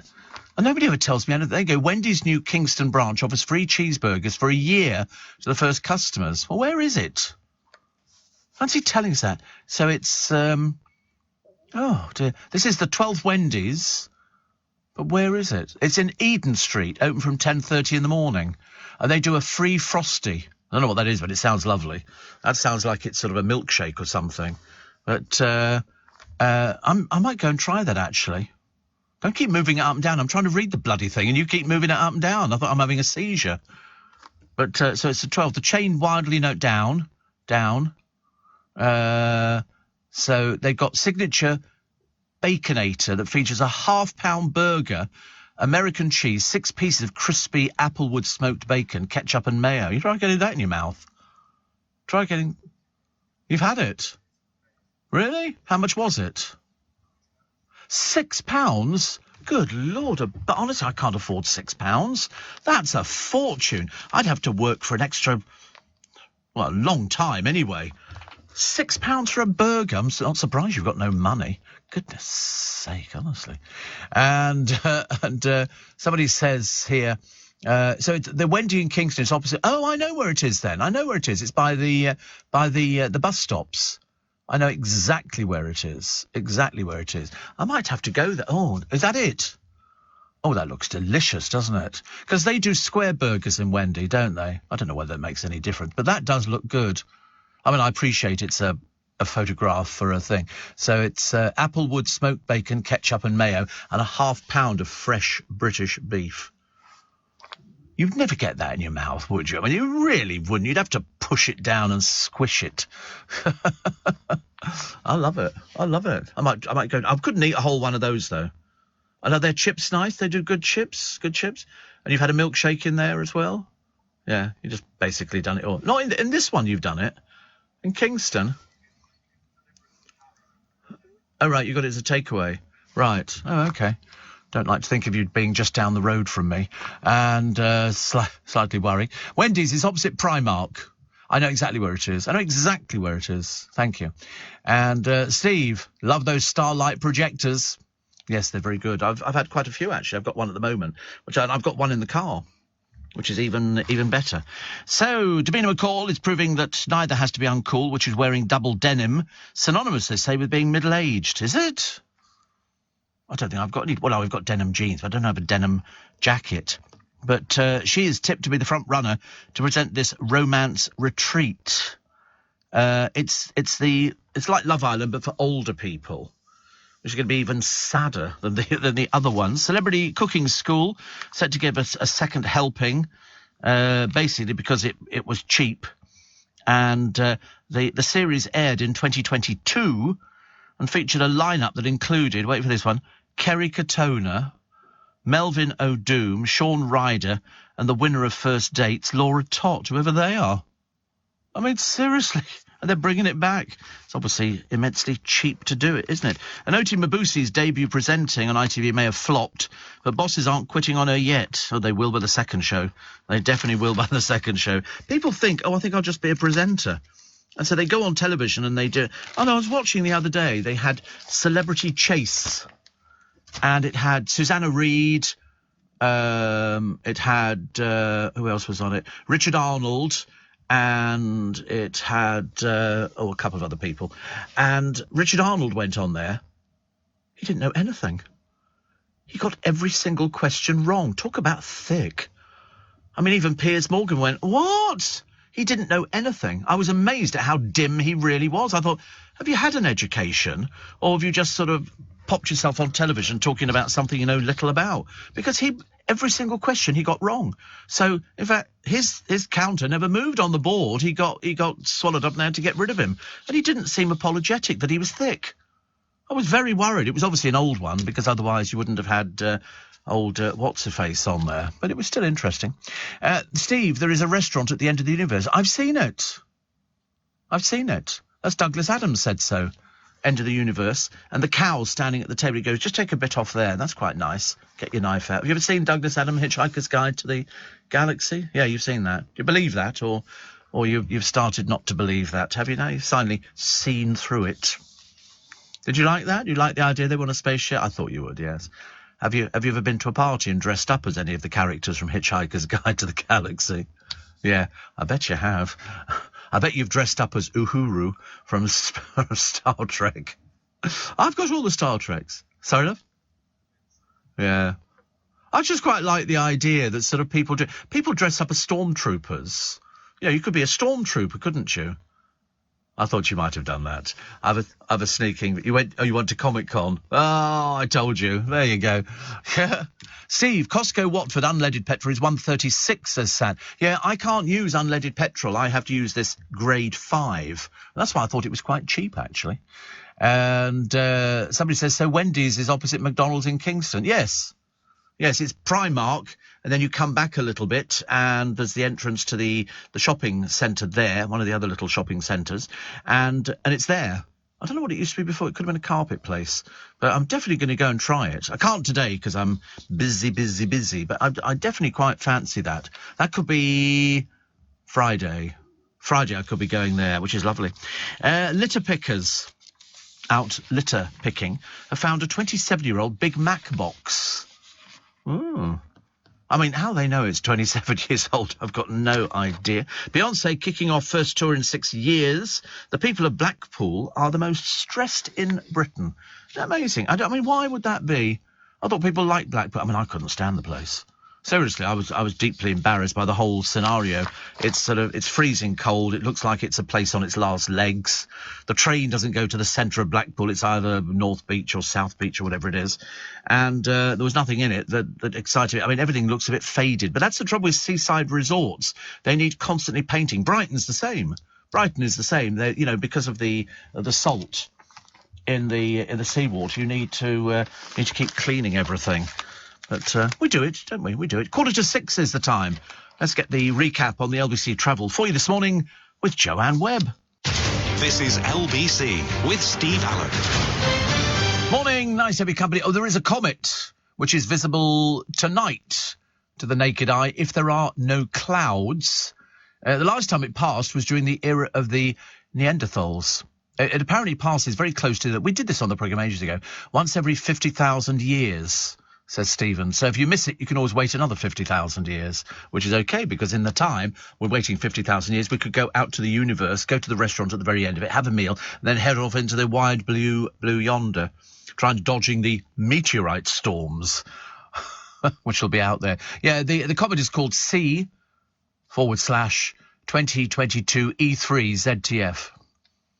I always thought ZTF was the television station, but there you go. Steve, I was admitted to hospital, says Karen, on Tuesday. After weeks of stomach agony, could be possibly gallstones again, even though I'd had my gallbladder removed 27 years ago. But listening to you makes me feel like I'm home. Oh, nothing worse, is than having to sort of worry about, bits and pieces that you've got to have done and things like that. I mean, a friend of mine had his gallbladder removed as well, and it looked like a bit of a car crash, but he said it's getting there, which is good news, Dan. Very good news. So now Karen has got the same thing, even though she's had the gallbladder removed 27 years ago. I don't know. I've got into drinking. If I drink Prosecco, as I do on the odd occasion, I do drink a lot of water with it now. I've got always a big bottle of water next to me, and I just sort of eat and drink copious amounts. Steve, the Big Mac box would have been made of polystyrene. Doesn't break down, can't recycle it. I'm full of it today. Oh, you're right, actually. It would have been. It was a pink... No, it wasn't. It was a yellow box, wasn't it, Taffy Nice? You're racing ahead of yourself. I remember it. It was quite nice. Now you don't... It's just wrapped, isn't it? And then they sort of put it in a bag for you. Not quite the same. Not quite the same. So polystyrene. So now you know. Now you know. Steve. Why is Wendy's special, says Kevin. Well, there's no particular reason. It's just another burger place. But I remember them from years ago because you get what you order. You go in and you can have sort of a quarter pounder just with cheese and that's it, or with onions or bits and pieces. And they were actually very tasty. They went bust, I believe, some years ago. They've started filtering back in. There used to be one down on the Strand, which I used to go to. So you'd order it, and then by the time you got to the end of your little line, there it was ready for you. And I remember things. I mean, I'll let you know. I'll let you know next week, actually. Because, yeah, so what is today? Today's Thursday. I have to start remembering where we are half the time. It gets very worrying. So, the Tooth Fairy's feeling the bite. Payments for baby teeth are down 10% to an average of £1.90 from £2.10 5 years ago. But then somebody who's losing baby teeth, just put 50 pence there. They won't know. They've got no idea what it is. Apparently, the Tooth Fairy leaves an average of £2.30, rising to £5 if you live in Kensington and Chelsea. Obviously more money than sense, I should imagine. But for, apparently, youngsters in Newcastle, 90 pence. That's all you get. I wouldn't even give them 90 pence. I'd give them 50 pence. Quite enough, actually. The results come from a survey of 5,000 parents. I mean, some people were getting like 10 or 20 quid just for a tooth coming out. Absolutely ridiculous. Because we used to, you know, when you were losing a tooth when you were younger, it would wobble, and you could play with it, and it wobbled, and then, you know, you go, oh, it's just clinging on. So what do? We get the cotton reel out, and we take off a bit of cotton, and you wrap it around the tooth, and then you tie it to the door handle, and then you slam the door, and it pops out, together with a load of blood and everything else. But then, at least it's worth money, and that's how we used to do it. I preferred to sort of wiggle it and then turn it, so eventually it snapped the little bit of skin that was holding it in there. But either way, it sounds disgusting, doesn't it? But people still sort of get money for that. Do you remember the little foil ashtrays on tables in McDonald's, says EJ? I vaguely do. Vaguely do. You could smoke everywhere. It's funny, isn't it, now? It's almost become, you're a bit persona non grata if you smoke. I don't know if my boys smoke. Do you smoke, Jack? No. Cigarettes, I'm talking about. Okay. Freddie, you smoke? No. Have you ever smoked? Yeah, a little bit. Jack, yeah, of course. University again. Here we go. Ooh, look. Oh, the table's melting. It's unbelievable, isn't it? I can't believe it. It's funny. I mean, I smoked heavy from 14. Only because my parents said it'll make you sick. We used to keep cigarettes in. Embassy. I've still got my parents' cigarette box. I wouldn't throw anything away, so I keep all these sort of things. And, because it's silver. And it's quite nice. And, no cigarettes in it. I did have some cigarettes in it up to about 5 years ago. And then I opened the box and they'd all gone dry and they just collapsed. You know, you could break them and everything else. Last time I had a cigarette, about 20 years ago.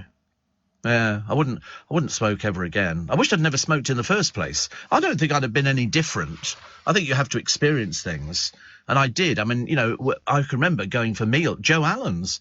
You could smoke in Joe Allen's. In fact, like in most restaurants. And I'd sit there and you'd eat your first course, then you'd have a cigarette sitting at the table. Now, of course, 1 minute you're sitting there with your friends, the next minute they've all left. They're all outside having a cigarette. Whereas, you know, I like to think it's not easy to give up smoking. I get asked loads of times, how do you give up smoking? I said, well, willpower. You've got to want to give up smoking. You've got to want to do it. But you can guarantee that you will get all sorts of illnesses and everything. I mean, I hear people on the bus, they sit there and this rasping cough comes out of, you know, their mouths and you think, you're a smoker. You're a smoker. And Angie in Orpington says, I went to the doctor last night singing your praises. He'd heard of you and listened. You ought to be on the National Health. I'm always told, actually, you should actually get me on the National Health Service. I can make people forget about illnesses fairly easy. Steve, people like me and Jack only deal in science facts, not fiction. Grey aliens are the best. Yeah, listen, he's smiling, but there again, he doesn't know where he is. He could be on the planet Zog. He has no idea. I could be speaking to him from Saturn. You know, I could have my own little satellite station up there. I mean, put it this way, I think it's a sign of a misspent youth. That's what I think it is. You can imagine all the books he got out of the library where Dan Dare goes to the moon, Dan Dare saves a planet, all those kind of things. As opposed to I was reading, you know, Tales of the Riverbank and Famous Five. far more entertaining. And you never found the famous five going up to the moon to see whether or not there was going to be a spaceship up there crashed in the desert. I've seen all these things before. I mean, I've seen all the films, but I was still none the wiser. I don't believe any of it. It's just it's people want to believe in it. You and I will be pushing up daisies, and there still won't be any proof of anything up there. You know, everything's been proven to be a fake. You know, people either with a fishing rod with something hanging on the end of it. You know, I'm just saying. I mean, I respect your thoughts on it, but you're mad as a fruitcake. It's as simple as that. The universe... No, you see, that old argument, he goes, the universe is too big for there to be nothing out there. That's what... he's obviously learnt this from sort of the back of a cigarette card or something like that, because it's just not true. Yeah, but the worst thing is, he can't prove it is, and I can't prove it isn't. So what do we get? Stalemate. But as I keep pointing out to him, I'm Steve Allen, and I'm never wrong. Steve, when I was 6, I had 7 teeth out at the dentist. I found 7 half-crowns under my pillow, says Marilyn. My gosh, you must have come from a rich family. 7 half-crowns? That's a lot of money. In those days, it was a lot of... Wow. Blimey, you were doing particularly well, weren't you? Also, this theatre, which is closing because it's had its subsidy taken away. It's the Oldham Coliseum. It's 138 years old, and it launched the careers of Jean Alexander, Ken Barlow, and Kirkbride. Kirkbride? Yes, Kirkbride. And also Sarah Lancashire. And they did a feature on it on the television yesterday, and I looked at it, I thought, God, that's lovely. Why can't somebody save it? Because they've lost their grant, and they need that grant to survive. So they're pulling the plug, and they are trying to find a solution to the reduction in funding. I don't know what they can do, but it's all shows after March cancelled because the Arts Council England have taken away the funding. Well, see, I think a place like that should be preserved. Should be preserved. It's an historic place. It's been there for 138 years, for goodness sake. Then all of a sudden somebody takes away. I mean, no, perhaps you can open it up and people can join it. That'd be nice, wouldn't it, really? 84850, steve@lbc.co.uk. What's this a picture of? Over to EastEnders. Interesting enough, Eva Simpson, writing in the Mirror, says, which I've long since stopped watching, but I did thought I'd dip in for an old time's sake. So what's going on in Walford? Well, there's 2 unexpected pregnancies, including a 12-year-old. Janine Butcher's back in prison, implicated in the death of her latest husband, and brother Ricky's following Sam Mitchell around like a lovesick puppy. I know telly is full of repeats, she said, but this is ridiculous. That's what everybody's saying. It's just not interesting enough. It's got to be better. It's got to be much, much better. That's what we're all looking for, you know. So get rid of a lot of the younger ones and get some more older characters back in again. Or failing that, don't get rid of the younger ones, just bring in some older characters. So much better. So much better. Gemma Collins is in the paper today. It's a story about, she says she called police after a troll threatened to break her jaw. She was messaged and all the rest of it. And she wants users who send hateful messages banned for life. You'll never manage it. You'll never manage it. I can tell you that for a fact now. You know, if you get anything that is offensive, then you just sort of delete it. You just put it into the sin bin. It's as simple as that. It's not complicated. Not complicated. And sex education star Gillian Anderson is calling on women to send her their anonymous sexual fantasies for a book she's curating. Sure, it's too early in the morning for things like that, isn't it? I'll tell you what we'll do, though. We'll take a short break for the news at 6 o'clock. Then we'll tell you about a housebound former serviceman, Terry Davis, who gets a very special visit from somebody, which makes him feel a lot better about life. What can the visitor possibly look like? Tell you in a minute. With UK Export Finance, I'm fulfilling more export orders from around the world with working capital support. Export insurance means I'll get paid when exporting to challenging markets. At UK Export Finance, we believe no viable UK export should fail for lack of finance or insurance. Between 2022 and 2023, we provided £6.5 billion of government-backed trade finance to support UK exports. Learn how we could help you win export contracts, fulfill orders, and get paid. Search UK Export Finance today. This is LBC from Global, leading Britain's conversation with Steve Allen.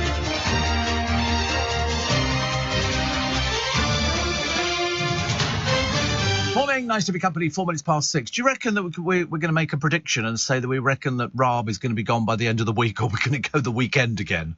Because it's got to be imminent, hasn't it? I would have thought so. I mean, it can't get any worse. Also, the housebound former serviceman Terry Davis gets a very special visit from Mr. Riley, thanks to his physiotherapist, Deborah Alton, who owned... Because Mr. Riley, I should point out, is a horse. And it's part of Terry's palliative care team, and arranged the visit after finding out her patient had 15 horses of his own before becoming ill. After patting and feeding Mr. Riley through the window, Terry said, "I was happy and humbled to receive a visit." So I've heard of these horses which sort of go out there. I think it's a lovely thing. There was a woman, actually, she was in a hospice and she was dying, and they brought her horse. They wheeled her bed outside, and the horse came out. And quite clearly, the horse was very empathetic to, you know, the plight of the lady, and it was quite touching to see, actually. Warren says, "I know I'm early, but happy Christmas." Don't worry, it'll be there. It'll be there, I promise you. You'll be sort of panicking over these things, actually. Steve, and another one here, which says, this is from Dan. He says, "Your phone going mental this morning. It must mean one thing. Rajar Day." Yes, it is Rajar Day. It is Rajar Day. And as you probably told, actually, just from Simon on the news, it's now bigger and better. We now reach 3.1 million weekly listeners. So there you go. I mean, I wouldn't like to blow my own trumpet, but you know, for goodness sake. Fury. And I think Nick's going to be talking about this morning. British gas agents break into people's homes, vulnerable people, and force them onto prepayment meters when they struggle to pay their eye-watering bills, which is one of those things. Steve, very sad, says Dean, to hear about the Oldham Coliseum. I went for an interview there in 91 for the post of development officer. Such a shame. I don't know what they're going to do about it. You know, I fear that it'll close. So a developer will buy it, they'll pull it down, and they'll put up flats. Seriously, I mean, just terribly sad. Steve, you would love it, says Sandra. Parsley sauce smothering it. Yes, no eels for me. Oh, no, I couldn't eat eels. I really couldn't. Even if somebody offered me £1 million. Absolutely not. And Jane says, long-time downloader of the podcast, but due to a virus, find myself awake this morning, unable to sleep. And I know how you enjoy strange place names. I live in Snail Beach, Shropshire, very rural and just on the Welsh border. So have a happy Thursday. Thank you, Emily, very much indeed. Snail Beach in Shropshire. Sounds delightful. We always look at these places, you know, people sort of write in and say, "Oh, by the way, Steve, here I am in this." And we'd always look at it and go, why does everywhere look nicer than where I live? It's not that I'm jealous or anything. Christian says, congratulations. And Kavita in Lincolnshire says the reason the ratings are so high is because of... it's nothing to do with me, honestly, seriously. I think all the presenters on LBC are totally different. That's the good thing. Everybody is completely different. Everybody is sort of offering something different. I offer this in the mornings, and so far we're doing quite well. Okay, I don't want to make too much of a big deal about it because you know what'll happen. They'll be thinking I'll be banging on the door. So I remember I went in there last time. I said, "How do I stand for a loan?" He said, "Well, you kneel for a start." And so I didn't get the pay rise that I was looking for, or a loan, or anything at all. But it's nice to know that you do something, and then you get rewarded because the audience figures are fantastic. And I think everybody loves LBC. But I mean, there are so many different presenters. You know, you could literally become addicted to LBC. It's not difficult to become addicted, which is good, isn't it? 84850 steve@lbc.co.uk. So here's this poor boy, the rugby teen. He's 6'5", I think. He's 15, and he's 6'5". He towers over his mother, and he wants a size 16 pair of boots. And, I mean, he has been scouted by professional side Dragons and plays for his local club. Well, there are loads of places who make shoes to order, and they can make this size shoe for you. That's what happens, actually. And it's very good. Aldi has lost a High Court battle with M&S after being accused of copying its rivals' light-up Christmas gin bottles. Have you seen Aldi, or is it Lidl? It's one of them. I can't remember which one it is. They've copied Lurpak. They call it something completely different. But the Allpak, Norpak, but the colouring is exactly the same. Ridiculous. There was also, I think the retailers reached a settlement last when M&S claimed Aldi had copied Colin the Caterpillar. I mean, they just go out and copy things. It's dreadful plagiarism, isn't it? Dreadful plagiarism. There's a man here, aged 77, who ignored doctors' pleas to stop driving due to his seizures and dementia, has been jailed after killing a grandfather in a crash. Why is it people take no notice of people offering them advice? Don't get in the car. It's just not worth it. The storm that swamped Britain. And there's pictures here of Canvey Island, all underwater, policemen carrying babies and stuff like that. I mean, it's quite amazing when you look at the weather changes. I mean, surely this year there's not going to be any drought situation, is there? Although, actually, I don't think we'll hold our breath on that one. I think there possibly could be, a sort of a drought kind of a situation. Plus, the parents of missing Nicola have asked, has somebody taken her? Because Nicola Bulley disappeared. Just disappeared. I went through the things yesterday on the programme. This is where she was seen at 10 o'clock. Then her phone was found. Her dog was found. Not wet. It hadn't been in the river or anything else like that. And she's out walking. And her parents think she might have been taken by somebody. But to go where? To go where? It doesn't make any sense. She vanished from beside a river in Lancashire after dropping her two daughters at school.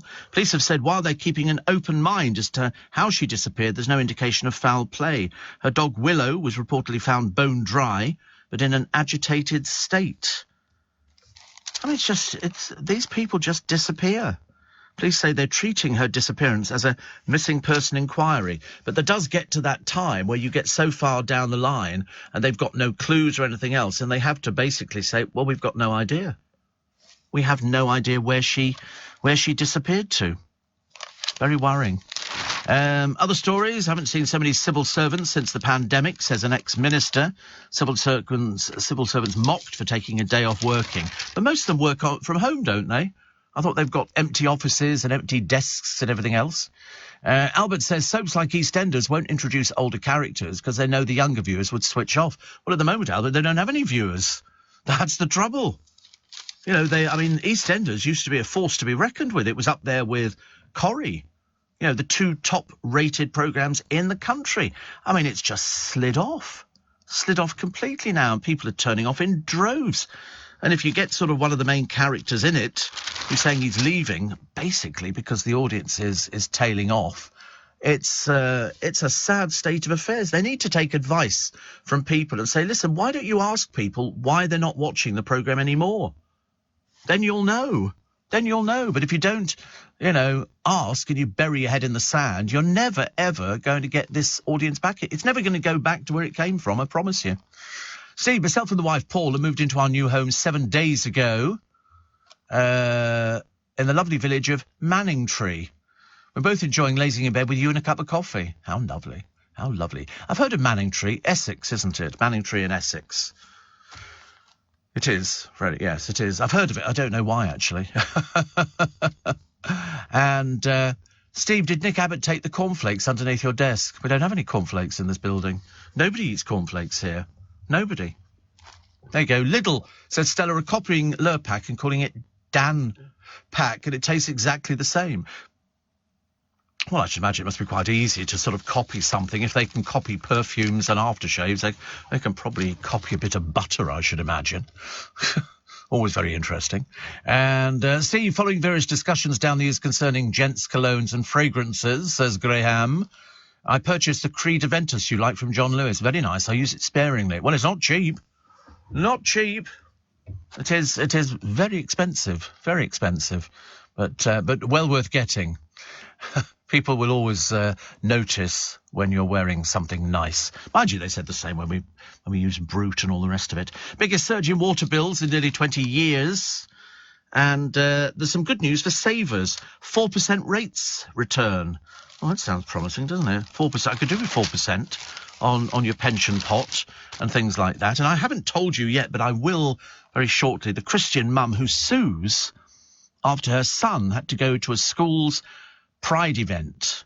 So she's suing this school after she was told that her son Isaiah must take a part in what she claims was an LGBT pride parade in June 2018. 2018, she's only just got round to it, 2018. And after complaining, she attended a meeting and was confronted by the head teacher's daughter wearing a T-shirt with the slogan, "Why be racist, sexist, homophobic or transphobic when you could just be quiet?" So she's decided she's going to sue. I think, Frank, I mean, she's backed by the Christian Legal Centre. And it's one of these sort of things. I don't think it makes any difference whether your child goes to this. It doesn't make them gay, but of course some people are a little bit frightened, aren't they? Mention the word gay, and immediately go, "Oh, not sure about that." But 2018, and the court heard that she objected to the idea of her son's class singing hits like "We Are Family" and "True Colours" by Cyndi Lauper on the basis that they were well-known gay anthems. I wasn't aware that they were, actually. I thought "We Are Family" was Sister Sledge because they were family. They were sisters. 6:15 is the time. Let's get the news headlines for you this morning with Simon Conway. Steve Allen on LBC. Text 84850. Morning, nice to have your company. 6:20 is the time. So now that we've established, because it's been on the news, that LBC's audience is pretty big. Pretty big. We're all very, very impressed. Very impressed. So thank you very much indeed for supporting. What else we got? Great day yesterday, Steve. I went to the Savoy for afternoon tea to celebrate my wife Barbara's birthday. Fabulous day out and had so much to eat. Had to ask for a doggy bag. Then on to the Aldwych to see Tina the musical, not to be missed. I saw a clip of it on television the other day. The girl who plays Tina is very, very good, isn't she? Very good. Pat says, I keep asking Alexa to send a comment to Steve Allen, and she tells me she doesn't know that one. No, you just say, Alexa, send a comment to LBC. You don't have to mention my name. It will come automatically to me. That's how it works. You don't need to mention Steve Allen at all. Alexa will know it's Steve Allen and will send it. So there you go. In Thailand, Steve, I'm one of your listeners from overseas, 7 hours in front. Yeah, but you don't feature in my figures. I love having people overseas listening to the programme. Believe you me, I'm very, very grateful.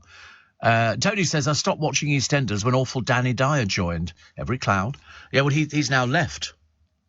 I don't know whether he's actually physically left or whether it's imminent. I don't know. Chris Moyles and Pippa Taylor have mentioned you on Radio X about how expensive your aftershave is. I don't know why people mention it. I don't know why they mention it, but people do, which is lovely. And somebody says, Steve, thank goodness January's finished. The most dreary, depressing month, says Eileen, of the year. Enjoying the programme whilst having tea and Jaffa cakes. That sounds quite nice. But, I mean, I don't think January should be a depressing month. I think every month is what you make it. If you start off every day in a good mood, it will last for the day. You know, there's no reason, unless you're suffering with illness, in which case you definitely need to listen to this programme.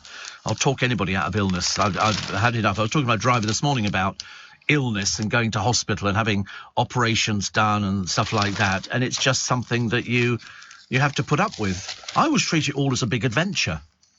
You know, the idea of going to I spent most of my time, you know, with my bits in other people's hands.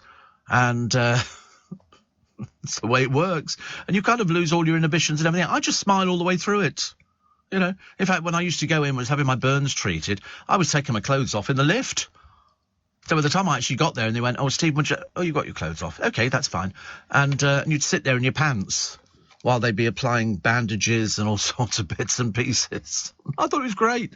I thought they were fantastic. That's why I'm a big fan of the nurses, and they need their money. I'm not saying that all the other groups don't have a great case to answer, but I think there was one commentator the other day said teachers, they don't work weekends, they don't work public holidays. And I thought, well, they do. They have to do marking during the holidays. They have to sort of, you know, prepare for the next thing. And then said, but get these very long school holidays, and they earn between 30 and 40,000 a year. And then somebody said, well, what about train drivers? And I said, well, how much do they earn? And somebody said, an average train driver is about £60,000 a year. And you think, wow, I didn't know it was that much. But then it's if you want to do it, you do it. If you don't want to do it, don't do it. But we don't seem to be getting anywhere. They were discussing on the Daily Politic. It's a programme I've sort of become strangely addicted to, listening to these people trying to wheedle their way out of blatant lies, saying, why have we not sorted this out? Come up with a reasonable offer. If they turn it down, say, well, listen, that's it. There is no more negotiating. You can stay out for the rest of the year if you like, but there is no more money. Goodness only knows. Steve, how does Alexa know my comment, says Jane, if I send it to LBC? Because you're sending it at 6:20 in the morning, and who else is on at 6:20 in the morning? I mean, come on, blimey. Honestly, I ask you. That's how it knows it's me. If you do it after 7, it'll go to Nick Ferrari, because it just goes to LBC. It's very simple. Have you had a Devon cream tea? I've had versions of it, but not anything particularly interesting. A cream tea. They do it with clotted cream, but it comes in a little, I like proper, thick double cream. I've had it before on, if I get some fresh fruit salad, which is great. But again, it's always got fruit in there I'm not supposed to have. But you get this really double thick cream where you could turn the pot upside down and it still wouldn't fall out. And that's particularly good. Mike says, I'm trying on my Alexa. Good. And Gordon says, family squabble, is it acceptable to take Thornton's classic chocolates bought on the Tesco club card to a dinner party? No, you never take chocolates. No, dinner parties, no, absolutely not. A bottle of drink would be acceptable at a dinner party, or flowers, depending on who it is. But I mean, some people on this Come Dine With Me programme, they don't take anything. And I remember thinking, if you're going around to somebody's house and they're cooking, you buy them a present, and the present would be a bottle of wine or a candle. A candle's quite nice. You get a nice candle for 20 quid on Amazon, and or failing that, flowers. But of course, flowers are so expensive nowadays. Somebody's done a piece today on the memorial service. This is for Lisa Marie Presley, and then they've got Sarah, Duchess of York. I mean, the pictures are so ancient, they're almost in sepia.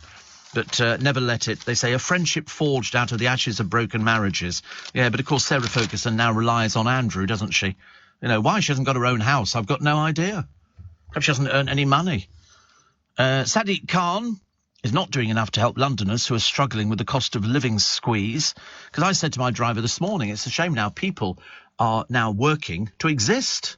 Whereas years ago, he said, if I go on holiday with the family, there's 4 of us, it can be, £7,000 to £9,000.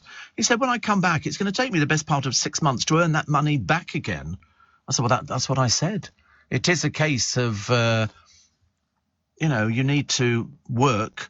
You can't just sort of go, oh, I don't think I'll bother actually working this week. I'll take time off. And you go, you can't afford to. And Steve, tell the lady to stick to pen and paper. Alexa's wasted on her. Yeah, I love the idea. She says, how do they know it's for you? Because they're texting it in now. But it would be a bit pointless texting in after sort of 7 on Alexa. Send a comment to LBC, because it will just go to Nick Ferrari and he won't know what the heck we're talking about. Nick in Watford says, how do I know you're getting this? We're not. And another one says, Steve in Southampton, I've tried a Wisps Gold Bar with salted caramel. Wisps. Is that what you mean, Whisper? Is it called Whisper? Yeah, I didn't know there was anything else, actually. And Steve, I finally got the Henry handheld Hoover. Says Ashley, worth every penny. I like the Henrys.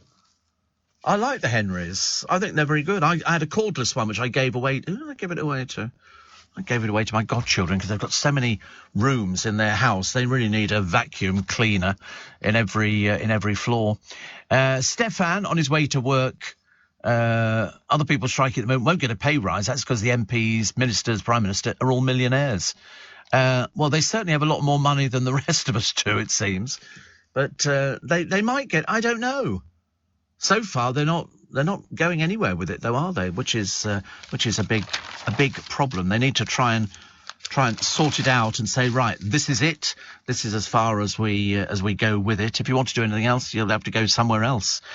Jill Scott, birthday today. The Sunderland-born midfielder retired last year after winning 2022. At 36, she retired.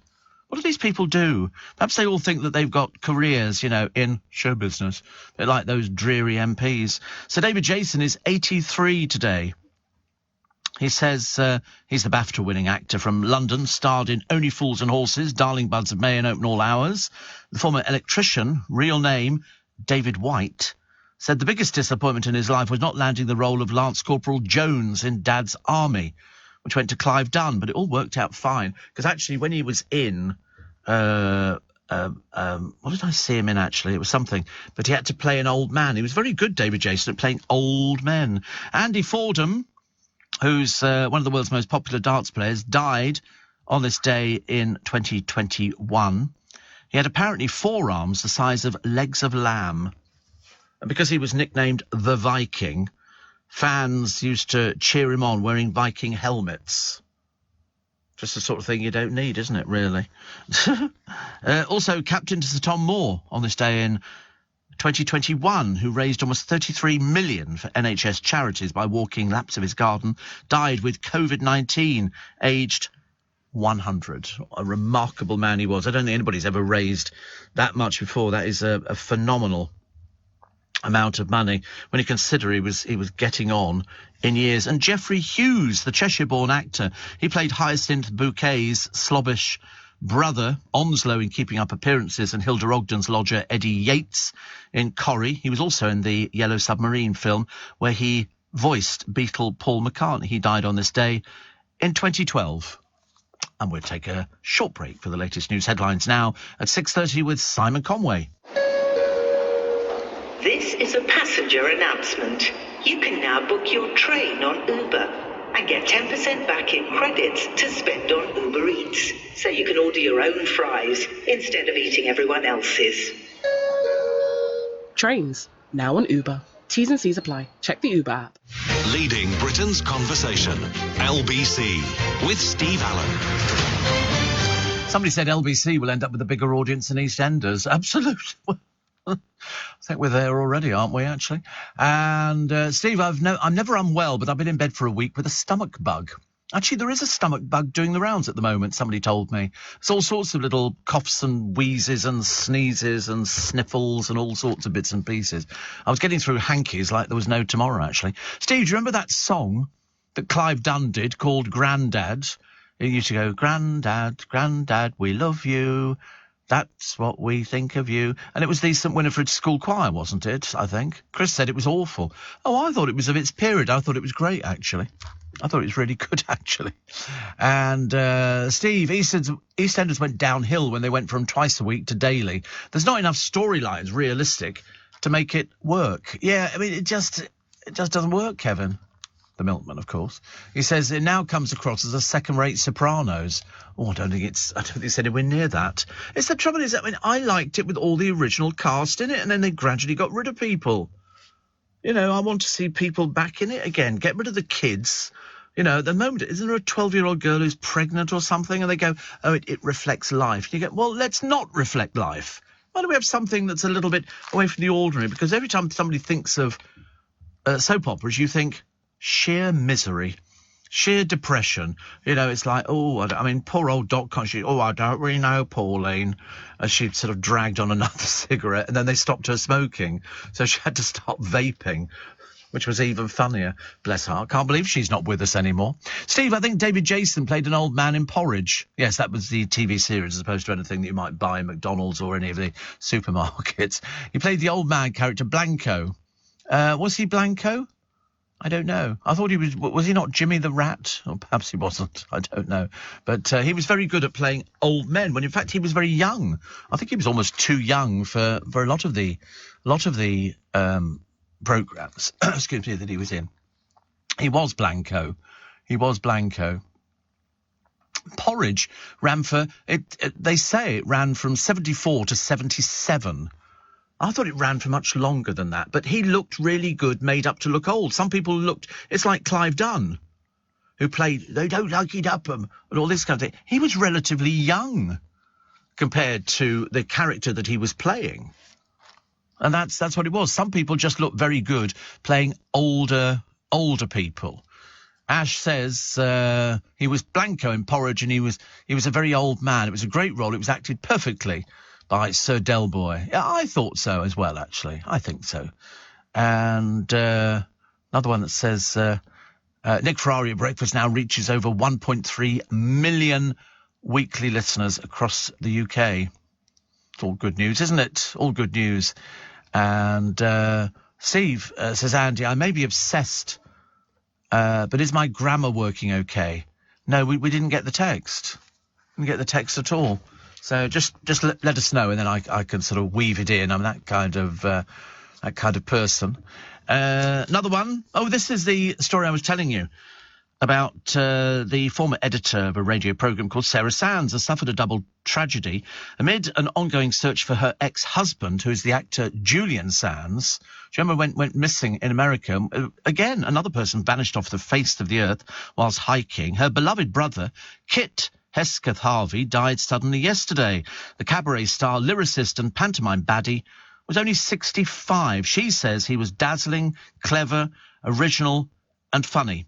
He was, I thought he was absolutely all of those things. He was brilliant. And in fact, Kit Hesketh Harvey was married to Katie Rabette.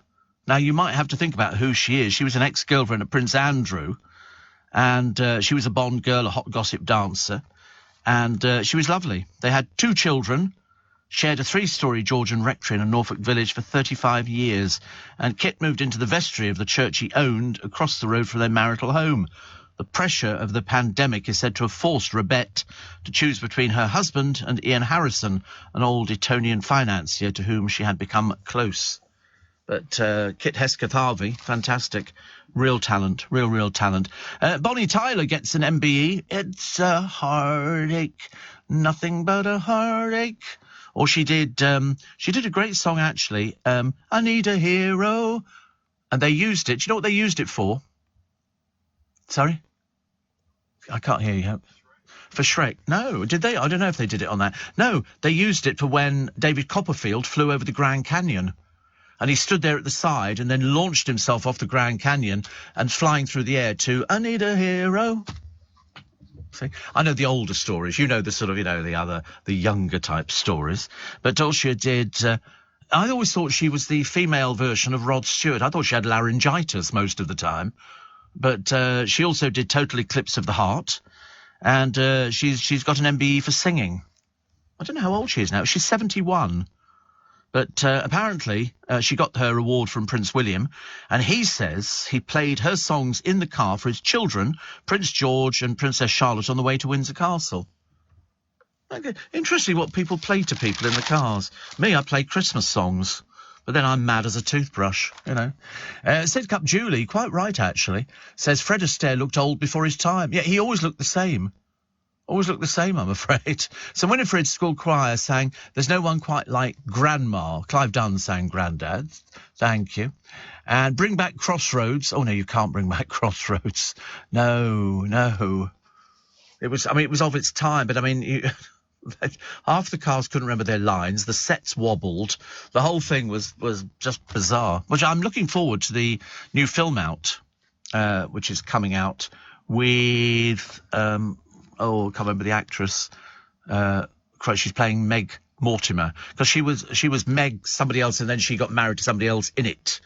And I thought it was great. Who is it? Who's playing Meg from Crossroads? She's very famous, very famous. Always used to be a bit of a boho dresser, a little bit bohemian.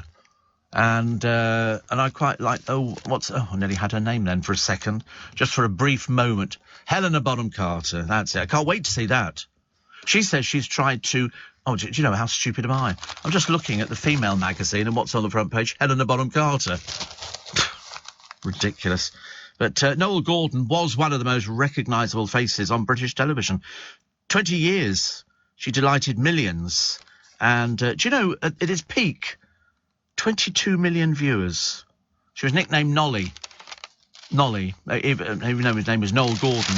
And she was best friends with Jane Rossington and Tony Adams and Larry Grayson. Larry Grayson turned up as a chauffeur. So we know these things. Buster in Colchester So I think about Grandma, who's the one by St Winifred's School Choir. There's no one quite like Grandma. Lovely little kids, which is very good. And Russ said, very sad. I worked with Kit and the Widow back in the day. Yeah, I was shocked. He was only young. And Steve, I recently used a website called something, which is by Creed for £12.50. He said, I can't tell the difference. No, the difference is, I can tell you the difference. They don't last as long. The cheap imitations don't have the longevity. So you put it on, 2 minutes later it's gone. You have to spray it again. So that's why always best to buy the right one. Always the best to buy the right one. And Steve, I'm not sure if you get my texts, says Martin. I'm not sure if they get delivered. No, we don't. No, we don't get any texts at all. You must try sending them properly. Send them to Alexa, send a comment to LBC, which is better. Steve, my Alexa alarm just woke up to your impression of Dot Cotton. I thought for a minute she'd hopped into bed with me. What a terrifying way to wake up, says Jamie. Oh, I don't really know, Pauline. I thought she was a great character. I really did. I thought she was absolutely fantastic. The question they're asking about Noel Gordon is, did she fall foul of powerful men in TV because she was an unconventional and strong woman? She certainly was. Honestly, all these lovely pictures in the paper of beautiful beaches. Beautiful, wonderful beaches where people can book holidays, because that's the thing that's going to cheer you up, is if you can get a holiday, which is very nice. And if you fancy, getting into the new year by winning 7 nights of beachside luxury in the Maldives, you and a friend or partner, don't have to be related, but you will be sharing a bungalow. So you'll be staying in a beautiful beach bungalow at the Kuramathi Resort with speedboat transfers and return flights. You could go snorkeling to spot turtles, take a swim in a beautiful oceanfront infinity pool, or enjoy the sunset from your own hot tub. All of that thanks to Kuoni Travel. For your chance to win, all you have to do is text HOLIDAY and send it to 84850. HOLIDAY, HOLIDAY. A voluntary donation of just £3 from every text supports Global's Make Some Noise charity. You've got until 8 p.m. on the 28th of February to enter. Standard network rate supply. You need to be 18 or over to see the list of participating Global stations, and full T's and C's go to makesomenoise.com. So just text the word HOLIDAY, HOLIDAY, and send it to 84850 to win that fabulous holiday. You imagine, you're going to look absolutely gorgeous when you come back from that. Sand between your toes, your own hot tub and all. Ooh, getting all worked up now. No point in doing it, is it? So give it a go, because somebody's got to win, and it could be you. 7:15, the latest news headlines now with Simon Conway. The UU bottle is the hands-free hot water bottle you can wear. Order yours today. Get 10% off with the code WARM10 at uubottle.com. That's some fancy-looking Pilates gear, Miriam. It is. I bought it with my money from Vintage Cash Cow. Vintage Cash Cow? That's the one. I sent off my unwanted valuables in a box. Jewellery, watches, and those horrible silver candlesticks from Ted. Even the broken ones. Really? Yep. I accepted an offer 3 days later. I wouldn't have known where to start if I had to sell everything online. To discover the joy of less, text VINTAGE to 60777. Leading Britain's conversation. LBC with Steve Allen. Morning. It's 10 to 7. We're all feeling a little bit chipper today. Mind you, we feel chipper every day, actually. Also, the Devils moved to Suffolk. 70 devotees of Beelzebub are living near a sleepy market town. They've been identified as Satanists. I didn't even think things like that happened anymore, actually. But, this is where it is. The Beano is being urged to stop promoting unhealthy eating. Experts branded the comic incredibly irresponsible because many of its online quizzes revolve around snacks that seem to be high in sugar, salt and fat. An investigation by the British Medical Journal says the Beano's website for 6 to 12-year-olds showcases food products that are harmful to children. But the Beano, which features the Bash Street Kids, I've never even seen it. I mean, I know what it is, obviously, says we take enormous care in what we present to children around health and well-being, adding it runs content about healthy eating. Everybody moans about everything nowadays, honestly. I used to think I was the only person moaning about things, but it turns out it's not just me. It's everybody else. The Education Secretary, Gillian Keegan, has told teachers to be realistic about their pay demands whilst flaunting her £10,000 Rolex. I mean, I don't think there's any reason why she shouldn't have a £10,000 Rolex, but you can't start preaching to people about it, because I think there was about 23,000 schools shutting the other day, and the National Education Union said about 85% were either fully or partially closed. I mean, I drove up the road from myself in Twickenham, and there was a load of people standing by the side of the road, and I didn't know there was even a school up there, but there is. It's down one of the roads, very near Brinsworth House, and they were all standing there with things. And as I drove past them, I'm looking slowly, trying to see what the placards were saying, and it was then that I realised that they were teachers striking. But because if they'd done it down the side road, nobody would have seen them, so they did it on the main road, and good for them. Do you know how many restaurants went bust every day last year? 5 a day. 5 a day restaurant. Which actually, of course, when you think how many there are, it doesn't actually seem that many, does it? 5 a day. There's a picture of poor old Ozzy Osbourne. He's cancelled his UK tour. Mind you, he's not toured for ages and ages because he's not physically capable of doing the dates. He had this... he's 74, though, for goodness. Although Mick Jagger still does it, doesn't he? I suppose there is. But unfortunately, Ozzy has had all these accidents. He had a near-fatal quad bike crash back in 2003. And he says, I've now come to the realisation I'm not physically capable of doing my upcoming European UK tour dates. I know he couldn't deal with the travel requirement. He's being helped at the moment. They have his own carer that looks after him. And you think, well, of course he's not going to be able to do it. Mind you, there's another story in the paper today of a rookie metal detectorist who was told how he panicked when he found an unexploded bomb on his first outing. Ryan Juna was combing an old bomb shelter with his son and pals when he dug up what he thought was a bottle. When he checked online, he realised it was a First World War mortar and called the police. You've seen them on the television. It looks like it's a bottle, and you throw it, you take this bit off and throw it, and then it explodes. Anyway, they had to close the roads, the schools and the nurseries, and the bomb disposal experts were called in. He was pretty shocked. He comes from Invergordon, Ross and Cromarty. And we realised it had the potential to be a bomb. Police confirmed the area had been cordoned off. That was a good bit of news, wasn't it? Because it was like the bloke the other day who was out. He'd only been metal detecting for a matter of months. And he found this medallion thing, which was from Henry VIII's time for his marriage to Jane Seymour.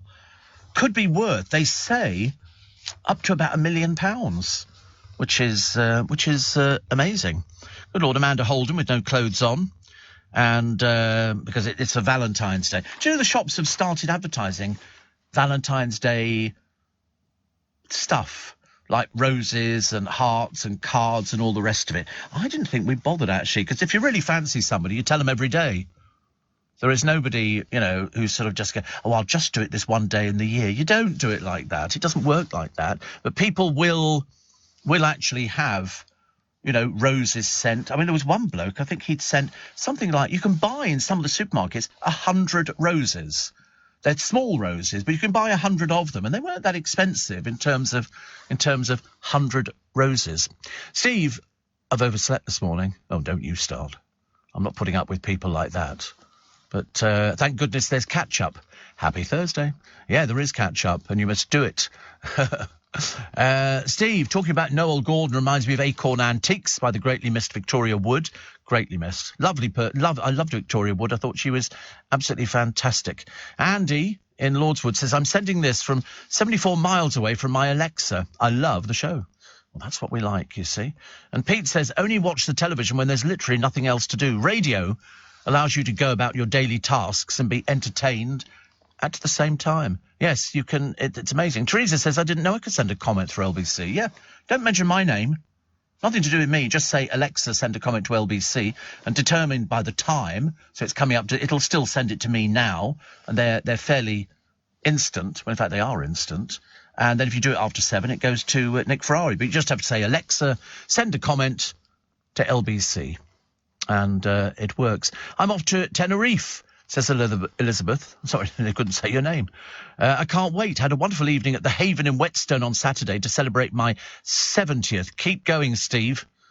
Well, you enjoy the holiday in Tenerife. I hope the weather is good for you. I hope the weather is very good for you, because that's what people want. And Steve Allen, LBC is amazing.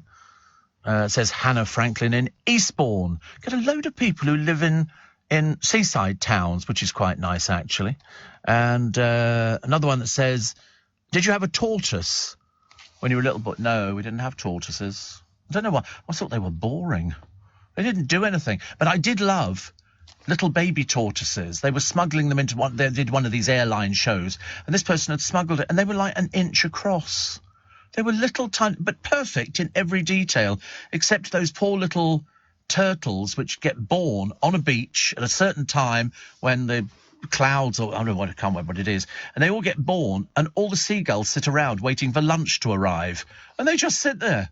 And these little things dig their way out of these holes because their mummy has deposited them, and they literally get picked off because they're so tiny. They're literally, some of them are like half an inch to an inch. And they get picked off by the seagulls and everything. So most of them don't make it, even though there are thousands upon thousands which get out there, and their main thing that they have to achieve is get to the water. They get to the water as quick as possible. But some of them don't go any further, which is a bit of a shame, actually. Somebody's saying, I'm growing deeper and deeper in love with you every time I hear you. Oh, Lord. Oh, there we go. You see, slightly disturbing. Slightly. I'll put you on to my friend Courtney. He's good at things like that. Somebody says, I can't believe this works. Daniel, it does work. It's very... I mean, I don't know how it works either, but panic not. And somebody says, great advice about Alexa. Yep. I mean, to be honest with you, you can do just about anything with Alexa. You can just about do anything, and I'm glad that you do. Morning, everybody. Welcome to Friday. Welcome to February the 3rd. Welcome to Whoopee Friday. Thank funky it's Friday. We love Friday. We like Monday. We like Tuesday, Wednesday, Thursday, and we love Friday. And you haven't already heard, the programme's audience has increased yet again. Merci bien. Thank you very much indeed. We're not one of these programmes that dwells on it. We don't sort of go, we're the top-rated programme and all the rest of it. We are. So we hardly ever mention it, but thank you very much indeed for listening and pushing the figures up yet again. We can't seem to lose, can we, at the moment?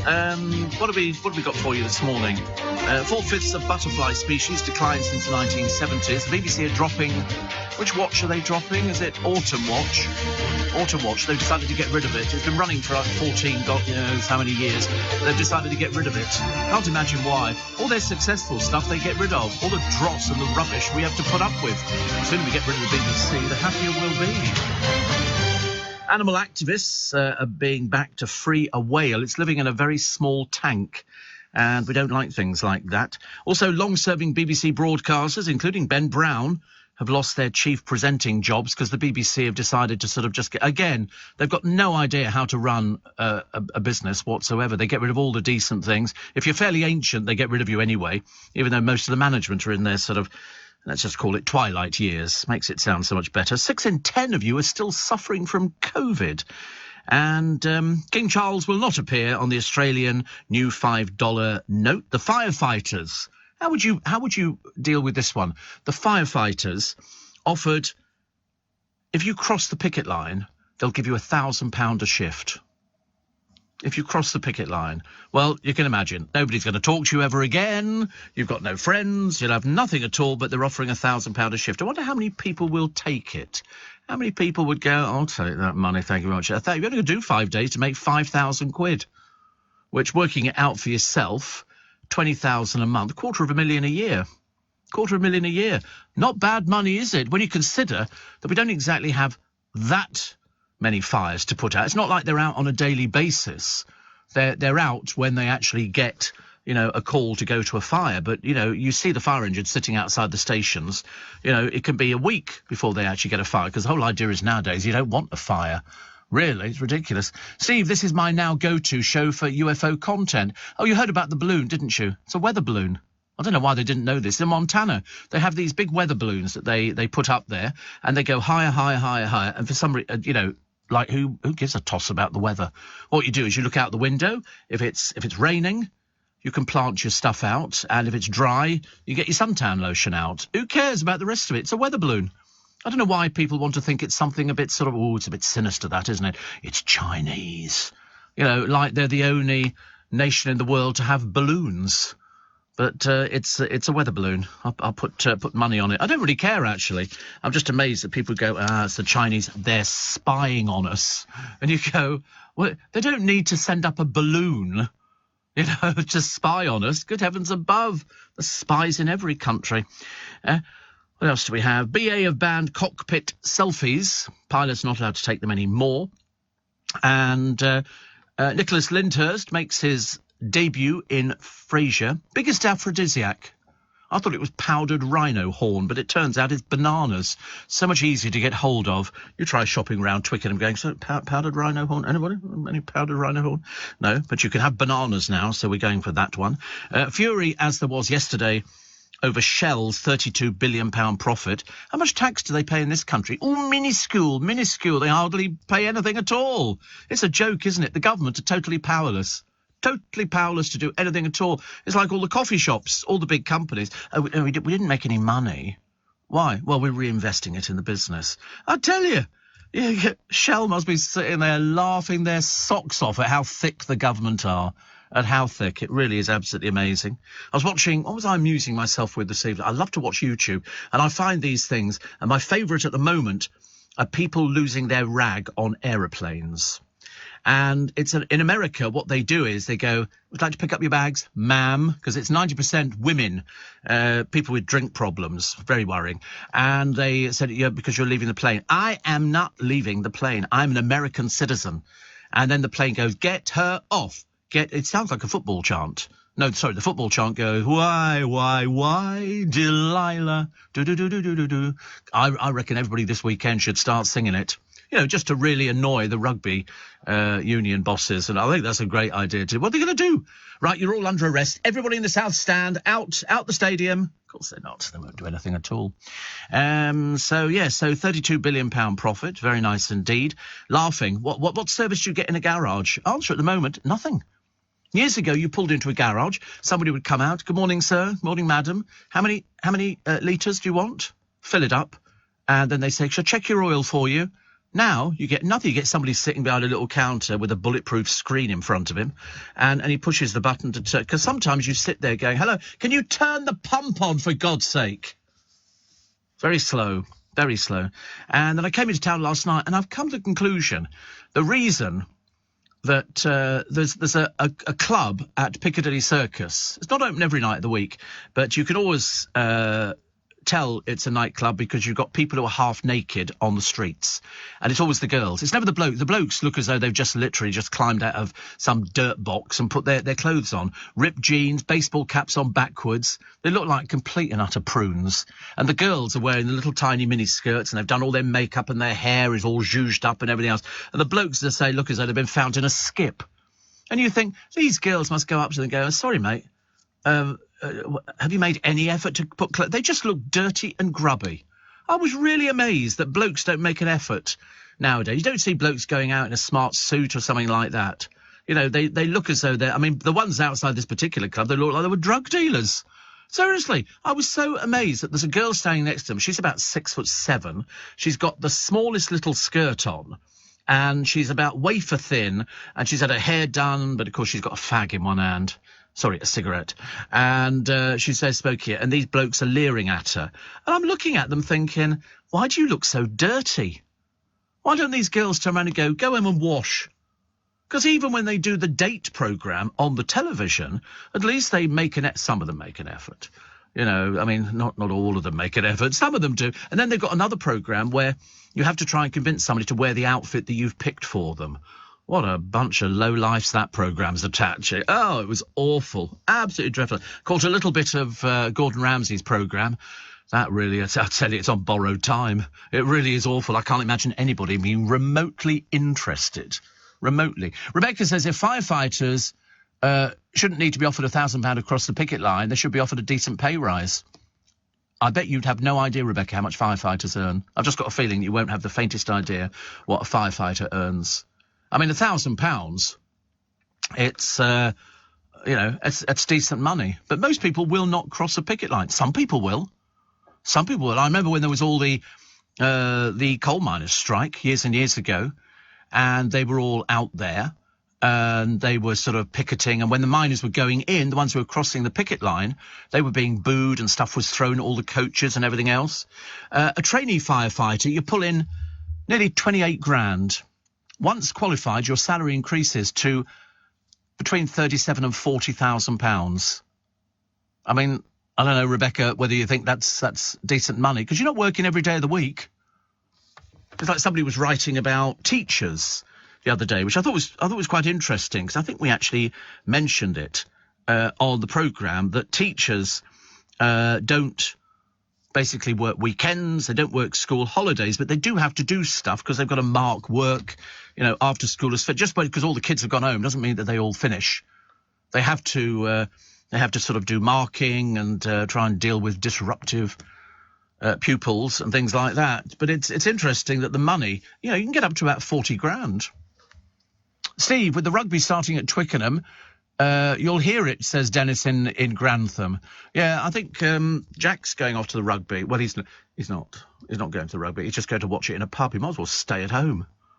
I didn't see the point. He said, we're going to a pub. Because when he said, I'm going to watch the rugby, I went, oh, right, you're coming to Twickenham.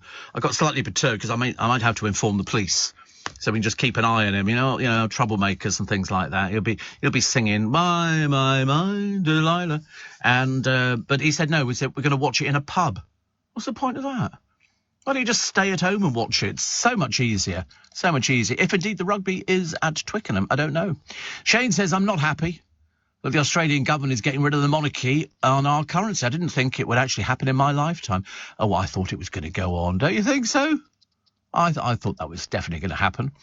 And Roger says, on yesterday's show, you spoke about the song Delilah and mentioned the opening line to Bohemian Rhapsody. Some TV channel later in the day actually copied what you said word for word. Oh, they're always nicking things from this programme. The researchers will sort of sit down and go, we'll do that. That'd be a good story. Steve Allen's done it. It's got to be a good story, isn't it? So today, what will they be doing?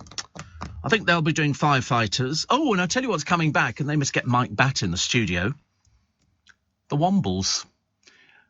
Underground, overground, wombling free, the Wombles of Wimbledon, common are we, making good use of the things that we find. They picked up litter. Things of the everyday folk leave behind. Uncle Bulgaria. And so it went on. And that's what they did. They picked up litter on Wimbledon Common.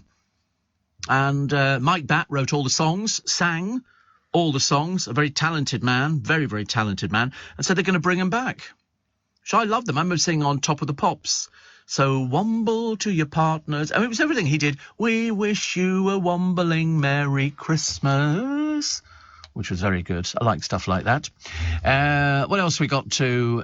Marmite is my aphrodisiac, says Robert. That's why you've got no friends. And Marmite is your aphrodisiac. I don't think we really want to go there, actually. A little bit worrying, isn't it? Also, Shazia Hussain slams Lord Sugar for ditching her from The Apprentice. Oh, shut up. Boring old whinger, honestly. He got rid of you because you weren't any good. It's as simple. They don't get rid of somebody if they're any good. You just have to accept the fact. Failure. Okay? They don't get rid of somebody on these... I love the way that people sort of look on it as a conspiracy theory and they go, oh, I was got rid of, but I was the best... Obviously not. That's why they get rid of people, because you're not good enough. You're not as good as some of the other dingbats on the programme. You just have to accept it. Of course, anybody else would just, pick themselves up, dust themselves down and start all over again. But not you. Drone. How boring. Good Lord above. The Mail Union, I think that's like the post office. They posted new strike dates. I hate it, actually, when they go on strike. It's not the same. And Ben's, used to be Uncle Ben's rice, but it's now called Ben's. And they've cut the portion size. Price, still the same. But they've cut the portion size. John in Bristol says £1,000 for crossing the picket line. If that's the deal, the smart ones will cross the line, go sit in the canteen and pocket the money. Ka-ching. Yeah, I mean, they always do things like that, don't they? If you're offering £1,000 is a lot of money for basically, doing. But you can't just go and be a firefighter. You've got to be, somebody who sort of knows what they're doing. You can't just sort of go, oh, I think I'll be a firefighter today. It's like, oh, today I'll be a doctor. And they go, oh, right. Well, what do you do? Oh, I do operations. Yeah, I just sort of cut people open. We've had it before. It's nothing new. People have been working inside the NHS for years, and somebody works out they've actually got no qualifications at all. This is how worrying some people are, and they vote. You know what that's like. It's 4:16. Leading Britain's conversation. LBC with Steve Allen. Morning. Nice to have your company. Welcome to Friday. Welcome to Put Your Feet Up. Do you know if you don't need to go anywhere today, don't bother. You don't have to do anything. It's God's way of telling you to slow down. So that's what I quite like doing on a Friday. Friday is my day for I go out a little bit of light shopping. In fact, actually, when I think about it, I do shopping most days. I really do. I quite enjoy shopping. I find it very therapeutic. And then I sort of think, what am I going to have to eat? And that's it. But today it's going to be solved because I'm going to Wendy's. I've decided I shall go at some point and go and see if they're as good as I remember them, because nothing ever tastes the same to me. Everything tastes different. I remember Wimpy's years ago. They tasted quite nice when I was little, but they don't seem to taste as good now. So I'm going to be interested to see what Wendy burgers taste like. I'm just going to go in and just going to get a quarter pounder with cheese, and that's going to be it. And then I might get some. Yeah. Thank you. Yeah. You sure you can manage all the food you brought in? What do you do? You're just basically shoplifting, are you? What do you mean, shop? Well, I don't know. I don't know where you're getting your money from. I've got a rough idea, but, Honestly. All of a sudden he never brings food in, seriously. And he brings in pasta. What for? I've got no idea. Like trying to pretend he's healthy. Oh, I'll bring in some pasta, Steve. And he brings in Jimmy's coffee. Like I thought he would have bought us all a cup of coffee. I thought that would have been a nice thing to do, being sort of generous or something like that. Not a bit of it. Not a bit of it. But it doesn't matter. We don't make a big deal about things like that. Seriously, I won't even mention it again. He didn't even bring us in a coffee. Didn't even bring it in for us. But, I'm not one to complain. Don't want people to go, oh, I listened to that Steve Allen show the other day. Oh, he complains all the time. I always love it when you get the real thickos out there who sort of go, and everybody says you're very rude to people and you go, you really are stupid, aren't you? I love the stupid ones. But as I say, they've dug their own grave, as it were. Possibly the best thing they ever did. Do you know 4/5 of butterfly species have disappeared since the 1970s. Well, declined. See, I only remember cabbage whites, because we get those, red admirals, blue admirals, and a few other ones. I don't know any of the other butterfly species, of which there are many, but I remember going to the Natural History Museum, and they had cabinets of all these dead butterflies, which were pinned to the board at the back. I remember thinking, oh, poor butterflies. Small wonder we haven't got any. But the cabbage whites, we had one on our patio last year. It was lovely. It just kept flying around. I think they look so pretty. It's like, what are the other things I like? Ladybirds. I like ladybirds as well, and you sort of get loads of those. The trouble is you've got to get the right plants, otherwise you get plagued with ladybirds. And cabbage whites, really nice. Really nice. And they said they just look, we just don't see enough butterflies, do we? There used to be a butterfly house in Syon Park, and you go in there, and they've got one at London Zoo, I think, as well. And you go in, but they have to check you on the way out in case a butterfly has sort of landed on the back of your jumper or something like that, and you don't know. So they've got mirrors everywhere. But there's loads of them. I mean, they're really red admiral, painted ladies, clouded yellow, speckled wood, comma, small tortoiseshell, large white, large blue, white letter hair streak. I mean, these are all butterflies. Common blue, common brimstone. Common seems to be a fairly popular one. Orange tip, small pearl bordered fritillary, small copper, grayling, dingy skipper, large hit. These are all butterflies in this country. Green veined white, white admiral, green hair streak. That'd be Jack. He'd be going in there going, I have a bit of green hair streak, Silver studded blue, silver spotted skipper, northern brew argus. I've never heard of these. What an education. What an education this programme is. So Trump says there are only two genders. I don't think he fits into that category, does he really? I mean, I don't know what he's talking about. He just sort of comes up with garbage, and it's always interesting. So I'm assuming he's thinking it's just male and female. But then you get other people. They had a woman on Question Time last night, and I was watching and I didn't know who she was, and she turned out to be trans. Well, I tell you, I sat there thinking, well, you're a very good advocate for trans people, she said, because they were arguing about this. Somebody who goes to prison who's trans, and they put in a female prison, but they've been accused of attacking women, and they shouldn't be in a female prison. And this particular one decided to trans halfway through the trial. So they've decided, so they took him out, put him in a male prison, and they were trying to find out the answer, is this person a man or a woman? And nobody had the answer. The woman who was arguing was Scottish. Going, well, you can always tell when they're not going to give you an answer. And the woman who was asking the question kept saying, you've not answered my question. Is this a man or is it a woman? Well, when you look at is it a man? It was so annoying. You know, you get these sort of dumb people. Always, most of the time, they actually, you know, sort of check them out and discover that they're sort of MPs and things like that, because they don't know what's going on. Simon says, I go food shopping every day. Me too. I'm always very envious of people who go out there and go, I'm going to do the weekly shop. And I always go, what, you stagger? People like you really annoy me. I hate people who do the weekly shop, because you can guarantee they're going to be in front of you at the queue in the supermarket and they're emptying the trolley out like it's Armageddon. You know, the rest of us are holding 3 items. Now, in my day, people would turn around and go, listen, you've only got 3 items. Do you want to go in front of me? Oh, not now. Oh, not now at all. No, they stand there and deliberately load, and they all go, oh, can I get it delivered? You think, oh, for God's sake, honestly. It's so ridiculous. So ridiculous. Very embarrassing. Very embarrassing. 84850 steve@lbc.co.uk. And somebody says, we like butterflies and ladybirds, says Roger, but not keen on moths or daddy longlegs. I don't mind daddy longlegs. I don't mind them. I mean, I don't, it's wasps I don't get on with. I think they know I have a fear of wasps, you know, because you have to be very careful with wasps. Bees, I'm brilliant with.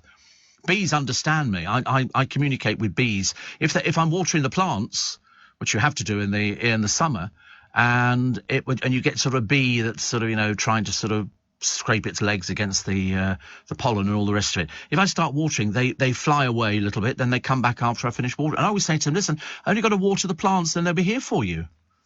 I've got that mad. I'm talking to the bloody bees now. Not right, is it really? See, when I was a fully qualified paramedic, I was on 22,100 a year. And you see ambulances on 999 calls, says Peter, every day and night. Yeah. Well, I mean, I think you get a lot more than 22,100 a year now. You must be going back a bit of a way. It's they earn a lot more than that. A lot more. Have you ever tried Idahoan instant mash in a packet, Steve? No, Martin. No, you're way out on the instant mash. No, it's Aunt Bessie's, love. Aunt Bessie's, which you can buy in the supermarket, and it's delicious. Comes in little squares, frozen, and it's perfect. It is. I mean, I had it the other day with sausages, and it was delicious. And sausages with tomato ketchup. And so I cooked the sausages, or I cut them up. They cook much quicker, and then you get them done both sides, because nothing worse than underdone sausages. And I cooked them both sides, then I sort of put in the mashed potato, and then I stuck the lid on and just left it for 10 minutes. When it came out, it was just delicious. So today, I'm definitely going to have my quarter pounder with cheese. Definitely. I just wish that they'd sort of, you know, do... It's like you go to McDonald's in the morning, they don't do chips. They do hash browns. Well, you know, loads of it, like Thomas Bosch, he likes chips in the morning. I like chips in the morning, but you can't get them really. I'm sorry if I sort of hung around, I would find different places.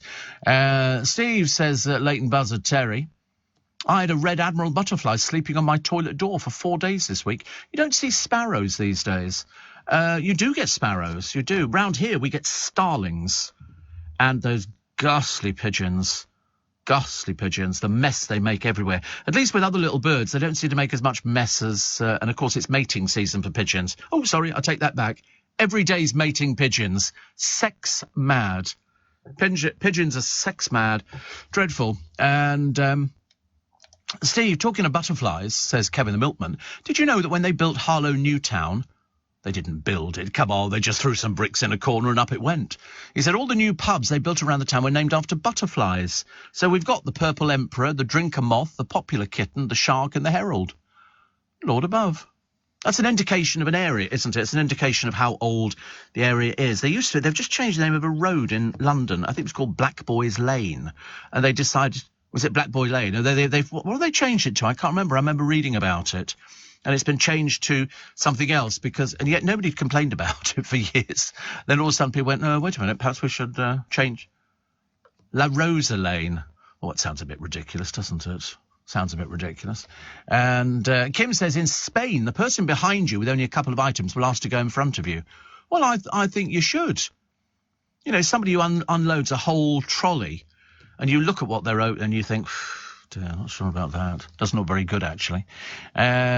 Steve. Somebody else saying that they go food shopping every day, and I discovered I had massive toe holes in both socks. I thought, what would Steve do, says Sel. Well, I would have thrown them out long before they got to that state. Socks, definitely. Socks, I mean, I can wear a pair of socks now 2 days, which is very good of me. I think I'm doing my bit for the economy. And so 2 days, but normally it would be a day, because I just like to make sure that my feet are being looked after. I like that cream, incidentally. That stuff that I bought, which everybody was recommending to me the other day. And something else. Now, you might know about this, because I'd never heard of it, but even Freddie had heard of it.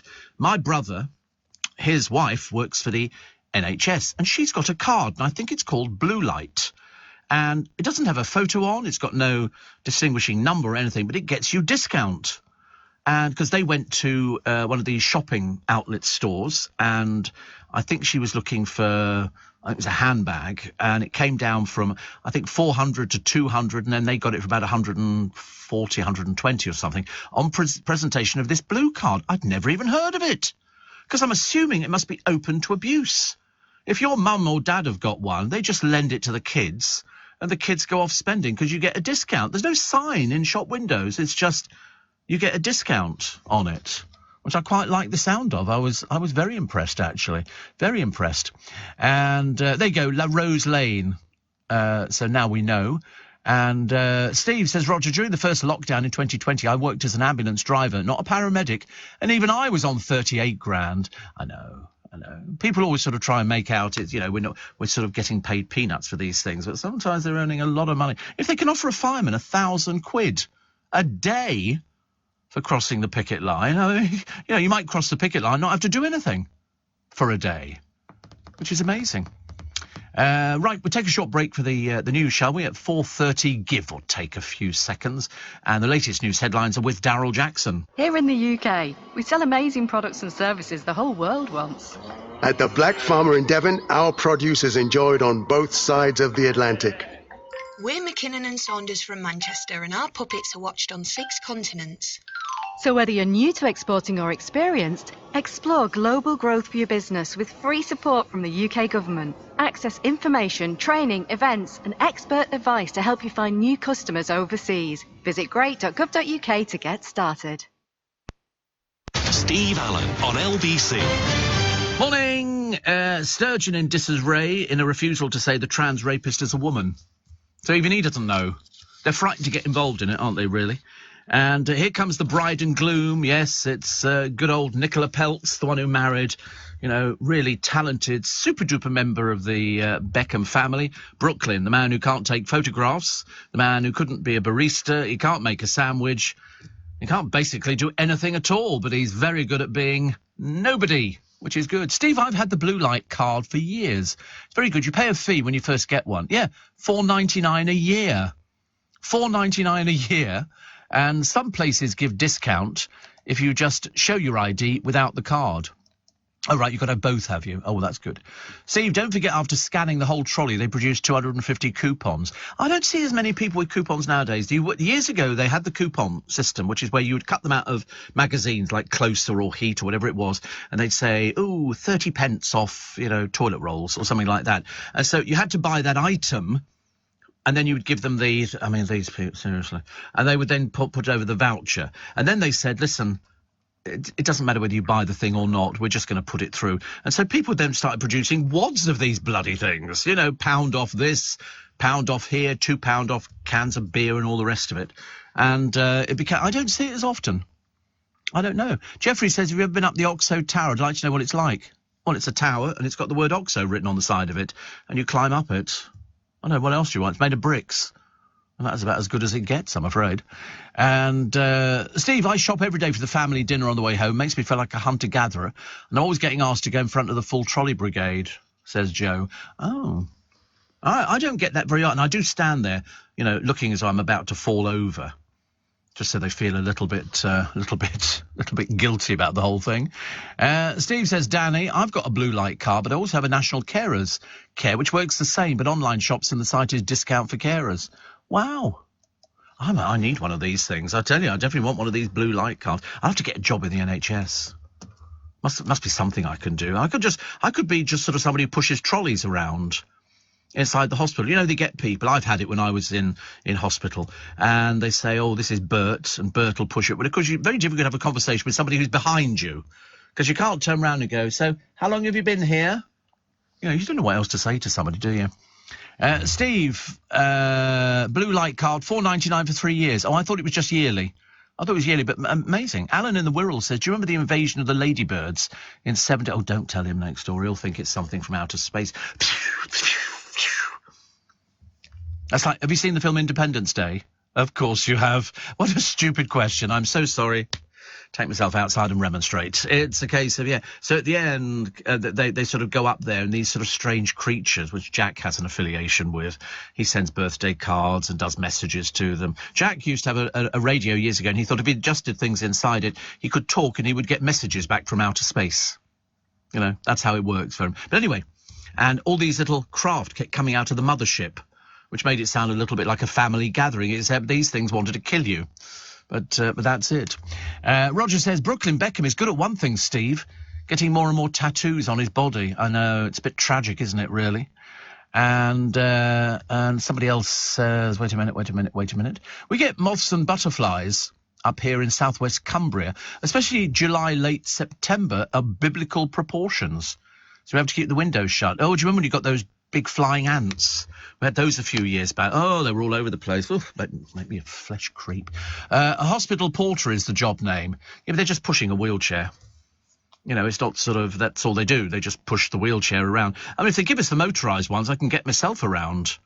I wouldn't have any trouble with things like that. I'm fairly good. Hundreds of refugees from Afghanistan told to move 200 miles away. They're kicking them out of a hotel here, and they've sent them somewhere else. That'll be another picket, you can just tell. And Lord Brooke, I don't know who he was, but he's said that people should be encouraged to abstain from watching pornography for a month. You think that's going to be the way forward? I don't know why. Anybody know the answer to that one? No. Why would you want to abstain from watching pornography? I mean, personally, I don't have any problem with people watching pornography. I just object when it's during the programme. You know, I find it a little bit distracting, you know. Boys sort of sitting there going, we're saying this one, look at this. It's sort of your mother from next door porn, isn't it, really? Housewife fantasies and things like that. It's always the ugly ones. They always, you know, they're there, and you think, why do people do this? There's a woman in the paper today, and she says, I've got a great job, I've got a good boyfriend, why do I want to be a swinger? And I remember thinking, yeah, we don't know the answer to that one either, I'm afraid. We have no idea. But they hold these parties in places, and they're swingers parties. And you go there and you basically wander about with no clothes on. Well, I mean, I don't even wander about with no clothes on at home, let alone in a room full of strangers. Not my kind of thing at all, I'm afraid. More on this family and this nightmare. This Nicola, who's gone missing from 8:43 a.m, call time's approximate, until 9:35. She's just disappeared. Vanished.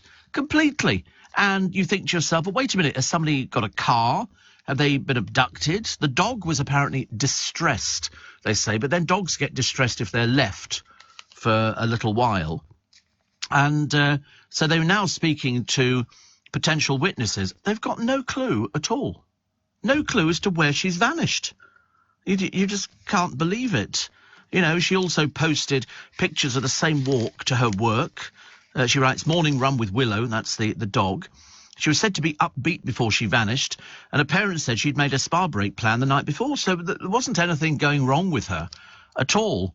And Louise, Ernie and Dot made their appeal on television yesterday, and nobody knows anything. Nobody's seen anything. You know, it'd be different because, you know, on some of these walks by the River Wyre, you know, you get dog walkers who would do it every single day. And nothing. They've not seen her. You know, and then, you know, somebody said, oh, maybe she fell in the river, but they've dragged the river. They've dragged the river, and also they've brought in their dogs who know if they're... I mean, I just don't know where somebody goes to. I've got no idea. Steve, to the McMystery of why no morning fries, but only hash browns. Proper McFlies are cut from squared-off spud, and the trimmings make the morning's hash browns. It's healthy recycling. Well, let me say, I don't object to a hash brown. I just prefer the French fries, and I also prefer the potato waffles. I don't know why they start doing something and then they take it away from you. It's like giving a kid a present for their birthday and then going, there you go, and then taking it away from them and going, yeah. Well, it does, because every time I pass it every morning I'm going, where are the potato waffles? It can't be that difficult. Lord above, honestly. Apparently the blue light card is generally an extra 10% off at some of the outlet shops, plus a handful of high street discounts and quite a few online. Nice to have some benefit. Yeah, I mean, they thought it was brilliant. My brother had never heard of it. Chris says, have you been watching repeats of Brookside? No. I mean, I did like Brookside, but I haven't been watching the repeats, I'm afraid. There's just too many other things to watch on the television. I mean, how most of these sort of places get... audiences, I've got no idea. I did watch the other day, most cruelly misleading introduction of the year so far, the John Bishop Show. Have you seen him? It really is dreadful. I mean, it looks like it's cost them about threepence to put together. And the host, John, said, she's a brilliant comedian who's literally had a phenomenal couple of years and brings joy wherever she is. Yes, please welcome Judy Love. Ali Ross wrote, game over. Though I thought she was quite funny. I quite like Judy Love. I think she's good fun, actually. But but sort of watching the John Bishop Show, it just doesn't do it for me at all. The Chase is Bradley Walsh. Where are the 2 pygmy hippopotami given to the Queen in 1961 by President Tubman of Liberia sent to live? Jocelyn goes, the Norfolk Broads. Where do they get these people? As I say, he couldn't have been as bad as Richard from the early morning programme does sort of showbiz. He didn't know anything at all. He was about as thick as they come. Tipping Point, Ben Shepherd. How many football teams compete against each other in the FA Cup final? Liv? 40? And Bradley Walsh. The TV series Dalgleish is based on the work of which author? Natalie. Is it Kenny Dalgleish? No, dear, it's not. No. And the BBC seriously trying to turn the Eurovision handover procedure into the World Cup finals draw with Ryland dressed like a Sunday magazine psychic. John Bishop, as he's mentioned him twice actually, constantly overstepping the political propaganda line, as he knows he hasn't got it in him to make a prime-time audience laugh. And apparently Channel 4 offering us a cheap, nasty, feeble sitcom mocking fundamentalist Christians called Everyone Else Burns, because it's just too cowardly, hypocritical and woke to risk a more topical one about fundamentalist Muslims. It's just, I love Ali Ross. I mean, he does hit the nail on the head, and whichever way you look at it, he's always right. Actually, there's another programme coming up. It's about cruising. And it's they've done another thing. Jane McDonald did it so much better than everybody years ago. They should bring that programme back or put it out on DVD, because every day it was brilliant. I was addicted to watching that. It's like Paddington Green was a very, very popular programme. It had all sorts of wonderful things. Jim says you can watch The Invaders on YouTube. We shouldn't imagine he's ever seen The Invaders. This is where there were sort of people from another planet. Apparently, Beverly says Oxo Tower's a famous restaurant. No kidding. Amazing. No, we don't know that one. Has it got a McDonald's in it? I don't think we know anything about that, do we? Have you seen the American programme Extreme Couponing? Says Paula. They spend about $1,800 and only pay about $50. Couponing is their life. Oh, yeah, people have got cupboards and they go, I bought this, and because you've got another 6 free, and you go, what is it? They go, suppositories. And so they've always got that, and then you've got washing up liquid, and that was on special offer as well. And then we bought bananas. How many have you got? 2 ton. 2 ton of bananas was a special offer. Buy 1 ton, get another ton free. And so we did. People love it. I mean, you do get people who spend a lot of time who are sort of saving money. It's like, you know, if ever I go into a shop and I pay for something in cash, I just take notes out. Some people scrabble in their pockets and start finding the cat. They've got 30, and you think to yourself, oh, God, fathers, honestly, there's not enough hours in the day, is there? And, Steve, do you remember Mr. Travis on Paddington Green? Mr. Trieber, you mean? the man who hoarded. There was nobody called Mr. Travis. I know the programme very well indeed, because I know the area, not for any other reason, apart from the fact we all know Paddington Green. We all know what it's famous for. Steve, somebody asked me if I'd like to go to a swingers party. I said, maybe we're not alone. Don't even want to see you naked, let alone some random people. Yeah, I mean, I don't quite get it either. But that's like people who are naturists. You know, people who want to go sit on a beach or go to a club called Eureka. How I know that, I've got no idea. And they go there and they sort of just walk about in the middle of winter with no clothes on. And there's a place in France called Cap d'Arge, and it's a whole town. And everybody's naked. Families, supermarkets. I mean, you've got to be a bit careful if you're a bloke and you're pushing a trolley around. But, I mean, apart from that, you know, it's okay. And people swim. I don't know what. I mean, you'd be hard pushed not to look. You know, if somebody's sitting naked in front of you having a sensible conversation about the state of the economy and Brexit, you're not going to be looking to the sky, are you? You're going to be sort of sizing them up and everything else. And then you sort of think, and they're always unattractive. It's never the attractive people. The only attractive ones you see are in the magazines because they're models. They're nude models. You know, the people who go to these sort of places, they're generally not that good looking. You know, they do look as though they need a good iron, which reminds me, we have to take a quick break. Not for the ironing, you understand, just to take a break. Steve Allen on LBC. Text 84850. Morning, nice to be company. The Cruise with Jane McDonald, Steve, has recently been shown again on BBC 4, so it might still be on iPlayer, says Kathy. I thought she was great. Really, really lovely, actually. Al Pacino made a film called Cruising. There wasn't a boat in it, says Josh. No, I'd forgotten about that film, actually. Pretty good actor, wasn't he? Steve, another one here. It's been shown on, apparently a lot of other things. Steve, on this day in 1959, the day the music died. Bye bye, Miss American Pie. That was the day the music died, and that was Buddy Holly, who was killed with Richie Valens and the Big Bopper in the plane crash that they shouldn't really have been on. They shouldn't have been on the plane crash. It was bad, actually. Steve, when you mention naturists, says Shane, when I used to do a paper round when I was at high school on Sunday when I had to collect the money, this woman who must have been in her 50s, I've lost it, wait a minute, sorry, I was reading something else thinking that's strange, always answered the door naked. I didn't know where to look. Well, just in their eyes. I think that's the only thing you can do. I also knew people who did naturism. They did a programme on the television, and it was a couple, man and a woman, and their 2 children. One was 14 and one was 16. And they all used to go on naturist holidays. Slightly disturbing, I think. I'm not really sure it's like seeing your mum and dad with no clothes on. That's very odd, isn't it? Very, very... Well, I thought it was very, very odd anyway. But, I don't know. Perhaps some people don't.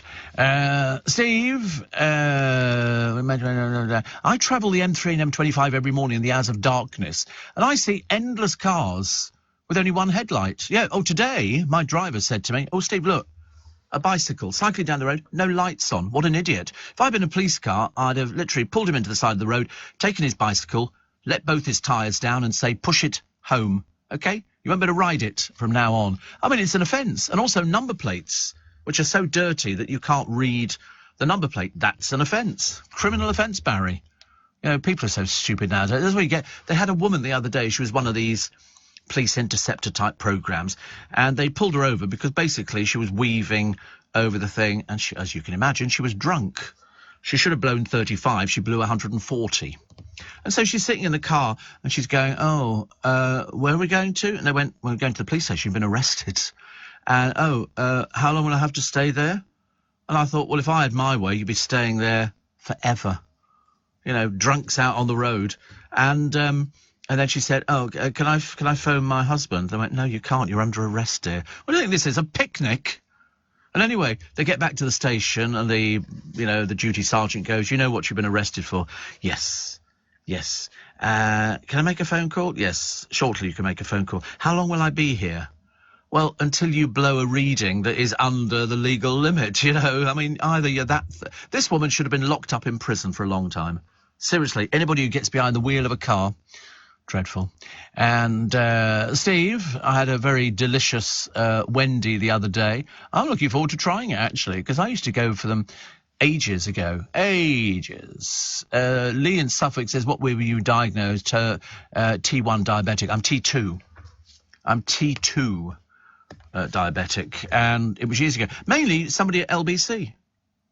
And he was diabetic. And in those days, they used to get a little bottle of insulin and the needle, and you'd put it into the top of it, like they do on all the best programs on hospitals, and then draw out the insulin. And I'd sit there in the middle of winter, sweating buckets, and thinking the thing to do was to drink orange juice, because that would calm me down. Orange juice, and maybe worse, because it was all full of sugar. So I haven't drunk orange juice for years, as you can well imagine. And he said, I'll test you. He said, because I've got a little meter. I went, oh, how exciting. So he tested me. He said, you need to go to the doctor. He said, because there's a good chance you might be type 2 diabetic. Go to the doctor. They did a little blood test, and I was on tablets immediately. And then after about the first 6 months, 9 months, I went on to insulin. And that was about 15 years ago. 15, yeah, even more. Steve, is there a market for a swinging UFO party? Oh, he'd be there like a shot. He would be there like a shot, dressed up as one of those things that's got a head on or something like that, and, you know, and he'd love that. He'd love that kind of thing with one of those flowing green robes. You would, you'd love it. I bet if you go back to his house, I bet he's got all the films lined up in order of preference, all the sort of the films about the UFOs and what part he could play. Because we know he's dressed up as a stormtrooper. That's just the tip of the iceberg. Seriously. I'm not surprised he didn't want to go with anybody who knows him. They'd be going, I went out with Jack the other day for a drink. Weird or what? You know, really strange. Wanted me to dress up as Captain Kirk, and he was Lieutenant Uhuru. And we went out. We were walking down, you know, Spitalfields Market, and looking for a pub to go into because they have UFO gatherings, and all people stand round and look slightly weird. You know, he likes that kind of thing. Listen, you've got to have something. Because he doesn't come from London. He's not a London boy born and bred. He comes from out in the Shires, you know, where sort of mother makes jam and father gives financial advice, which is very nice. We actually call it a bank down here in London, but, you know, up there they just pop round your house. And so the father will sort of give the financial advice, and the mother will say, can I interest you in some of my strawberry jam? And also, I've got some pickled cucumber as well. Would you like that? You can just imagine what it's like. It must be a completely different world up there. 84850 steve@lbc.co.uk. And what have we got here? Oh, race goers. I don't know if you've ever been racing. I've been racing numerous occasions.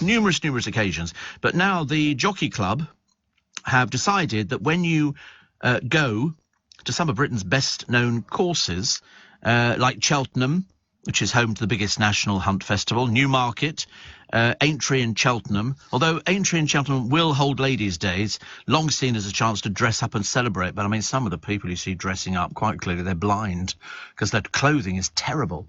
But they do now say that you can wear whatever you want when you go racing, which, you know, I think, you know, people should.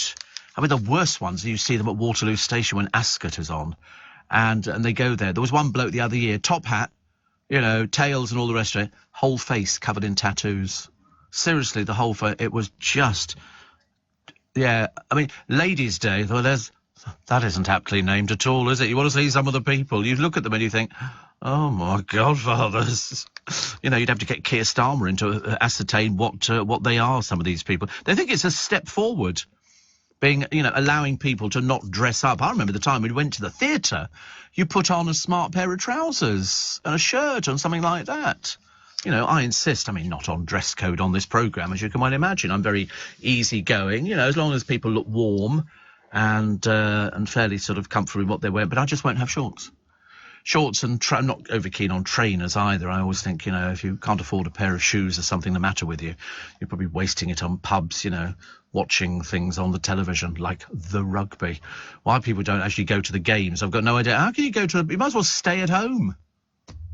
You know, makes perfect sense, doesn't it? We're going to the rugby. Oh, right. We've got some friends coming around with some beers and everything. No, we're going to a pub. So people go and watch it on a pub. You've probably got a bigger screen at home. Ridiculous. Steve, I'm always seeing cyclists without lights. You can't buy a car without lights, so why isn't it compulsory when you buy a bike, says Monica? Well, it's supposed to be. It's supposed to be. It's a criminal offence to drive without lights on your bicycle. You know, the worst ones are Deliveroo. I have passed by, I mean, I can't begin to tell you, hundreds of cyclists with the Deliveroo box on the back. No lights. Mind you, I was talking the other day, we've got one of these beggars in Twickenham at the moment. There's a family of them. They're not homeless, they're not hungry, and they're a family. You've got the father, 2 daughters, and the son. And somebody I know from Twickenham had a row with the bloke the other day. He's only youngish, and he sits there going, like there's nothing the matter with him. They all arrive in a car. They all smoke, they've all got mobile phones, and all the girls look as though they've got full makeup on and everything else. And why they've not been arrested by the police, I've got no idea. They work Richmond, they work Twickenham, and they work Kingston. And some old lady gave this bloke, like that, 10 quid the other day. I felt like saying, they're crooks. They're not homeless. They're living better than you are, love. But you know what some people are like? You can't tell them, can you? Anyway, we'll take a short break for the news. Whoop-de-doo. Have the news this week. Well, we've done an hour already. Isn't it fantastic? Nick Ferrari, award-winning breakfast show, record figures. He'll be with us at 7 o'clock this morning. I shall be here the other side of the news, where we'll talk about a woman who bought an e-scooter. She nearly lost an eye. Again, if you buy these things, you can only use them on private land. You cannot use them on the pavement or on the road. Why the police are not arresting? Oh, wait a minute, sorry. Police themselves are up in court, aren't they? There aren't any police officers left. I don't know where they come from now, but this woman feared judgmental looks if she used a mobility scooter. So she bought one of these e-scooters. An idiot of the first order. Are you receiving tax credits? If so, this message is for you. Tax credits are coming to an end, and most people will be asked to apply for universal credit instead.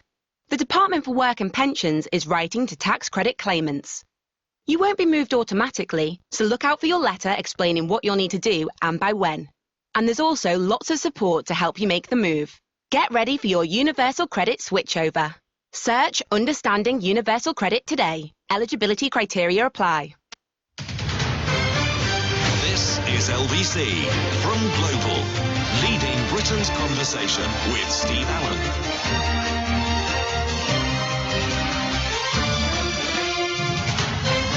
Morning, everybody. It's Friday. It's February the 3rd. It's very nice indeed to have your company.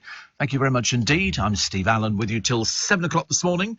And then top-rated breakfast show, Nick Ferrari with you between 7 and 10. So here's this disabled mother. She nearly lost an eye when she crashed an e-scooter she only bought to get to the shops for 180 quid. Illegal. Illegal. You can buy them. It's a stupid law.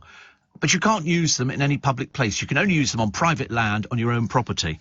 This woman who has a spinal condition, and she's on an e-scooter. I mean, it just gets worse and worse.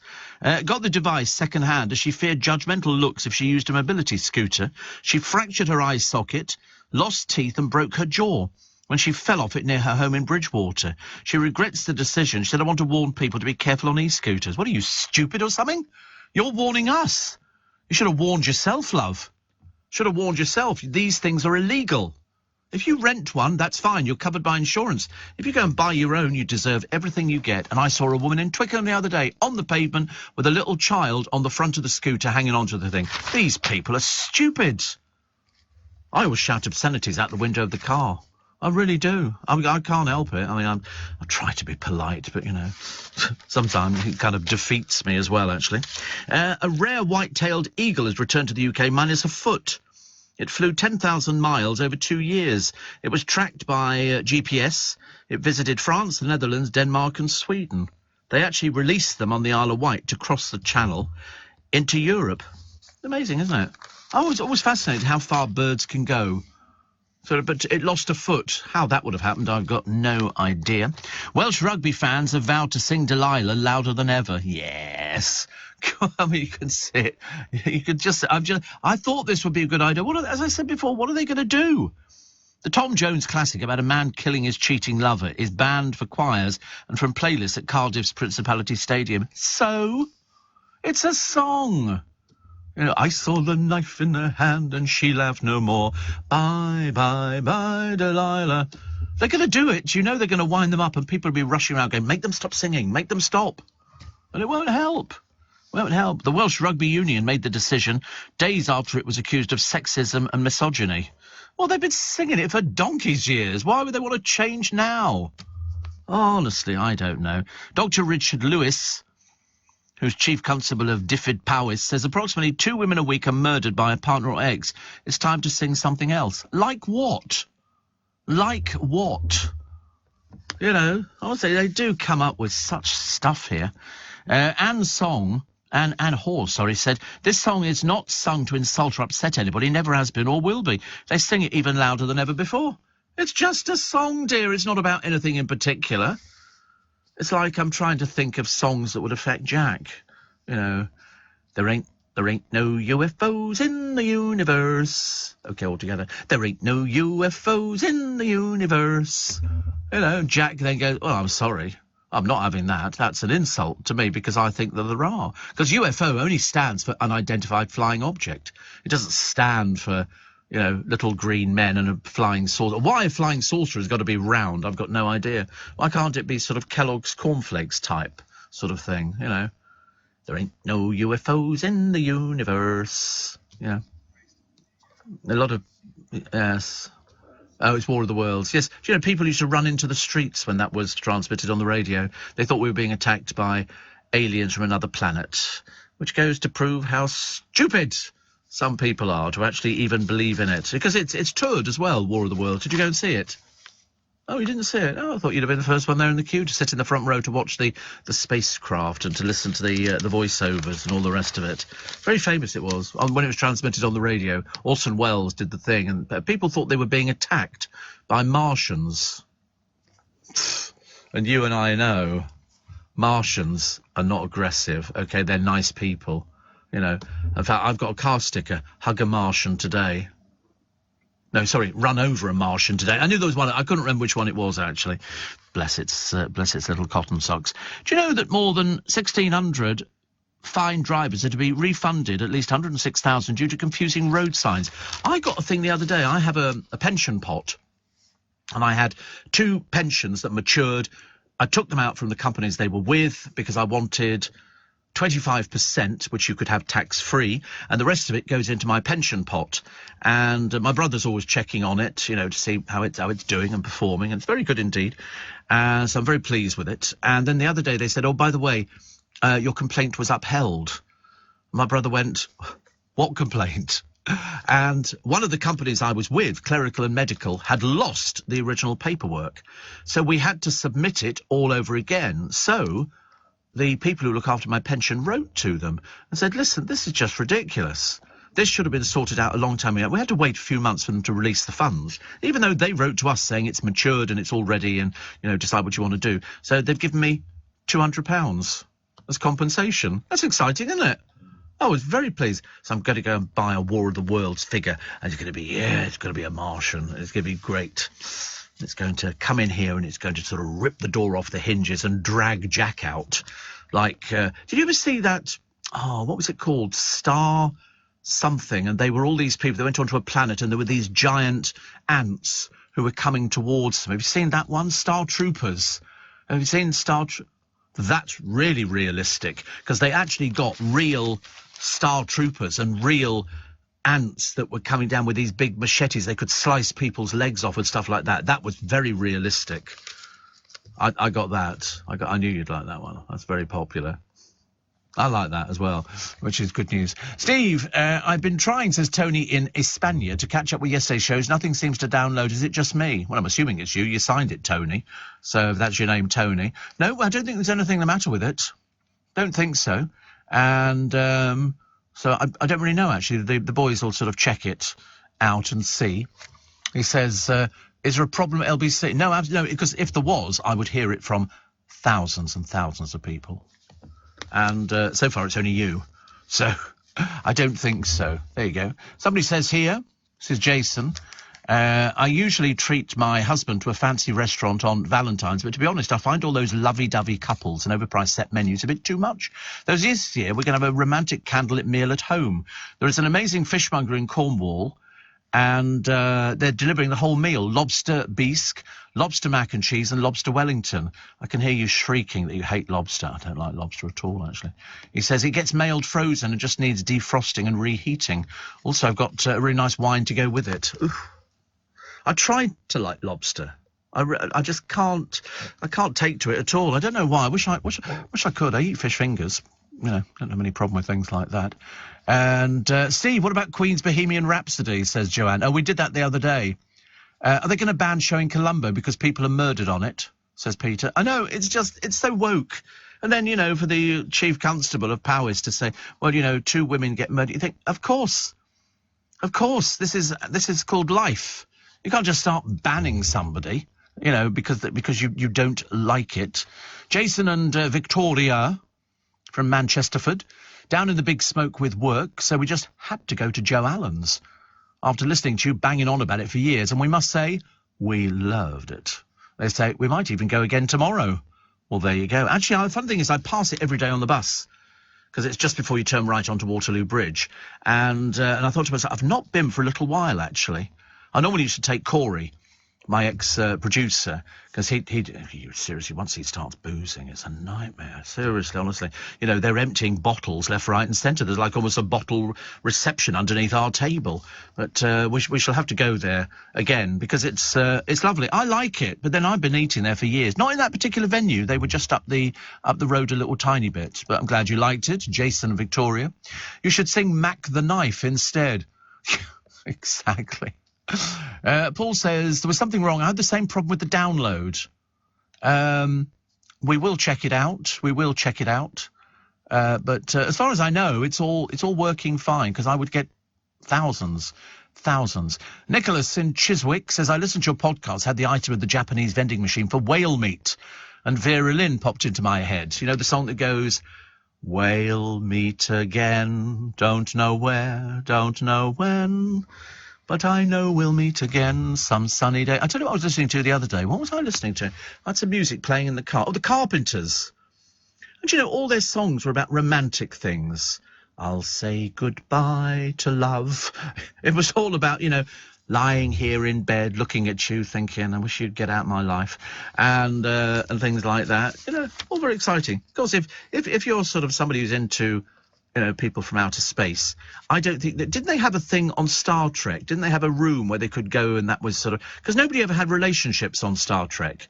I think they went into a room and you sort of connected yourself up to a machine or something, which is probably the next stage for him, I should imagine. Steve, most ballads and country music contain lyrics about stalking or smothering their partners or lovers. Yeah, or failing that, Roger, the dog gets run over.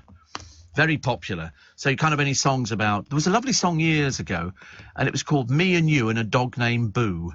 Me and you and a dog named Boo, running and a living off the land. There were all sorts of nice songs, which you thought was sort of, you know...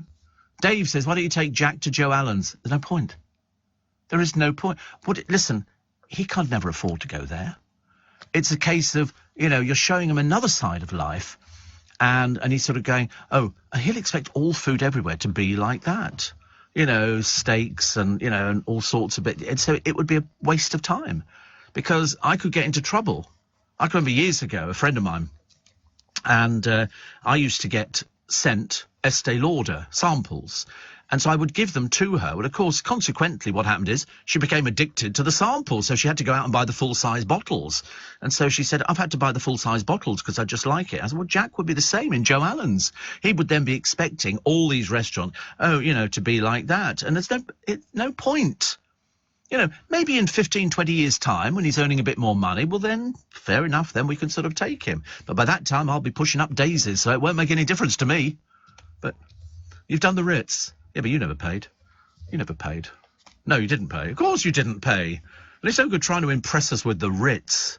Freddie's father owns the Ritz, you know. No, you can't impress us on this programme. We're way ahead being impressed. Now, should we do the LBC travel? Of course we shall. Why? Because it's 5:15 and here's Joanne Webb. Leading Britain's conversation. LBC with Steve Allen. Jane says, do you have the hot dog at Joe Allen's? I don't actually know. I don't. I can't remember what I had last time. I can never remember these things. I always have something and then instantly forget something afterwards, because by the time you've had a bottle of Prosecco or something like that, you don't really care about it. But it's always very nice. I just like the atmosphere. But I've said to you before, you go to a restaurant, you either go for the food, for the ambience, the atmosphere, or for who you're going out for lunch with or for dinner with, because that was the way it worked. So sometimes, I've been out to restaurants and the food's not been particularly good, but the company's been so brilliant that you just love it that way. It's who you go to lunch with. You pick the people you go to lunch with carefully. You have a nice time. The food is almost sort of a bite. I do like the puddings, though. I'm a bit big on puddings. I have been known to have 3 puddings in the past, mainly because I go, listen, I can't decide which one I want. Do I want the apple crumble? And, oh, here we go. He always reverses into the studio. You've not really fathomed out this door, have you, at all? No, it's nifty remover. Right. Yeah. Honestly, ever since we started taking the mickey out of him because of the UFOs, he's become quite vindictive. Seriously. But he always reverses into the studio. It's like watching sort of a juggernaut arriving in the door, because he can't quite manage to do everything. Steve, Me and You and a Dog Named Boo was sung by Lobo, who also sang Baby, I'd Love You to Want Me, which came... Yes, I remember it. I loved all those songs. I loved all of that kind of stuff. I never thought there were connotations in it. And to not say... damn well that the rugby fans are going to be singing Delilah. You just know it. And they're going to shout it out as much as possible. And the Welsh Rugby Union people are going to be looking a bit dim, I'm afraid. Because you can't stop a stadium of 60 to 80,000 people from singing something, can you? Steve, says Carol, I've done a lot of reading about the War of the Worlds, and the panic after the broadcast has been exaggerated. Well, actually, I thought it was probably exaggerated as well. I think so. And there you go. What about a summer roadshow? Love from Rendlesham Forest, the UK's answer to Roswell. Jack would love it. Oh, he would. If I could get him into Area 51, he'd be, he'd be like, Steve, can you really? And I go, yeah, but not for you, Jack. I said, because I'm going there to go and sit in the spacecraft. He'd be going, I can pay. I go, no, it doesn't come down to paying, Jack. It comes down to whether or not you fit into a place, And we don't want you to bump into aliens and start being rude and asking them questions like, what's the name of the planet you're from, and all that kind of stuff. It would be very embarrassing, wouldn't it? We laugh and joke with him, Well, we let him think it's a joke. Right, what else we got in the paper? Oh, did you know that tourists have been baffled about something in London? Something in London, and they have moaned on TripAdvisor that they went to Piccadilly Circus and there were no trapeze artists, clowns or anything else. Seriously. One wrote, not a circus. Didn't see one juggler or a clown, stood looking up for a trapeze artist but no joy. A Canadian visitor said the central London site, famous for Eros and the Shaftesbury Memorial Fountain, is not really an attraction, despite having a very enjoyable day exploring the area. Another person said the site was a big flop, not a big top. That's quite clever, isn't it, really? And apparently, the visitor said, all in all, myself and my family were left a little deflated. After spending 40 quid in petrol, we couldn't wait to see what the circus had to offer, or didn't. The tightrope walker never turned up, there were no lions, and we struggled to make out the juggler. Don't fall for the trip, it's a road junction. You can't believe that people are that stupid, can you? Well, actually, you can, really. So, they moaned on TripAdvisor about the lack of trapeze artists, clowns, and performing elephants. Because it's called Piccadilly Circus. But a circus is just round. That's what it is. That's why they were called circuses before, because it was in the round. And the first circus in London was by Waterloo Station. I think it was Lord George Sanger who had a circus there. And they mainly had Liberty horses, because people didn't really see things like that. And you know me, I love my circuses. The idea that it all packs up onto trailers and lorries and things like that. I mean, I'd love to go and tour with a circus, doing nothing. I could sort of sell coloured... I like those lights that they sell for the kids. They could wave it around. Lord George Sanger, there you go. The man who brought flair and showmanship of the fairground to the circus. By 1858, he had 6 lions and the elephants. They used to charge a penny a time, the King's Lynn Charter Fair, and then they sort of moved around. They had because they used to have a forge with them and everything else. And it was amazing. He presented tenting. They call it tenting. And but he never forgot his fairground roots and was elected the first president of the Showman's Guild of Great Britain. And guess where they're located? No, Staines. Most bizarre place. But I went there because I did a documentary on fun fairs. And I went to talk to the Showman's Guild of Great Britain. Because I love that. Because they always say to you, you know, a fun fair is great fun. You don't have to go on a ride. You don't have to spend money. They will do their best to get you to spend money on the coconut shy or hooking a duck or something like that, or going on something that sort of makes you feel like half your lower half has disappeared somewhere else. But they were very entertaining, very interesting. And so I went down to talk to the fun fair, which does Richmond, Traylins Fun Fair. They've been touring as a family fun fair for a long time because, you know, all their lorries, they don't do a huge amount of mileage.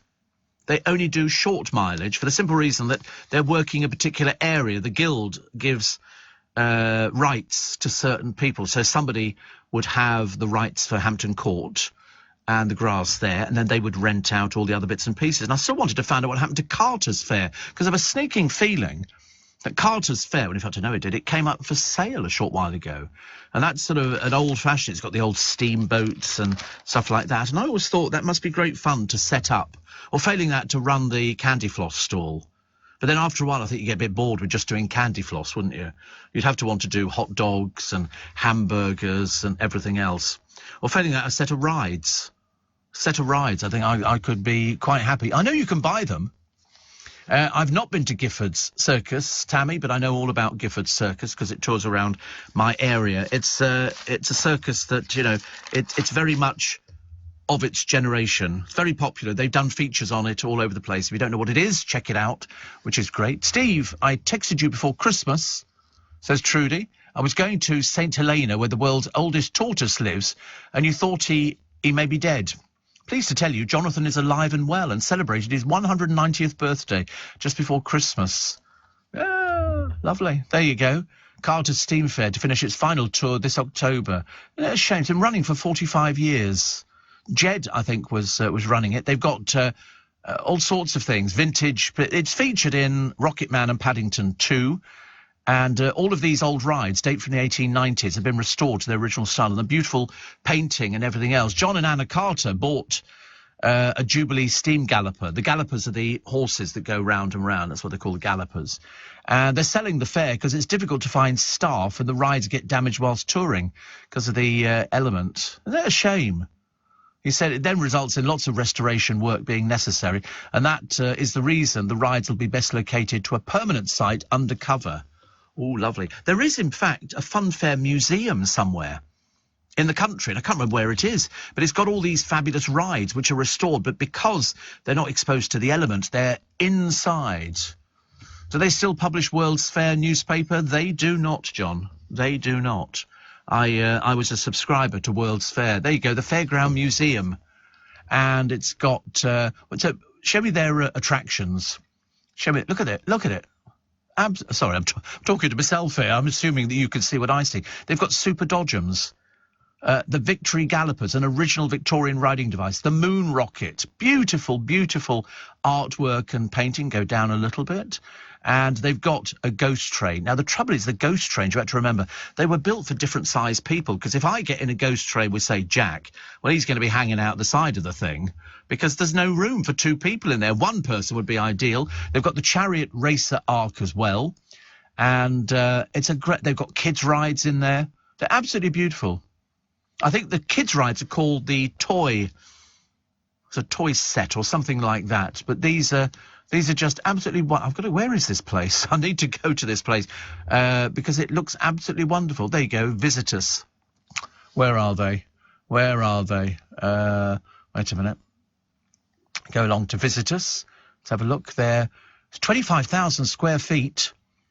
And they are in... Doesn't help. It's a mile from the A30 in West Devon. Oh, God, it's miles away. Miles away. But for sat-navs, you can do the postcode PL160AT. Sounds lovely, doesn't it? Sounds lovely. And you can hire the venue out. Because I've seen people do that before when they've had parties they hire a funfair set of gallopers or dodgems or something like that, because they're all available to hire. Every showman will rent out stuff to you. But no, World's Fair, the only newspaper you could go to and buy a set of dodgems. You could actually go there and they'd have dodgems for sale or paratroopers, because we used to have a fun fair in Leicester Square and they brought in dodgems, but it was a fold-up set. In other words, it came on a huge lorry, they would reverse it into the square, and the lorry formed part of the actual ride, and they would push a button and it folded out like opening a book, and there was a set of dodgems. They'd bring those in off the top of the lorry, and then it was all done. It was a fold-up set, which was brilliant. Steve, Dingles are in Devon, says Tony. Thank you. I knew you'd know. Steve, the Carpenters sang the song Calling Occupants of Interplanetary Craft, which should be right up Jack's street if he's into aliens. Well, when he says he's into aliens, he doesn't like, he doesn't want to go out with an alien. Although actually, to be honest with you, looking at his face, he might. He might. A bit undecided on whether or not he would want to go out with an alien. What they talk about, I can't imagine. He'd probably show them his little flying saucer that whizzes around the place. That'd be quite nice. And then they take you for a ride in their flying saucer. Have you seen the film? I asked you the other day, Flight of the Navigator. Oh, what are you not watching? These films are designed for people like you. That's what it is. I'll have to get you a copy of Flight of the Navigator. You'll like it. It's very good. Yeah, all right. It's an oldish film, but it's very true to life. Very true to life. It's about a boy who manages to get on board a flying saucer, and but his parents are now old. When the flying saucer comes back, he's gone through time. He's still a little boy, but his parents are old people, and he has to go back in time to find out where he was when he first got into the flying saucer. That's a brilliant film. Oh, you'd sit there with your bottle of Vimto. You'd be so happy. Honestly, it would be like all your dreams are happening over the weekend. Yeah, I think that'd be really nice. A short break for the latest news headlines with Simon Conway. Make this Christmas one to remember with the Royal Mint. Our specially selected Christmas product range features unique gifts that your loved ones can cherish for a lifetime. From collectible coins and heartfelt stocking fillers to bullion bars and exquisite jewelry and tree decorations, our range of premium Christmas gifts is sure to make your loved ones feel precious this festive season. Search the Royal Mint and visit royalmint.com. The Royal Mint, the original maker. This is LBC with Steve Allen. Morning. Good news is actress Tracy Ann Oberman used to have a crush on a Womble, because we talked about Wombles earlier on. And the Doctor Who star admits she had the hots for Tomsk, who's the sporty Womble. I didn't even know there was a sporty Womble.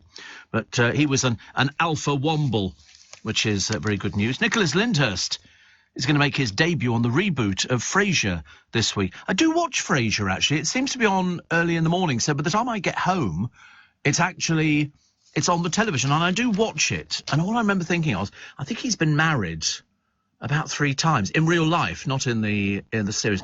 And his house in Beverly Hills was sensational. It was like being in a hotel. I remember seeing Lisa Vanderpump's house, and again, that was like being in a hotel. It was marble floors and columns and pillars and fresh flowers. I mean, it was like a hotel. It was absolutely amazing. Absolutely amazing. A marriage certificate is up for sale, but this one's unusual. Signed by Lord Nelson and his mistress, Lady Hamilton, it could sell for 15 grand. The British couple, William Compton and Anne Bottolin, were living in Italy when they tied the knot on the Royal Navy Admiral ship in the Bay of Naples in 1799. Dominic Somerville Brown of the Edinburgh-based auctioneers Lyon and Turnbull said it's especially rare to get signatures of Admiral Nelson and Lady Hamilton on the same piece of paper. 15,000. See, things like that, if you get 2 people bidding for it, it could go for much more. So I thought that would be worth lots more. I've been down to... Where was Nelson's body laid to rest? It was down in... you go down on the boat from Charing Cross Pier, and you go all the way down to the bottom, and I think his body was laid to rest. Excuse me, a little bit of a cough. Apparently Dingle's Museum, Steve, says Philip, also has a small display of original horse-drawn showman's caravans. How lovely. Do you know you can buy caravans now, the old horse-drawn ones, and the shepherd's huts, and everything. You can buy all sorts of things. And Steve says World's Fair has been available for a year now. It's published monthly. It's still a great buy. Well, I used to get it. Is it only available online? I'm not sure if it's actually printed. Is it? I shall check it out. Will you be watching the last episode of Happy Valley? I never watched the first one. So the answer is no. Even though I'm a big fan of Con O'Neill, the song for Jack is "There's a starman waiting in the sky. He'd like to come and see us, but he thinks he'd blow our mind." You'd like that, wouldn't you? You'd like that. That'd be his sort of thing. I mean, I don't think he's really crackers for it. I'm not saying he goes to bed in his sort of, Winnie the Pooh pyjamas with sort of starlight all over the place. And one here, which says there's an interesting documentary called Life After the Navigator. Oh, God, there's so many things. I can't keep up with it all, actually. Can't keep up with it all. Steve, my favourite, chocolate angel delight topped with dream topping and a flake sprinkled over the top, which is lovely. Dean Friedman, Lucky Stars. Yes, there was when Chris Evans used to be doing the show with, I can't remember the name of the girl, but anyway, she was on there, and Dean Friedman was her favourite actor, and they brought him on, and he sang for her. And I remember seeing that and thinking, oh, that was good. I like that, actually. Steve, I may not be all that bright, but I know how to hold you tight. And then there was the risque sort of other things. I don't remember that at all. I remember Lucky Stars. Oh, that was good. I wonder what happened to him.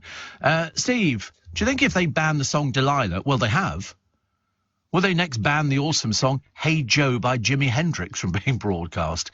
I don't know, actually. I'm not too sure. Jean says, for the first time ever, I'll be watching rugby and I will join in with Delilah. They're going to sing it. I can put money on it. If they say to rugby fans, you can't do this, they're going to defy. Of course they're going to defy them. Of course they're going to. I don't know why they even think that they can't. It's going to be so funny. Because you know what the camera's going to be doing all around? They're going to be focusing on the management and stuff like that. They're going, oh, God, they don't look happy. Sing it with gusto, boys and girls. Sing it with gusto. I've always thought that the rugby fans living in Twickenham, are sort of very, very discerning. I was trying to get rid of them after the rugby game is the problem.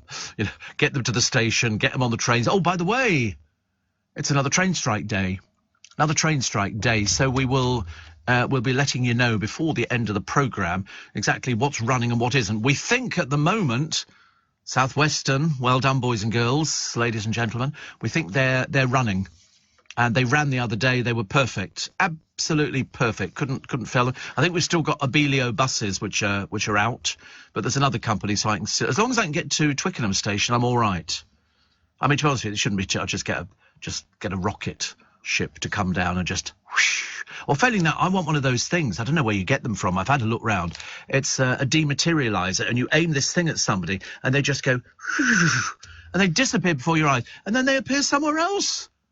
I've seen them doing it on Star Trek. They stand under this light thing, and they go, okay, dematerialize. They go, like that, and then they pop up on a planet.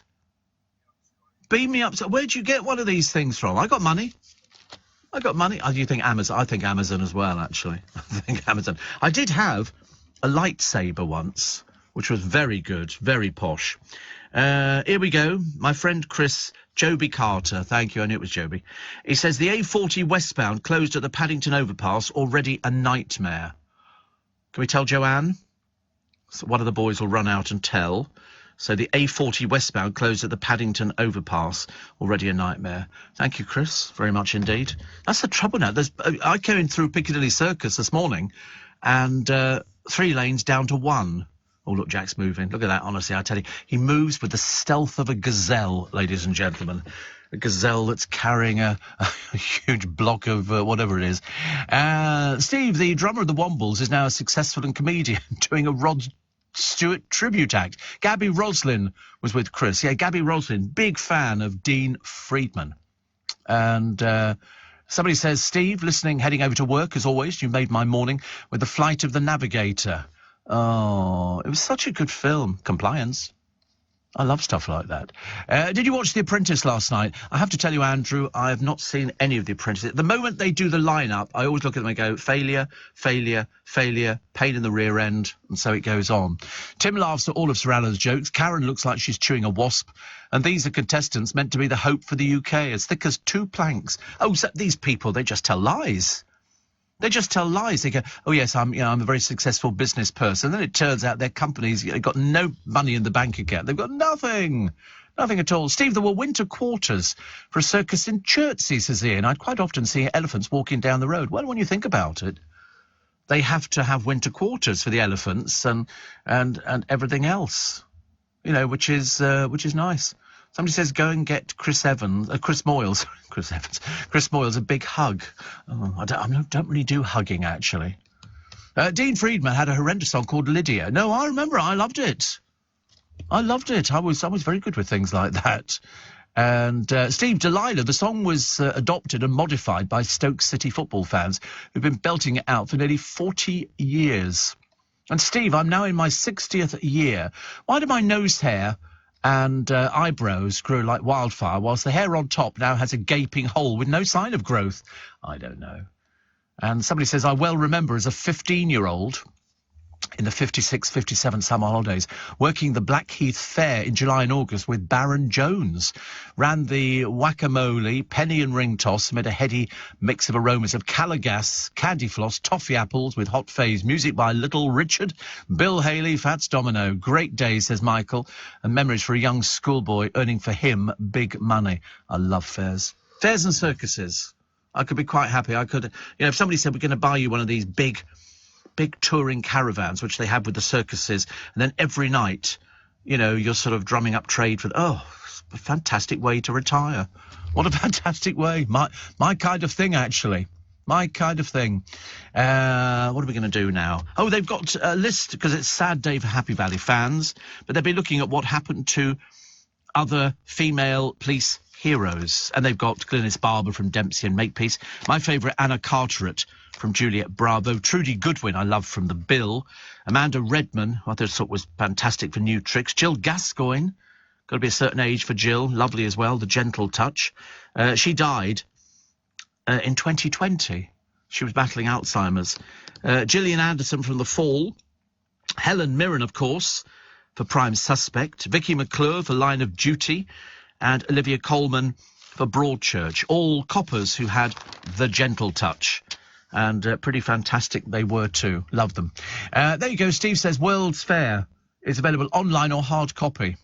Oh, I must check that out, actually. I loved it. I would read it and come to, sort of find out who was touring, the circuses and all. Just amazing. So Shazia Hussain has slammed Lord Sugar for ditching her.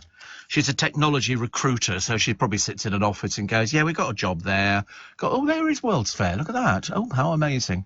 I shall have to get it. So it's a digital edition and everything else. I loved it. If you're into fun fairs and circuses, you'll love it. It's got pictures of the families and, it's wonderful. Anyway, this technology recruiter, Shazia Hussain, thinks she should have avoided the chop, mainly because she made a string of major blunders. I mean, to be honest with you, if you make a string of blunders, you're certainly not somebody who's going to survive. She says, it was the first time in the bottom 3 and I was surprised that I wasn't given another opportunity. No. They don't have time to give you another opportunity. It's like whenever they have the people on Britain's Got Talent and they sing a song and they can't sing for toffee. They go, can I sing another song? And they go, well, no, not really. You can't. You've had an opportunity. And occasionally they let them sing another song and they're equally as bad as they were for the first one. She says, I was honest. I think I demonstrated I'm honest, hardworking, have ideas that are memorable. You were a failure. I don't understand what you're not getting. I think it's valuable and should count. Obviously not. She does plan to become a big success. Asked what she'll do next. She says, what I've done over the last 15 years, making lots of money and being successful at a job I love. Of course you are, dear. I love the way people dream. It's always quite exciting. As long as you think that's fine. So what did you go on the programme for in the first place? All you've done is moan about it. Goodness sake, honestly, why do people moan about everything now? Just because they get dropped from something. I should have been given another opportunity. No. You shouldn't. Absolutely not. 5:45 is the time if you're clock watching. Let's get the LBC travel with Joanne Webb. Thanks, Steve. Well, because of the ongoing train strike, most services aren't running at all today, although South Western Railway, Transport for Wales, Merseyrail, C2C and ScotRail aren't affected by today's strike. Now, on the roads, there are big problems in London. The A40 is closed westbound from the Marylebone flyover up to Westbourne Bridge, and that's because of an ongoing investigation. In Berkshire at Maidenhead, the A404 is closed northbound from the Thicket roundabout, and that's all down to an accident. And in West Yorkshire at Birstall, the A652 Bradford Road is closed both ways, also after an accident. LBC, Nick Ferrari at breakfast. British Gas, they've been employing people to break into people's homes and then fit pre-payment meters. And in Chelmsford, The man, I invited him into my home. He got me to fill in a form for a pre-payment meter, which was actually being fitted outside my house. I have to do this top-up. Every time I tried to pay money, it wouldn't go through. how much did you owe British It Gas? was about £500. I had to go to a stroke clinic yesterday because of stroke. Nick Ferrari at breakfast. Back this morning from 7. Listen on your radio and on Global Player. LBC. It's Lidl's Pick of the Week. Save up to 30% with 6 fresh deals on fruit and vegetables. A 6-pack of kiwis for 79p. 150 grams of cherries for 99p. Or a pack of baby corn, just 79p. And even more in store now. Now that's big on quality and always Lidl on price. Subject to availability, selected stores exclude deny. Experience knows there's nothing quite like that new feeling. The smell of a new book as you turn a page. Or the thrill of slipping into the leather seats of a new car. Lovely. Now imagine how 2 newly designed river cruise ships would feel. Cabins with French balconies where you can literally touch the view. Speciality dining included in the price. And small and intimate, so you're never just a number. Well, it's a new feeling you just have to feel yourself. Book your 2023 river cruise aboard the new Spirit of the Rhine or Spirit of the Danube. Search Saga Spirit River Cruises. Saga. Experience is everything. Over 50s only. Have you been injured in a road traffic accident, an accident at work, or an accident anywhere? You could be entitled to thousands of pounds in compensation. Harris Fowler are specialist personal injury solicitors, winning over 95% of cases. It's no win, no fee, no risk. Call 0800 213 214 to see if you have a claim. You've got nothing to lose and perhaps a lot to gain. Harris Fowler, the personal injury solicitor. Win rate based on cases issued and finished between January 1st, 2019 and December 31st, 2021. Do something mighty this year and raise money for Macmillan Cancer Support. Sign up for a mighty hike and walk a full or half marathon in spectacular locations across the UK. Our team will support you every step of the way with a medal and glass of bubbly waiting for you at the finish. Invite your friends and family to join you for this unforgettable experience. Search Macmillan Mighty Hikes and sign up today to go the extra mile for people with cancer. So sis, how's the hole? Oh, great. Take a look. Ah, this your new Galaxy S23 Ultra. Yeah, loving it. Nice sunset. And the light really dances on this pina colada. Whoa, that beach. You can count every grain of sand. That's 200 megapixels of perfection right there. Yeah. Can you send me that? Sure. I mean, hard to take a bad shot in the Caribbean. Yeah, I was in Torquay, Kyle. The new Samsung Galaxy S23 Ultra with an epic 200 megapixel camera and up to 1 terabyte of storage. Pre-order now at Samsung.com. Steve Allen on LBC. Text 84850. Morning, it's 11 minutes to 6. So trains, disaster. Abellio buses, disaster. But the good news is, South Western, yeah, fantastic. So I can get home. Not everybody can. It must be a nightmare for people who have to come into town, you know, and sort of, you go, how are we going to manage? I don't know how people manage it. I thought, you know, at one time, because we didn't sort of get the South Western trains from Waterloo because they're not on strike, but they say there could be a shortage of train drivers and things like that because they can't get to work. But as I say, when I went there the other day, I thought they were brilliant, and I tweeted immediately, well done South Western, big thumbs up. You know, the guards were on the train, it took off, sorry, I'm obsessed now, but it actually departed on time. It was very, very good, very good. Steve, spoiler alert, I watched The Apprentice on Fridays, and apparently The Apprentice candidate, says Paul, get a 20-minute warning before the cars come. No way it takes 20 minutes for them to get dressed, do their hair and their makeup. I just think it's It's the lies that people tell when they try and sort of... There's a... What do they call it? It's not hoodwinking people. It's like flim-flam. It's a case of, oh, I can do that. I'm a radio presenter. I can drive a train. I can fly a Boeing 747. These people can't do any of these things. In fact, most of them are total failures. But they think they're very good at ball-whatseting. And you think to yourself, you're going to get found out, and people then just think you're an idiot afterwards. It's terrible. Steve, if ETs do exist, oh dear, here we go, Graham, they surely would have found us by now. Maybe they're just not impressed by us. We're probably no more interesting to them than the motorway services on the M25. I mean, what would you do, though? You know, if I was walking out of here and I was going down to pick up the bus to go to Waterloo, and over Trafalgar Square, this huge disc appeared with bright lights running around the outside and all the rest of it. I mean, would you stand there with your jaw open, or would you phone somebody and go, you won't believe what I'm looking at? What? People will be taking photos because everybody's got a camera. It's on their everybody, even if you've got a cheap little phone, they've all got cameras on. And then you'll be going, I've seen a UFO. And people would go, no, you haven't. I go, it was over Trafalgar Square. Seriously. And then this big light shone out from underneath it, and Nelson's column vanished before our very eyes. Because nobody would believe you. It's like if somebody came back now and said, hello, I'm the Son of God, I'm Jesus. They'd be locked up. Nobody would ever believe them. You know, and yet we keep being told he's coming back. I don't think he wants to come back at the moment. Has he seen the congestion charge in the ULEZ and things like that? You never get around anywhere. Be dreadful. And also he'd freeze to death in those white robes. Absolutely. But if the disciples would be out on strike, equal rights for Jesus, let's get it all sorted out, you know? I'd love to go back to those. Wouldn't you want to go back to those days just to see what bit was true and what bit wasn't true? You know, did he really exist? Did he really walk around Galilee? Was he really followed by all the... You want to know, you know, if you actually get there and there isn't anything, be going, oh, so it was just a story. It was just a story. Steve, have you been up the monument? I have, yes. They give you a certificate. I forgot to collect it. We had to go back so I could get my certificate. Steve. They always had an article on magic in the World's Fair newspaper, says Johnny Ken. Oh, I'm going to get a subscription out. Definitely. I'm not going to miss out on anything like that. Talking of Frasier, a classic episode, says Peter, was called The Focus Group. After watching the group evaluate his show, Frasier obsesses about a newsstand owner who expressed a negative opinion. All the others thought the show was excellent. And, all right. I never thought about that, actually. I thought he was very good, but his job on the radio seemed to be clinging on, you know, by a very thin thread. Because, you know, where was the place he was broadcasting to? It wasn't Milwaukee, was it? I don't know where Frasier broadcast to, but it was, I mean, they've got thousands of those shows on radio, thousands and thousands of them.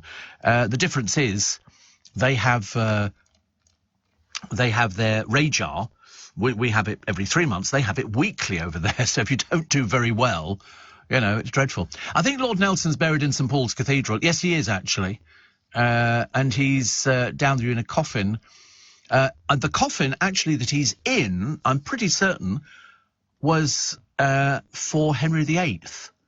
I'm pretty certain that it was for Henry VIII. And it's down in the crypt, and you can see it. It's very good, actually, very good. But he is in St. Paul's Cathedral, but you've got to go downstairs into the crypt. I've got to find out more about these refugees told to move 200 miles away.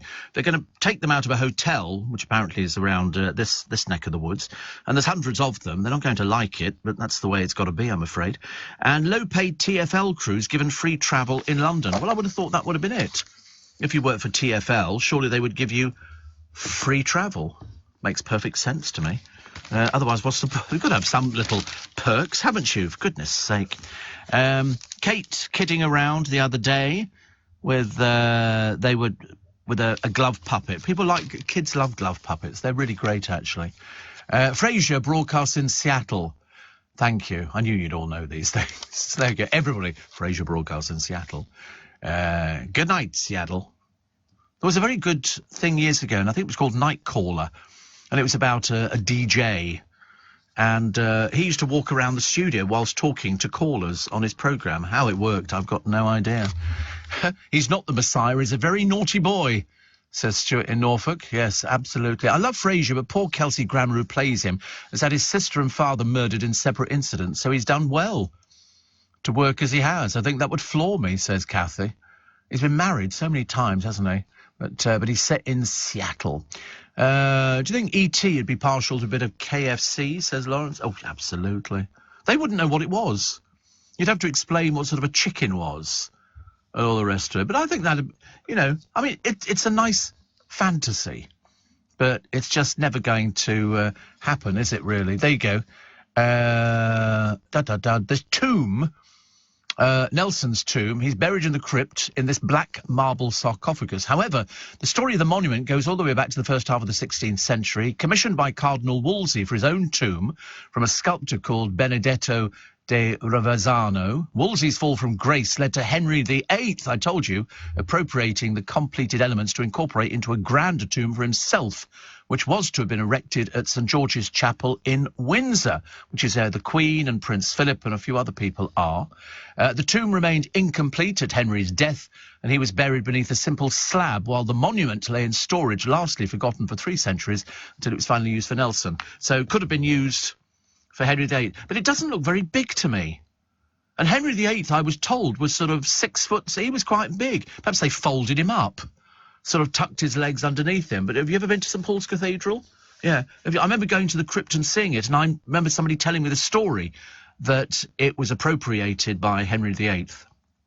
But I didn't know that Henry VIII was going to be at St George's Chapel. It must be quite busy down there in St George's Chapel, because they've got the coffins, and then they were put into lead-lined coffins, and then they were sealed. And then, I mean, whether they're going to be taken out of there, because they're not buried, they're just sitting on the floor. And I think the Queen Mother, Princess Margaret, Queen, and the Duke of Edinburgh are down there. I always remember thinking, well, at least they've got a nice place to be, and it's good. My friend Chris says, we used to rent the whole of Carter's Funfair for our festival. It was the beating heart of the weekend. I just thought that the Funfair, Chris, looked just fantastic.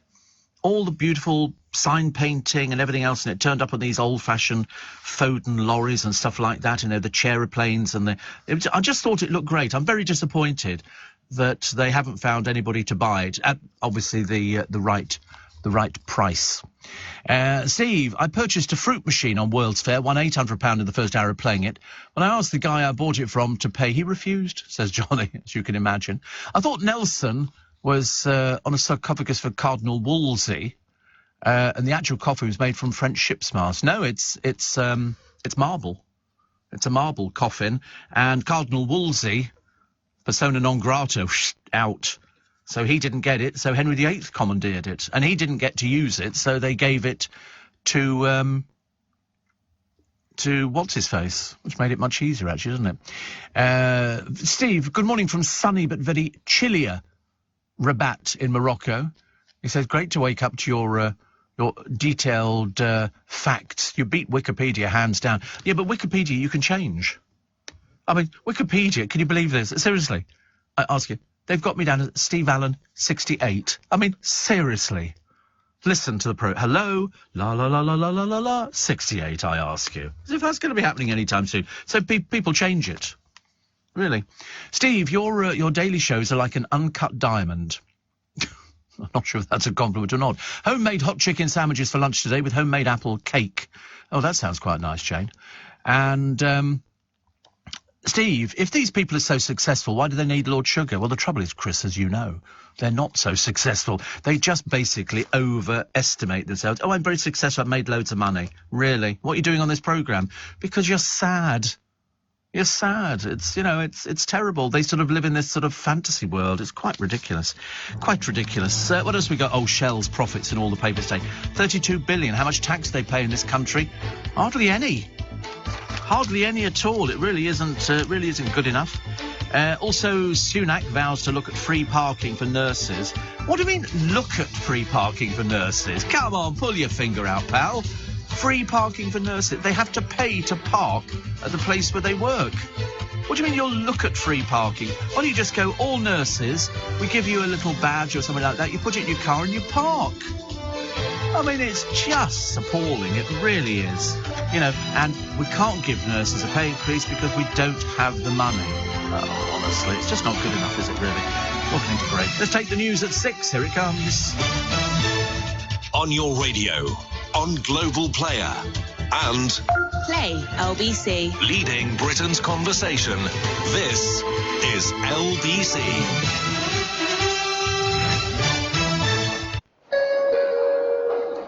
May I have your attention, please? You can now book your train tickets on Uber and get 10% back in credits to spend on your next Uber ride, so you don't have to walk home in the rain again. Trains, now on Uber. T's and C's apply. Check the Uber app. This is LBC from Global, leading Britain's conversation with Steve Allen.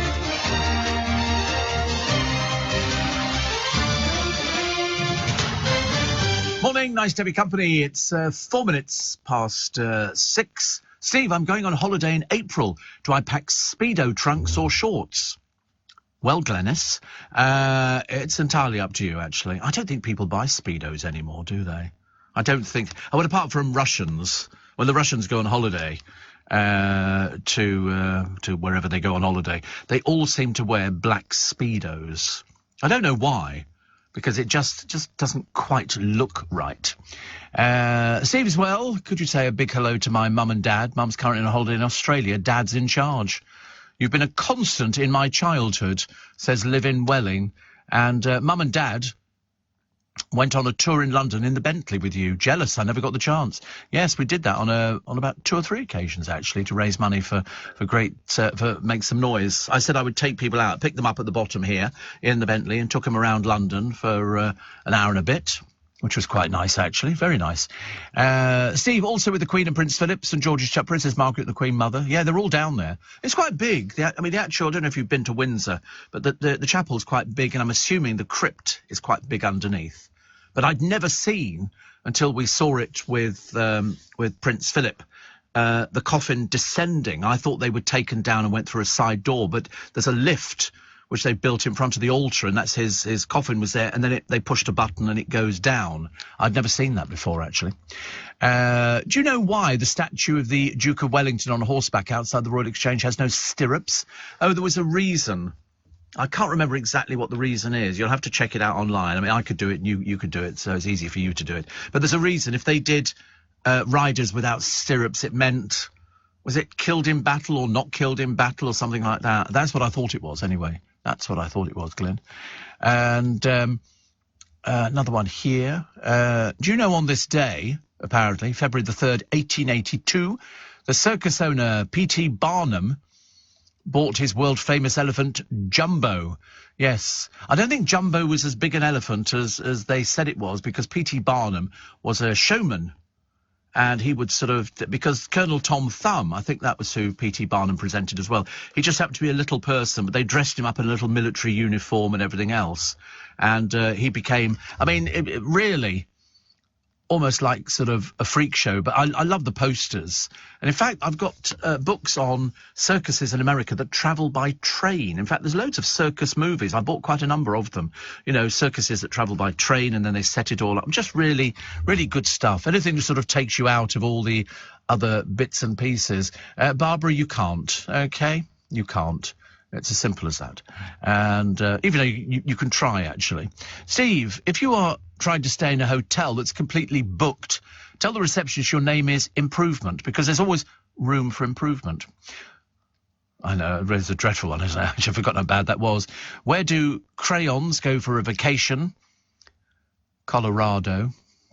Okay. I had a dream the ocean was filled with orange soda. It was a fantasy. And what do you get when you cross the Atlantic with the Titanic? Halfway. How'd you get 2 whales in a car, start in England and drive west? Right, you are completely barred now, definitely. And Steve, I'm not sure if you know this, and apologies if you do, but the Frasier character I first saw in the comedy Cheers. Yes, that's exactly where you saw him, first of all. He was in there, then they decided to sort of build the show around him. And I think he's very good. I interviewed him. He came over to London. And I got to talk to him, and I remember thinking, God, I mean, he's known by millions of people. Absolutely millions of people. Steve, don't you still have to wear Speedos at swimming pools in France? They don't allow shorts. Yes, they won't allow shorts. You have to wear Speedos. Did you not know about that? It's a hygiene thing. It's a hygiene. That's what they've said. Pretty certain. And Steve, lots of love from Donna and all the drivers in Camberwell Bus Garage. You're working? Good, good, good. That's what we'd like to hear, because people still need to get around. You know, for some people, you know, don't get to work, don't get paid. So that's why you have to go there. Did you know that every lamp column down the Mall has one of Nelson's ships on the top, and he faces them on his plinth, says Rob? Yes, of course I know that. I've lived and worked in London for more than, 50 years, actually. Seems a long time, doesn't it? In fact, somebody was saying to me the other day, they said, do you remember when this and that was in London? And I said, yes, I do remember. Now, somebody said as we were coming up to Leicester Square, where they were going to drop me off, they said, do you remember here when it was a post office? I said, yes, it's now a Pret-a-Manger. It's where you turn left if you come out of the building and you go down to the Garrick Theatre and you go down a little bit to Trafalgar Square, turn left. That used to be, I think it was a 24-hour post office. And they said, do you remember it? I was like, absolutely. There is that lovely DVD, isn't there, by James Mason called The London I Love or something like that. And if you're a fan of London, you watch James Mason, the great actor, walking around London and showing off bits and pieces. And you remember thinking, I know that. I've seen these people performing. I know what it is. I know what it is. It's all good stuff. What else do we have in the paper? Oh, there's Boris Johnson. Did you hear the people were talking the other day saying he might want to come back as Prime Minister? And the answer is, I think he definitely wants to come back as Prime Minister. He's certainly not going to just give up, is he? So the Wombles, recycled. They're going to be recycled. The 1970s eco-warriors celebrate their 50th anniversary with a makeover, which I think could be absolutely brilliant. I see no reason why I shouldn't bring the Wombles back. They were very good. They were very, very innocent, I think. And Steve, Lisa Marie Presley's favourite song of Elvis was In the Ghetto. I like In the Ghetto. I like 90% of Elvis's stuff. There were lots of songs which they tried to get him to sing, and it never happened on a lot of occasions for some peculiar reason. And Lee says, I've lost it actually, been up for 24 hours with my dog, which she successfully delivered 5 healthy pups. Oh, how cute. How cute. I saw, was it a dog in the paper the other week? It had like 11 or 13 puppies. And I remember thinking they were even cuter. And they did a programme on farming on the television. And the woman there was breeding sheepdogs. And I think she had a huge litter. And she trained them. And then they decided to go onto the internet. And she was offering sheepdog training. Like, if you live in sort of Hackney, there's not going to be much chance of doing sheepdog training. But that's what they were doing. And these puppies were so cute, running around the fields and just getting used to being lovely.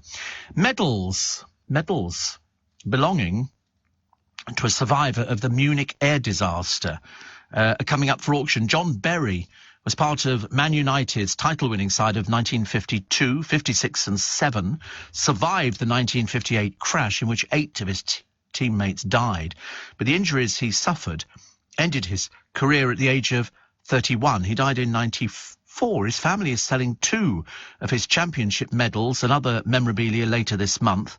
Alistair McRae of Eubanks, the auctioneer, said this could hardly be a more poignant time to bring these medals to the market. It's our privilege to be able to honour the Busby Babes by using the auction to recall what a wonderful talent Johnny Berry was. They reckon they could go for £80,000, because I've said to you before, people sell Victoria Crosses and stuff like that, and you think, why would you not want to keep it?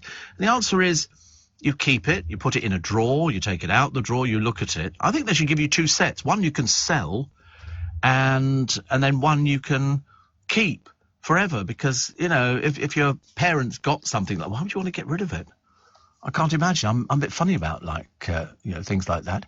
Peter says tomorrow's the 40th anniversary since Karen Carpenter died. Great voice. What a great voice. There's a very good album out, which has been out for years, and it's called The Carpenters Live at the London Palladium, because on stage, they sounded exactly the same as they did on record. They reproduced the sound exactly. And she came in to LBC in the days when they used to use these Daimler cars for going about London for big celebrities. And she came in all black. She was very thin because, she had anorexia. And they'd said, don't mention the weight loss. Don't mention, because she literally had lost a lot of weight. But I always remember thinking, what a fantastic voice, you know, and just wonderful. And it's still a big industry now. The Carpenters records still sell in volumes. It's fantastic. Have you seen the drama Nolly? I haven't, Lawrence, but I'm looking forward to getting it. It's about Noel Gordon being sacked from the TV show Crossroads. She was very powerful, very, very powerful. But not powerful enough to survive the getting rid of her. In fact, Victoria Wood did a sketch about her on one of her shows, and it was very good, actually. John and Simon in South Norwood. Not sure if you're a cat lover. Well, you're obviously not a regular listener to this programme, then, are you? But happy birthday to our cat, Lady Tinkerbell. What's a bit camp, isn't it? Have you thought of a butcher name for a cat, apart from Lady Tinkerbell? And Steve... says Matt, I've just looked at Dingle's Fairground Museum in Devon and realised it's 35 minutes from where I live. On the list for a visit this spring. I think you should do.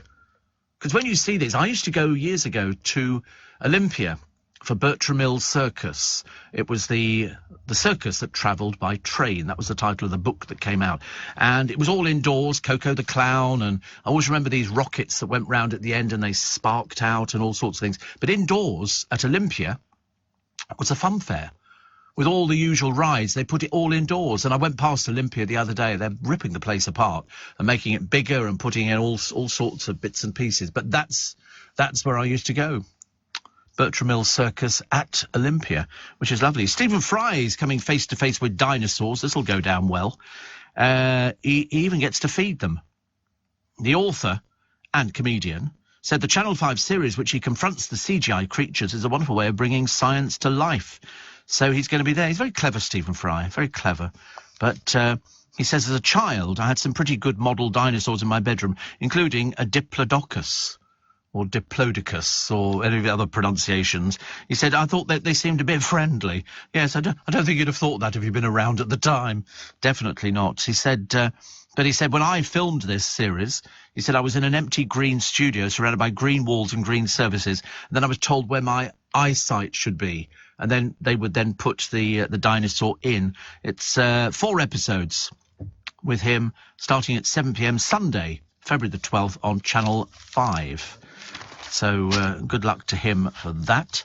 The Jockey Club story makes all of the papers. Happy Valley gets loads and loads of things. And also, what do we have here? Eurovision query. Did the organisers bestow hosting duties on Liverpool because it was the best candidate, or did they see how badly the city's football teams were shaping up this season and decided they better give our Scouse pals something else to look forward to in May? So cruel, so cruel. Short time. No, it's not. Not short time at all. I said that, actually. It's 6:15. I don't know what I was thinking of. I had a breakdown, just a momentary breakdown, and for a second, but worth mentioning. Let's get the latest news headlines with Simon Conway. Leading Britain's conversation, LBC, with Steve Allen. Morning, nice to have your company. Steve, I thought I'd go to the London Bridge Experience next Saturday. I thought I'd go on YouTube to see what to expect, says Catherine. I didn't realise it's scary with actors. Yes. They're designed to jump out and frighten you. If you are easily frightened, and it's pitch dark, remember, don't go. Why would you deliberately want to make yourself leap out of your skin? Another one says, what's your favourite circus film? Oh, well, The Greatest Show on Earth is very good. Trapeze is very good. There's all sorts of circus. I just like circus. There's something about it, actually. I love Dingles, but the rides are terrifying, says Tony. And beware of whiplash on the super speedy Dodgems. Great place, though. Yeah, it sounds fantastic. It's just a bit too far for me to go. But otherwise, you know, if they had something a little bit nearer, I would probably end up going to it. A little here. Clarification during a brusque interview with Kevin Courtney, the teaching union boss, on Wednesday's Good Morning Britain. Richard Madeley apologised for being a little blunt. He says, I wouldn't blame you if you thought you'd heard him say something completely different on the programme. We like Richard Madeley, especially after he told us he goes commando. I thought that was something that was too much information, a little bit too much information. And secrets of the royal palaces. Ian Hyland was a bit naughty on this one. Professor Kate Williams revealed there was a room under Hampton Court Palace where all the human excrement was kept. Because I think Hampton Court Palace was the first place to have toilets. But when I say toilets, it was a plank with holes cut out of it, and you would sit there next to somebody else. Can't see that working out, can you? I mean, really? And then it would all go into this room. So, lucky old Prince Andrew wasn't around in Jacobean times. But, no, the sort of things... I mean, if you've never been to Hampton Court Palace and been behind the scenes, you should go. It's worth joining historic royal palaces, definitely. Also, what else did he talk about? Football. Does anybody watch football on the television? I know people watch it in... Oh, yeah, they do. Oh, right. No, Jack... Well, no, of course not. There's no aliens in it, are there? Because if the aliens had the ball, they'd probably eat it. So they wouldn't be kicking the thing around. I never get why it's on the television all the time. Seriously, if I flick through the channels thinking there's got to be something on, hasn't there, before I resort to a DVD, and I sort of flick through and then it goes, oh, it's a football match. Yeah. Oh, God. My heart drops. But it doesn't matter. Doesn't matter. Despite the fact that he must surely be as bored as we are by now, Alan Sugar says he has no plans to quit The Apprentice just yet. There's no reason. He said, well, I can't just carry on till they take me out of the boardroom in a coffin. Maybe so, Al. Just don't ask the candidate to do the carrying. Yeah. I mean, to be honest with you, he has said before, basically, these sad people who sort of pretend that they're very successful. You've only got a little time left till the 29th of April to go and see Only Fools and Horses, the musical, with Paul Whitehouse as Grandad, Ryan Hutton as Rodney, and Tom Bennett as Del Boy. It's really doing good business, written by Paul Whitehouse and Jim Sullivan. So only a short time. It's been running for 4 years. That's a good one. And the Leicester car park, where Richard III's skeleton was found, is to be sold off at auction. I never understood, I never got to the crux of the matter as to how they identified it as being Richard III. Was there something because he'd been killed in battle, I thought? Anyway, Greyfriars in the adjacent Grade 2 listed building have a £4 million guide price on this car park, so it's going to be sold off at auction. They say it could be converted for offices, hospitality or residential use because they have dug up Richard III now, so you don't need to worry, he's not still under there. That's why he fell at the Battle of Bosworth.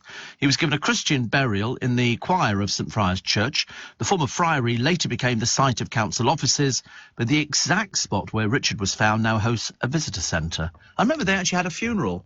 They sort of dug up his sort of skeleton and put it in a coffin, and then they sort of paraded him through the streets, which was interesting. Despite the long battle with cancer, Dame Olivia Newton-John was free of pain in the days before she died. John Easterling, her husband, said the singer and actress would have made light of the glowing tributes paid to her. She died in August at her ranch in California. She was 73. She popped up at Cliff Richard's birthday party at the Royal Albert Hall.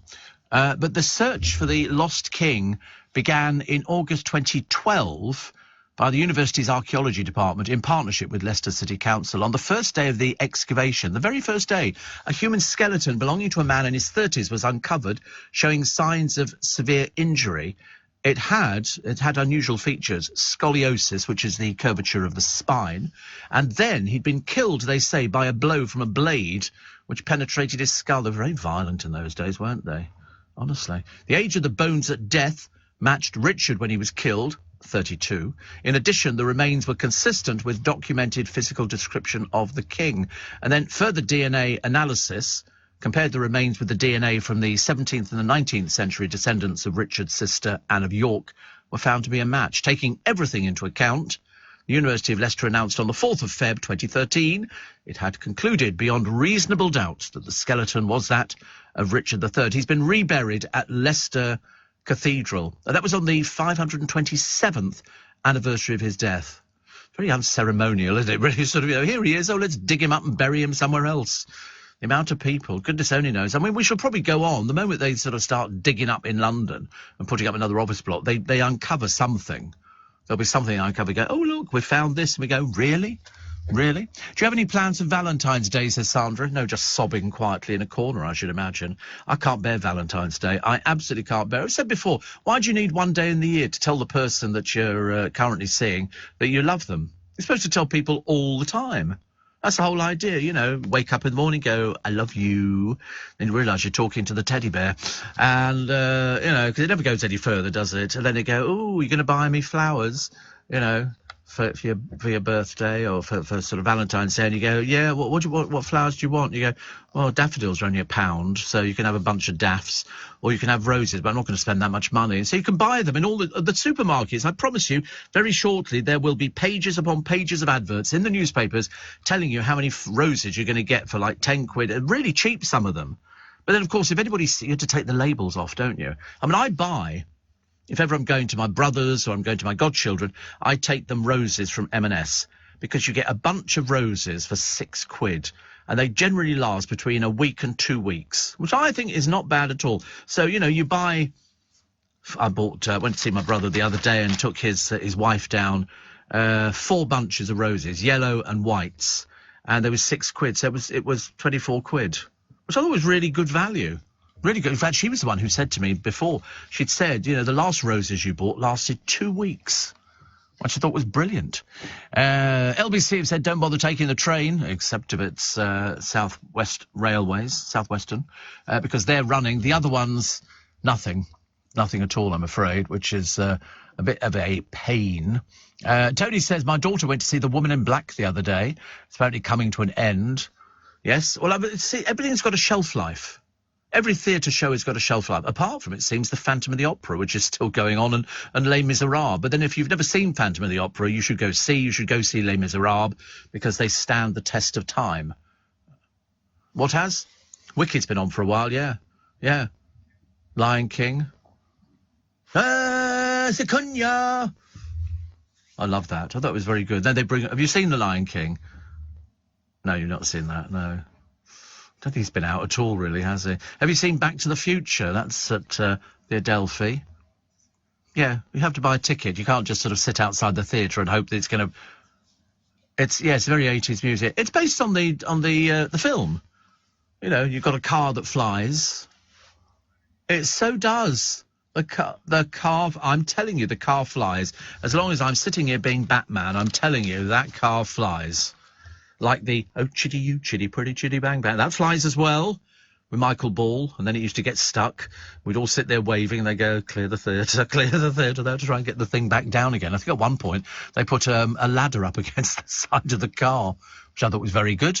Great new film called The Lost King with Steve Coogan, all about finding Richard III. Well, he's in a car park. He's in a car park, we found him, we've dug him up, we planted him somewhere else. Are you aware of the Circus Friends Association, a club for circus fans with a magazine? I was a member. Oh, yes, I know all about it. And the magazine is called King Pole. I know it very well indeed. Listen, you can't be a circus fan and not know about these sort of things. It's a very, very, very active little club. Chris Allen is over in Dubai. Of course he is, because he works over there. Listening since Gough Square. I'm 65 in 5 days' time, the 8th of Feb. Can you remember when you turned 65? It's so bitter. So bitter, Chris. It's, listen, you only have to listen to this programme to realise I'm a very young 68, I think. And you're going to be 65 in 5 days. Isn't that horrendous? I don't know what it's... I mean, I can't remember, actually, what it was like. Because my next birthday, I'm going to be, obviously, 69. And that's in March. So I don't have too long to wait to go 69. And then the one after that is, you know, you're on borrowed time, 70. But I don't think I'm going to change. I don't think so. I don't know. I mean, you can't tell, can you, really? Steve says, Shelley, I hear Peaky Blinders at the theatre now. That's very exciting. Ask Jack if he's seen the Comet yet, says Kelvin, the car transporter driver. Have you seen the Comet?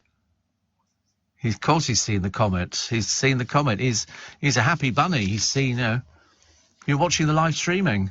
Whoa, I tell you, your life is just rock and roll. I don't know how you cope with things. Seriously, coming in here must be a real downer for you. You know, when there's just so many things out there. You've got your little spacecraft to play with, and it's on the television, you see a rocket, and it's coming in, and then, you know, so people from other planets, and they're sort of turning up on your door, going, is this where the fan of outer space lives? That's why I'm looking forward to playing with my projector later on, which has turned up, which has got moving stars on it. So I'm very happy about that. Dean in Norfolk, who could be Peter. So we could be dealing with somebody who's got a split personality. Says, will you be watching the rugby tomorrow? Loads of Scottish and England rugby fans will be in Twickenham on Saturday. No, I was sadly not. No, I mean, I'm more a player than a watcher. I know you find this difficult to believe, but I used to play rugby, and don't ask what particular position, because I was flexible. They'd move me about. Sometimes I was a hooker, and sometimes I gave it away for free. Anyways, seats at all prices. 6:30, news headlines with Simon Conway. To keep my business ahead of the game, I knew I needed some fresh ideas, and fast. That's why I decided to host a young person on a T-level industry placement. My student has already brought loads of new skills into the workplace. Plus, we're getting first pick of new talent coming into the construction industry right here in the east of England. It's been a total win-win.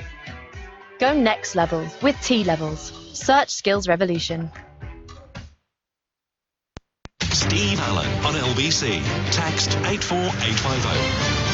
Morning, nice to be company. It's Steve Allen's early breakfast. My friend Chris says Steve Allen Tours, a total winner. Sign me up, he says. I've got my bus licence. I could drive. You could provide the yakking. Oh, somebody's still got the button pressed down, I can tell, because I'm hearing myself coming back again. Oh, that's better. Much nicer. So, 26 minutes to 7 the time. So, no trains today apart from Southwestern, which are going. No Abellio buses, but there's another bus service which operates the other end. Well, it does for me. How it goes, you know, for everybody else, it's dreadful. Johnny says, sorry I'm late, Steve. I have a note from my mother. My alarm didn't go off. What have I missed? Well, that's just outrageous. I'm not covering for people anymore. I've told you before on this thing. Yeah, you'll have to listen on catch up. Free, which is good. Somebody says, how old is your producer? I don't know, 10, 11, something like that. I don't know, difficult to tell. Which producer you talk about? You talk about the big producer, you talk about the junior producer, which is very good. He's good. He smiles. He looks fairly happy, and he's got all his subscriptions. He's got subscriptions out with lots of different companies, and he's got to pay all of those. So he's got money in the bank account, which is good news. But of course, by the time he's paid all the subscriptions, any money in the bank account at all, it will be. And he's going out tomorrow with a former producer of mine to watch the. You're going with Jake, aren't you? Yeah. Oh, how quickly you forget. I said, you're going with Jake, and he looks at me like I'm on another planet. And then suddenly goes, oh, yeah, you can't remember anything. Can't remember, seriously. You know, what is your name? I don't know. How old are you? I have no idea. Where am I going to? You're going to the pub. For what? You're going to watch the rugby. Who with? Jake. Oh, right. I mean, seriously, how you can not remember these things? He said to me this morning, what was it he said to me this morning? We were talking about something. I was telling him about, he came up to me and he said, hello, sir. Can I insist on that? And he said, your audience figures are up. I said, yeah, I told you yesterday. And he went, did you? And I said, yes, we were in the studio, and I said that the big boss had sent me a thing saying your audience figures are up. And he couldn't remember. And this was only yesterday. I mean, small wonder these people do. We should put him up for The Apprentice. You know, you're absolutely an ideal candidate. Because when he said I didn't remember, because we had this problem, remember the other week? We got sent in some dates. He didn't know what dates were. He'd never heard of dates. Both sorts. And it was all a bit embarrassing. But, I mean, not to remember when I said to him, I said, the audience figures are up, you know. And he went, oh, good. Which was yesterday in front of Freddie. I told him the audience figures were up. And then when today he went, are they? And he said, I heard they're up. And I said, it's because I told you. He obviously has no idea who I am. I think I'm going to have to wear one of those things that they wear on game shows with your name on it. Hi, I'm Steve. Make it a lot easier. And, Steve, you just made Terry and Eccles very depressed, says Bernadette. 70 today, and you've just said when you hit 70, you're on borrowed time. Yeah? Well, I mean, how can you get depressed over it? Because the good thing is, you never know. You never know. I mean, I always say live each day as if it was your last, because one day it will be. And it's as simple as that. So cram everything in. Graham in Southgate says, I found multicoloured roses. Oh. Well, I mean, what are multicoloured? Oh, right. What, like yellow, white, red, orange, things like that? Fake roses. Who buys fake roses for anybody? Oh, goodness sake, that would be terrible. Steve, my husband's nan will be 103 on the 19th of February. Originally from Ireland, they've sent her a commemorative medallion and a letter. You are a spring chicken at 68. Says Catherine. Well, I mean, to be honest with you, I feel like, because I'm not sure what you're supposed to feel like when you get to certain ages. Because I've seen some people, and I go, how old are you? And they go, I'm 53. I get drivers in the morning. Of course, I only ever see the back of their head. I've never seen the front of them. I spend my entire life looking at the back of people's heads, and I always go, how old are you? And they go, oh, I'm 53. And I think, are you? Unbelievable, isn't it, really? Somebody else asked you if I'll be watching the rugby tomorrow. Sadly not. No, it just doesn't interest me. I shall see all the people, going to the rugby because they'll be in Twickenham drinking. I mean, the worst ones are the Army and Navy, because basically they just arrive in the morning at 10 o'clock, get completely plastered, and then forget what the heck they're doing there. They have no idea, so they just stand there. And you go, the game's, you've got it's a 20-minute, 30-minute walk to the stadium from, if you're drinking in Church Street or the Barmy Arms, and you've got to get there, you've got to find your seat. Oh, God, honestly, waste of time. Military police are very good. Very, very good, actually. We like them. So everybody else tell me about these multicoloured roses. I'm very depressed by this, actually, because I don't know what they are. Stella from York, Valentine's Day is just a retail opportunity to put the price of flowers up to double the amount you would normally pay. Just wait until the day after Valentine's Day and you get them at a fraction of the price. Yes. Well, you see, I've done the same before at Christmas. When you get, when the kids were younger, they wanted something, and you have to pretend, you have to fib and say, listen, Father Christmas doesn't have what you wanted, but he said in January he'll have what you wanted. And that's what you have to convince them that way. In the meantime, he sent you this. It's a chocolate Father Christmas. The kids go, but I wanted roller skates. And you go, yeah, but you will get them. It's just that Father Christmas's elves, you have to play along with this, will be making them, and he's got your order especially at the top of the list. The kids get all excited then, which is fantastic. Have you seen Death in Paradise? No, I feel as I've lived it sometimes. Death in Paradise. Come and work here. Somebody says, apparently Les Mis and Only Fools and Horses end at the same time in the evening. It's easy to spot which people come from which show. Yeah, but there is quite a gap between the two theatres. Quite a gap. You can get rainbow roses, says Danny. Not my favourite thing. The flower balloons, flower subscription, my wife would be over the moon. I've never heard of these rainbow roses. I've seen the ones at Christmas they bring out, where they dip them in glitter. And you get these beautiful red roses. Costco do them. They're not very expensive, actually, in Costco. And they do them with glitter. But you know me and fine glitter, I get it everywhere. And then what you do is you sort of touch something and you've got it all over your hands. Then you wipe your face and you've now got glitter. So when you're standing at the bus stop, it looks like you're partly from RuPaul's Drag Race, and the other half of you is desperately trying to see whether or not, you're going to make it. Steve, I'm visiting a house today as a first-time buyer with my partner. I was amazed to find out how little estate agents care about selling houses. Spending nearly £500,000, you'd think they put a bit more effort in. No, Jacob, no. £500,000 is nothing. You must be buying in London. You can't be buying outside of London. I mean, you can buy most of outside of London for £500,000. It's terribly expensive. But also, you tend to find, as you will find, you go and you look at a place, you go, that's nice, I'll have a think about it. And then you go back 2 days later and they go, sorry, it's gone. Because there's so many people who are chasing certain houses. And 500,000 might be your starting point. I know it seems an awful lot of money. I can remember a friend of mine, Chris Jarvis, he bought a house in Ealing years ago. And it cost him £250,000. I remember thinking, wow, £250,000. It's a small fortune. But if you don't buy it, somebody else will. It's not exactly. I think they said there's something like 10 purchasers for every house. You've got to decide quickly. They even do it on the programs on the telly where somebody does up the house and they go, oh, I'll think about it. And they go, don't think about it too long. It will go. And then they go back the following day and they go, oh, it's gone. Somebody put in an offer and it's been accepted. And that's the problem nowadays. So you become incredibly frustrated because if you're renting, if you're a young person, you don't have any choice unless you've got very rich parents who are going to help you out, because you have to go out there and you have to rent. And that's basically like throwing your money down the drain because you don't get anything for it. They just sort of rent you the house out. So the amount of producers I've had over the years who've done flat sharing, well, that would drive me mad. Absolutely stark staring mad. I think on the lottery tonight it's £1 million, isn't it? Whereas years ago you'd go £1 million on the lottery. Wow. And now you go only £1 million. It's because it's not really as much money as you think it is. You know, when there are £30 million flats and £40 million flats and £100 million flats. £1 million, nothing. You go to Ealing, Richmond, you say, we're looking for a 4-bedroom family home, maybe with a large garden. They go, and your budget is, and you go, up to $1 million, and they go, nothing.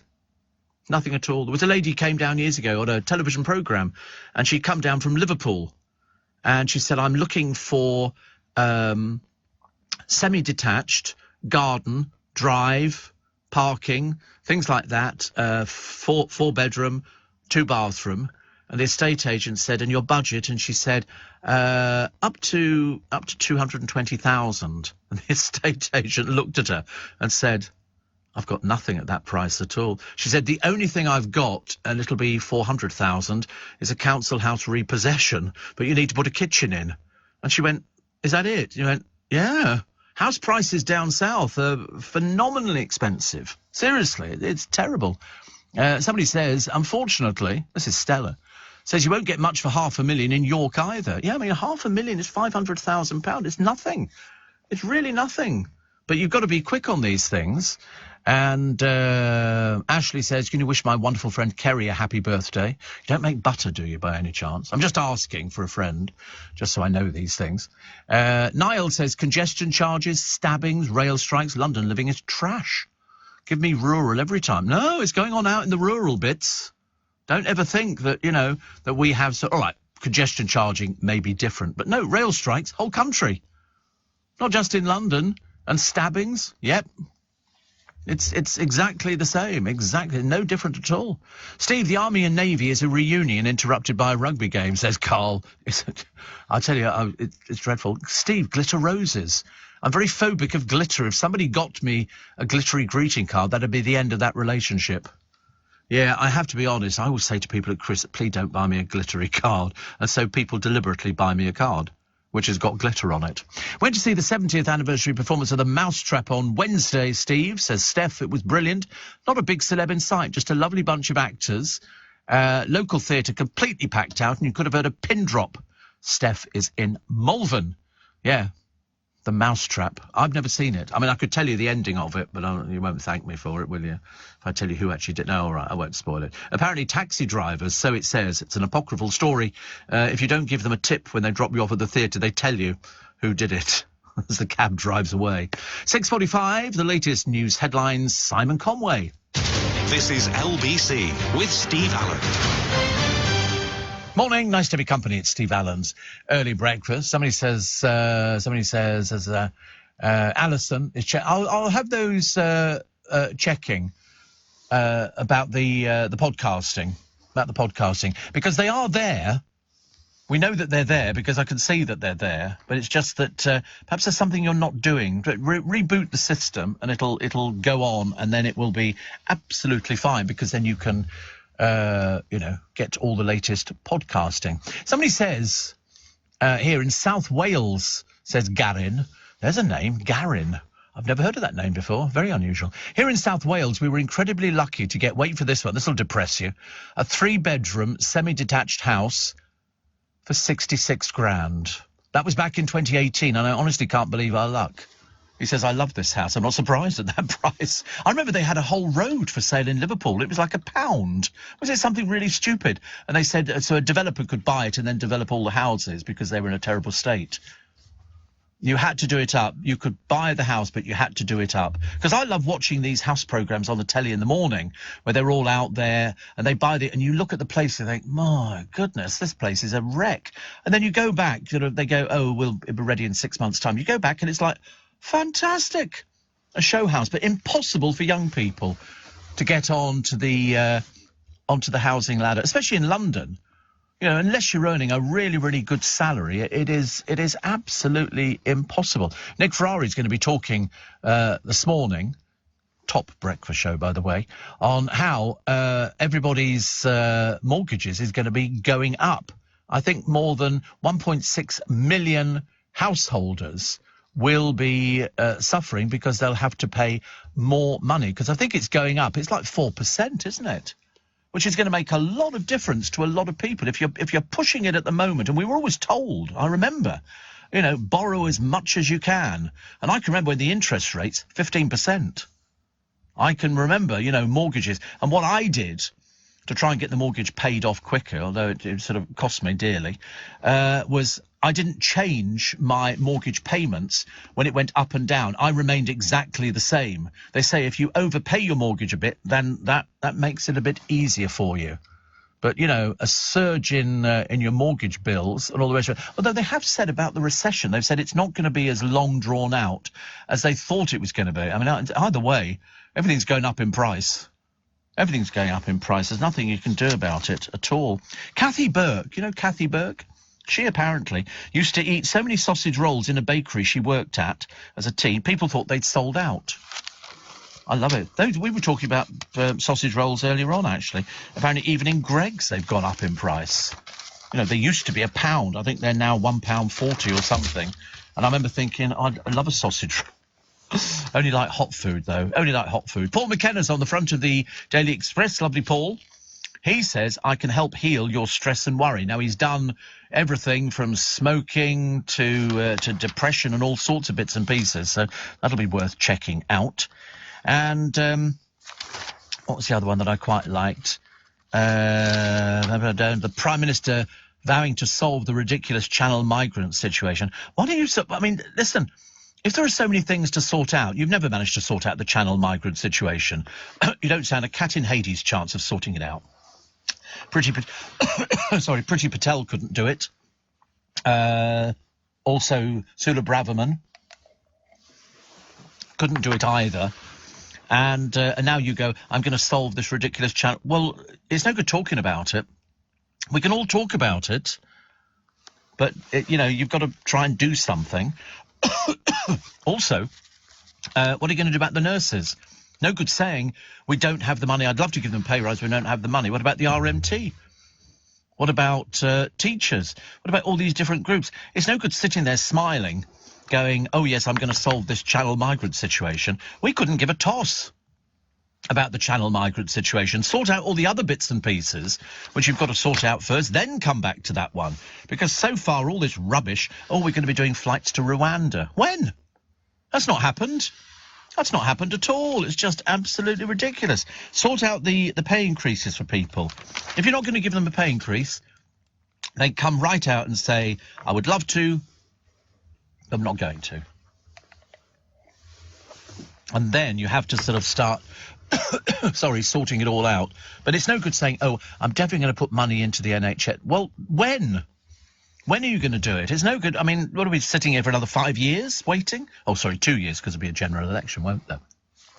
Colin says, looking forward to the rugby on Saturday, where my cousin's son makes his Scottish debut at Twickenham. Go on, Luke Crosby, says Colin in Edinburgh, which is quite nice. And Connie says, what's so special for 2023? Well, my son will be celebrating his 30th birthday, which will be a great day. Absolutely. Absolutely. Rob says, have you watched Alan and Amanda's Italian Job? This is Alan Carr and Amanda Holden purchasing 2 apartments in Sicily for €1 each and renovated it. It was great. See, I love these programmes. I think it's great. Terence in Southgate went to the Park Theatre in Finsbury Park to watch On the Ropes. Great production and great to support small productions in local theatres. Thank you. And Steve, I instructed estate agents to sell my house, but found I was the one doing the viewings, and I'm glad because when the buyers asked questions, I was the best one to give them the correct information. Yeah, I mean, some of the rubbish they do. What you need to do if you're looking for a house, you need to see it at all times of the day and night. You know, if you're on a main road, you need to see how busy the main road is. You need to check all these little bits and pieces and find out if you're near a bar or a restaurant or something like that. Is it noisy? What time are they open till? You know, are the bars in there? You've really got to go into an area and you've got to investigate, because that's the only way. But you've got to do it fast. You've really got to do it fast. So pick where you want to go and where you want to live. And then once you've found a place, make sure it's all in place. I've always advised people, if you're selling a property to buy another property, I've always said to people, get rid of yours first. So then you become a cash buyer. And it means that you can move fairly quickly, because otherwise the people who are selling to you will be going, well, have you sold your place yet? And you go, no, I haven't sold it yet. And they go, well, listen, there's somebody here who's ready to move straight away. So sell your place, move into rented rented accommodation, and then it makes it a lot easier because you start from a basis of zero, so you don't have to worry about selling. Suttons have a rose bush with flowers of 4 colours for £43.99. Well, that sounds quite nice. I'm not too sure about whether or not I actually want coloured rose bush. So different coloured roses on one bush sounds quite nice. Giant ancient earthworks have come full circle and are destined to be the Stonehenge of the North when they open to the public again today. The Thornborough Henges haven't been visited for years as they were on private land, but a construction firm have gifted part of the site to the nation, and Historic England hopes it will attract thousands of tourists every year. These are near Ripon in North Yorkshire. Each circle, built between 3,500 and 2,500 BC, measures more than 656 feet across. They think they were used as ceremonial or ritual centres. Historic England chief Duncan Wilson says they are a link to our ancient ancestors. Amazing. So they're going to start opening them up again, which is possibly the best news that we've ever heard. A trainee, finally, at PricewaterhouseCoopers has been banned from accountancy for 2 years after upskirting 98 women and a girl. 98 women. Leon Chan was first caught on CCTV following women around Topshop in Oxford Street. God, I'd never even... In fact, it wasn't until a few years ago I'd even heard of this upskirting. And apparently Japan happens all the time.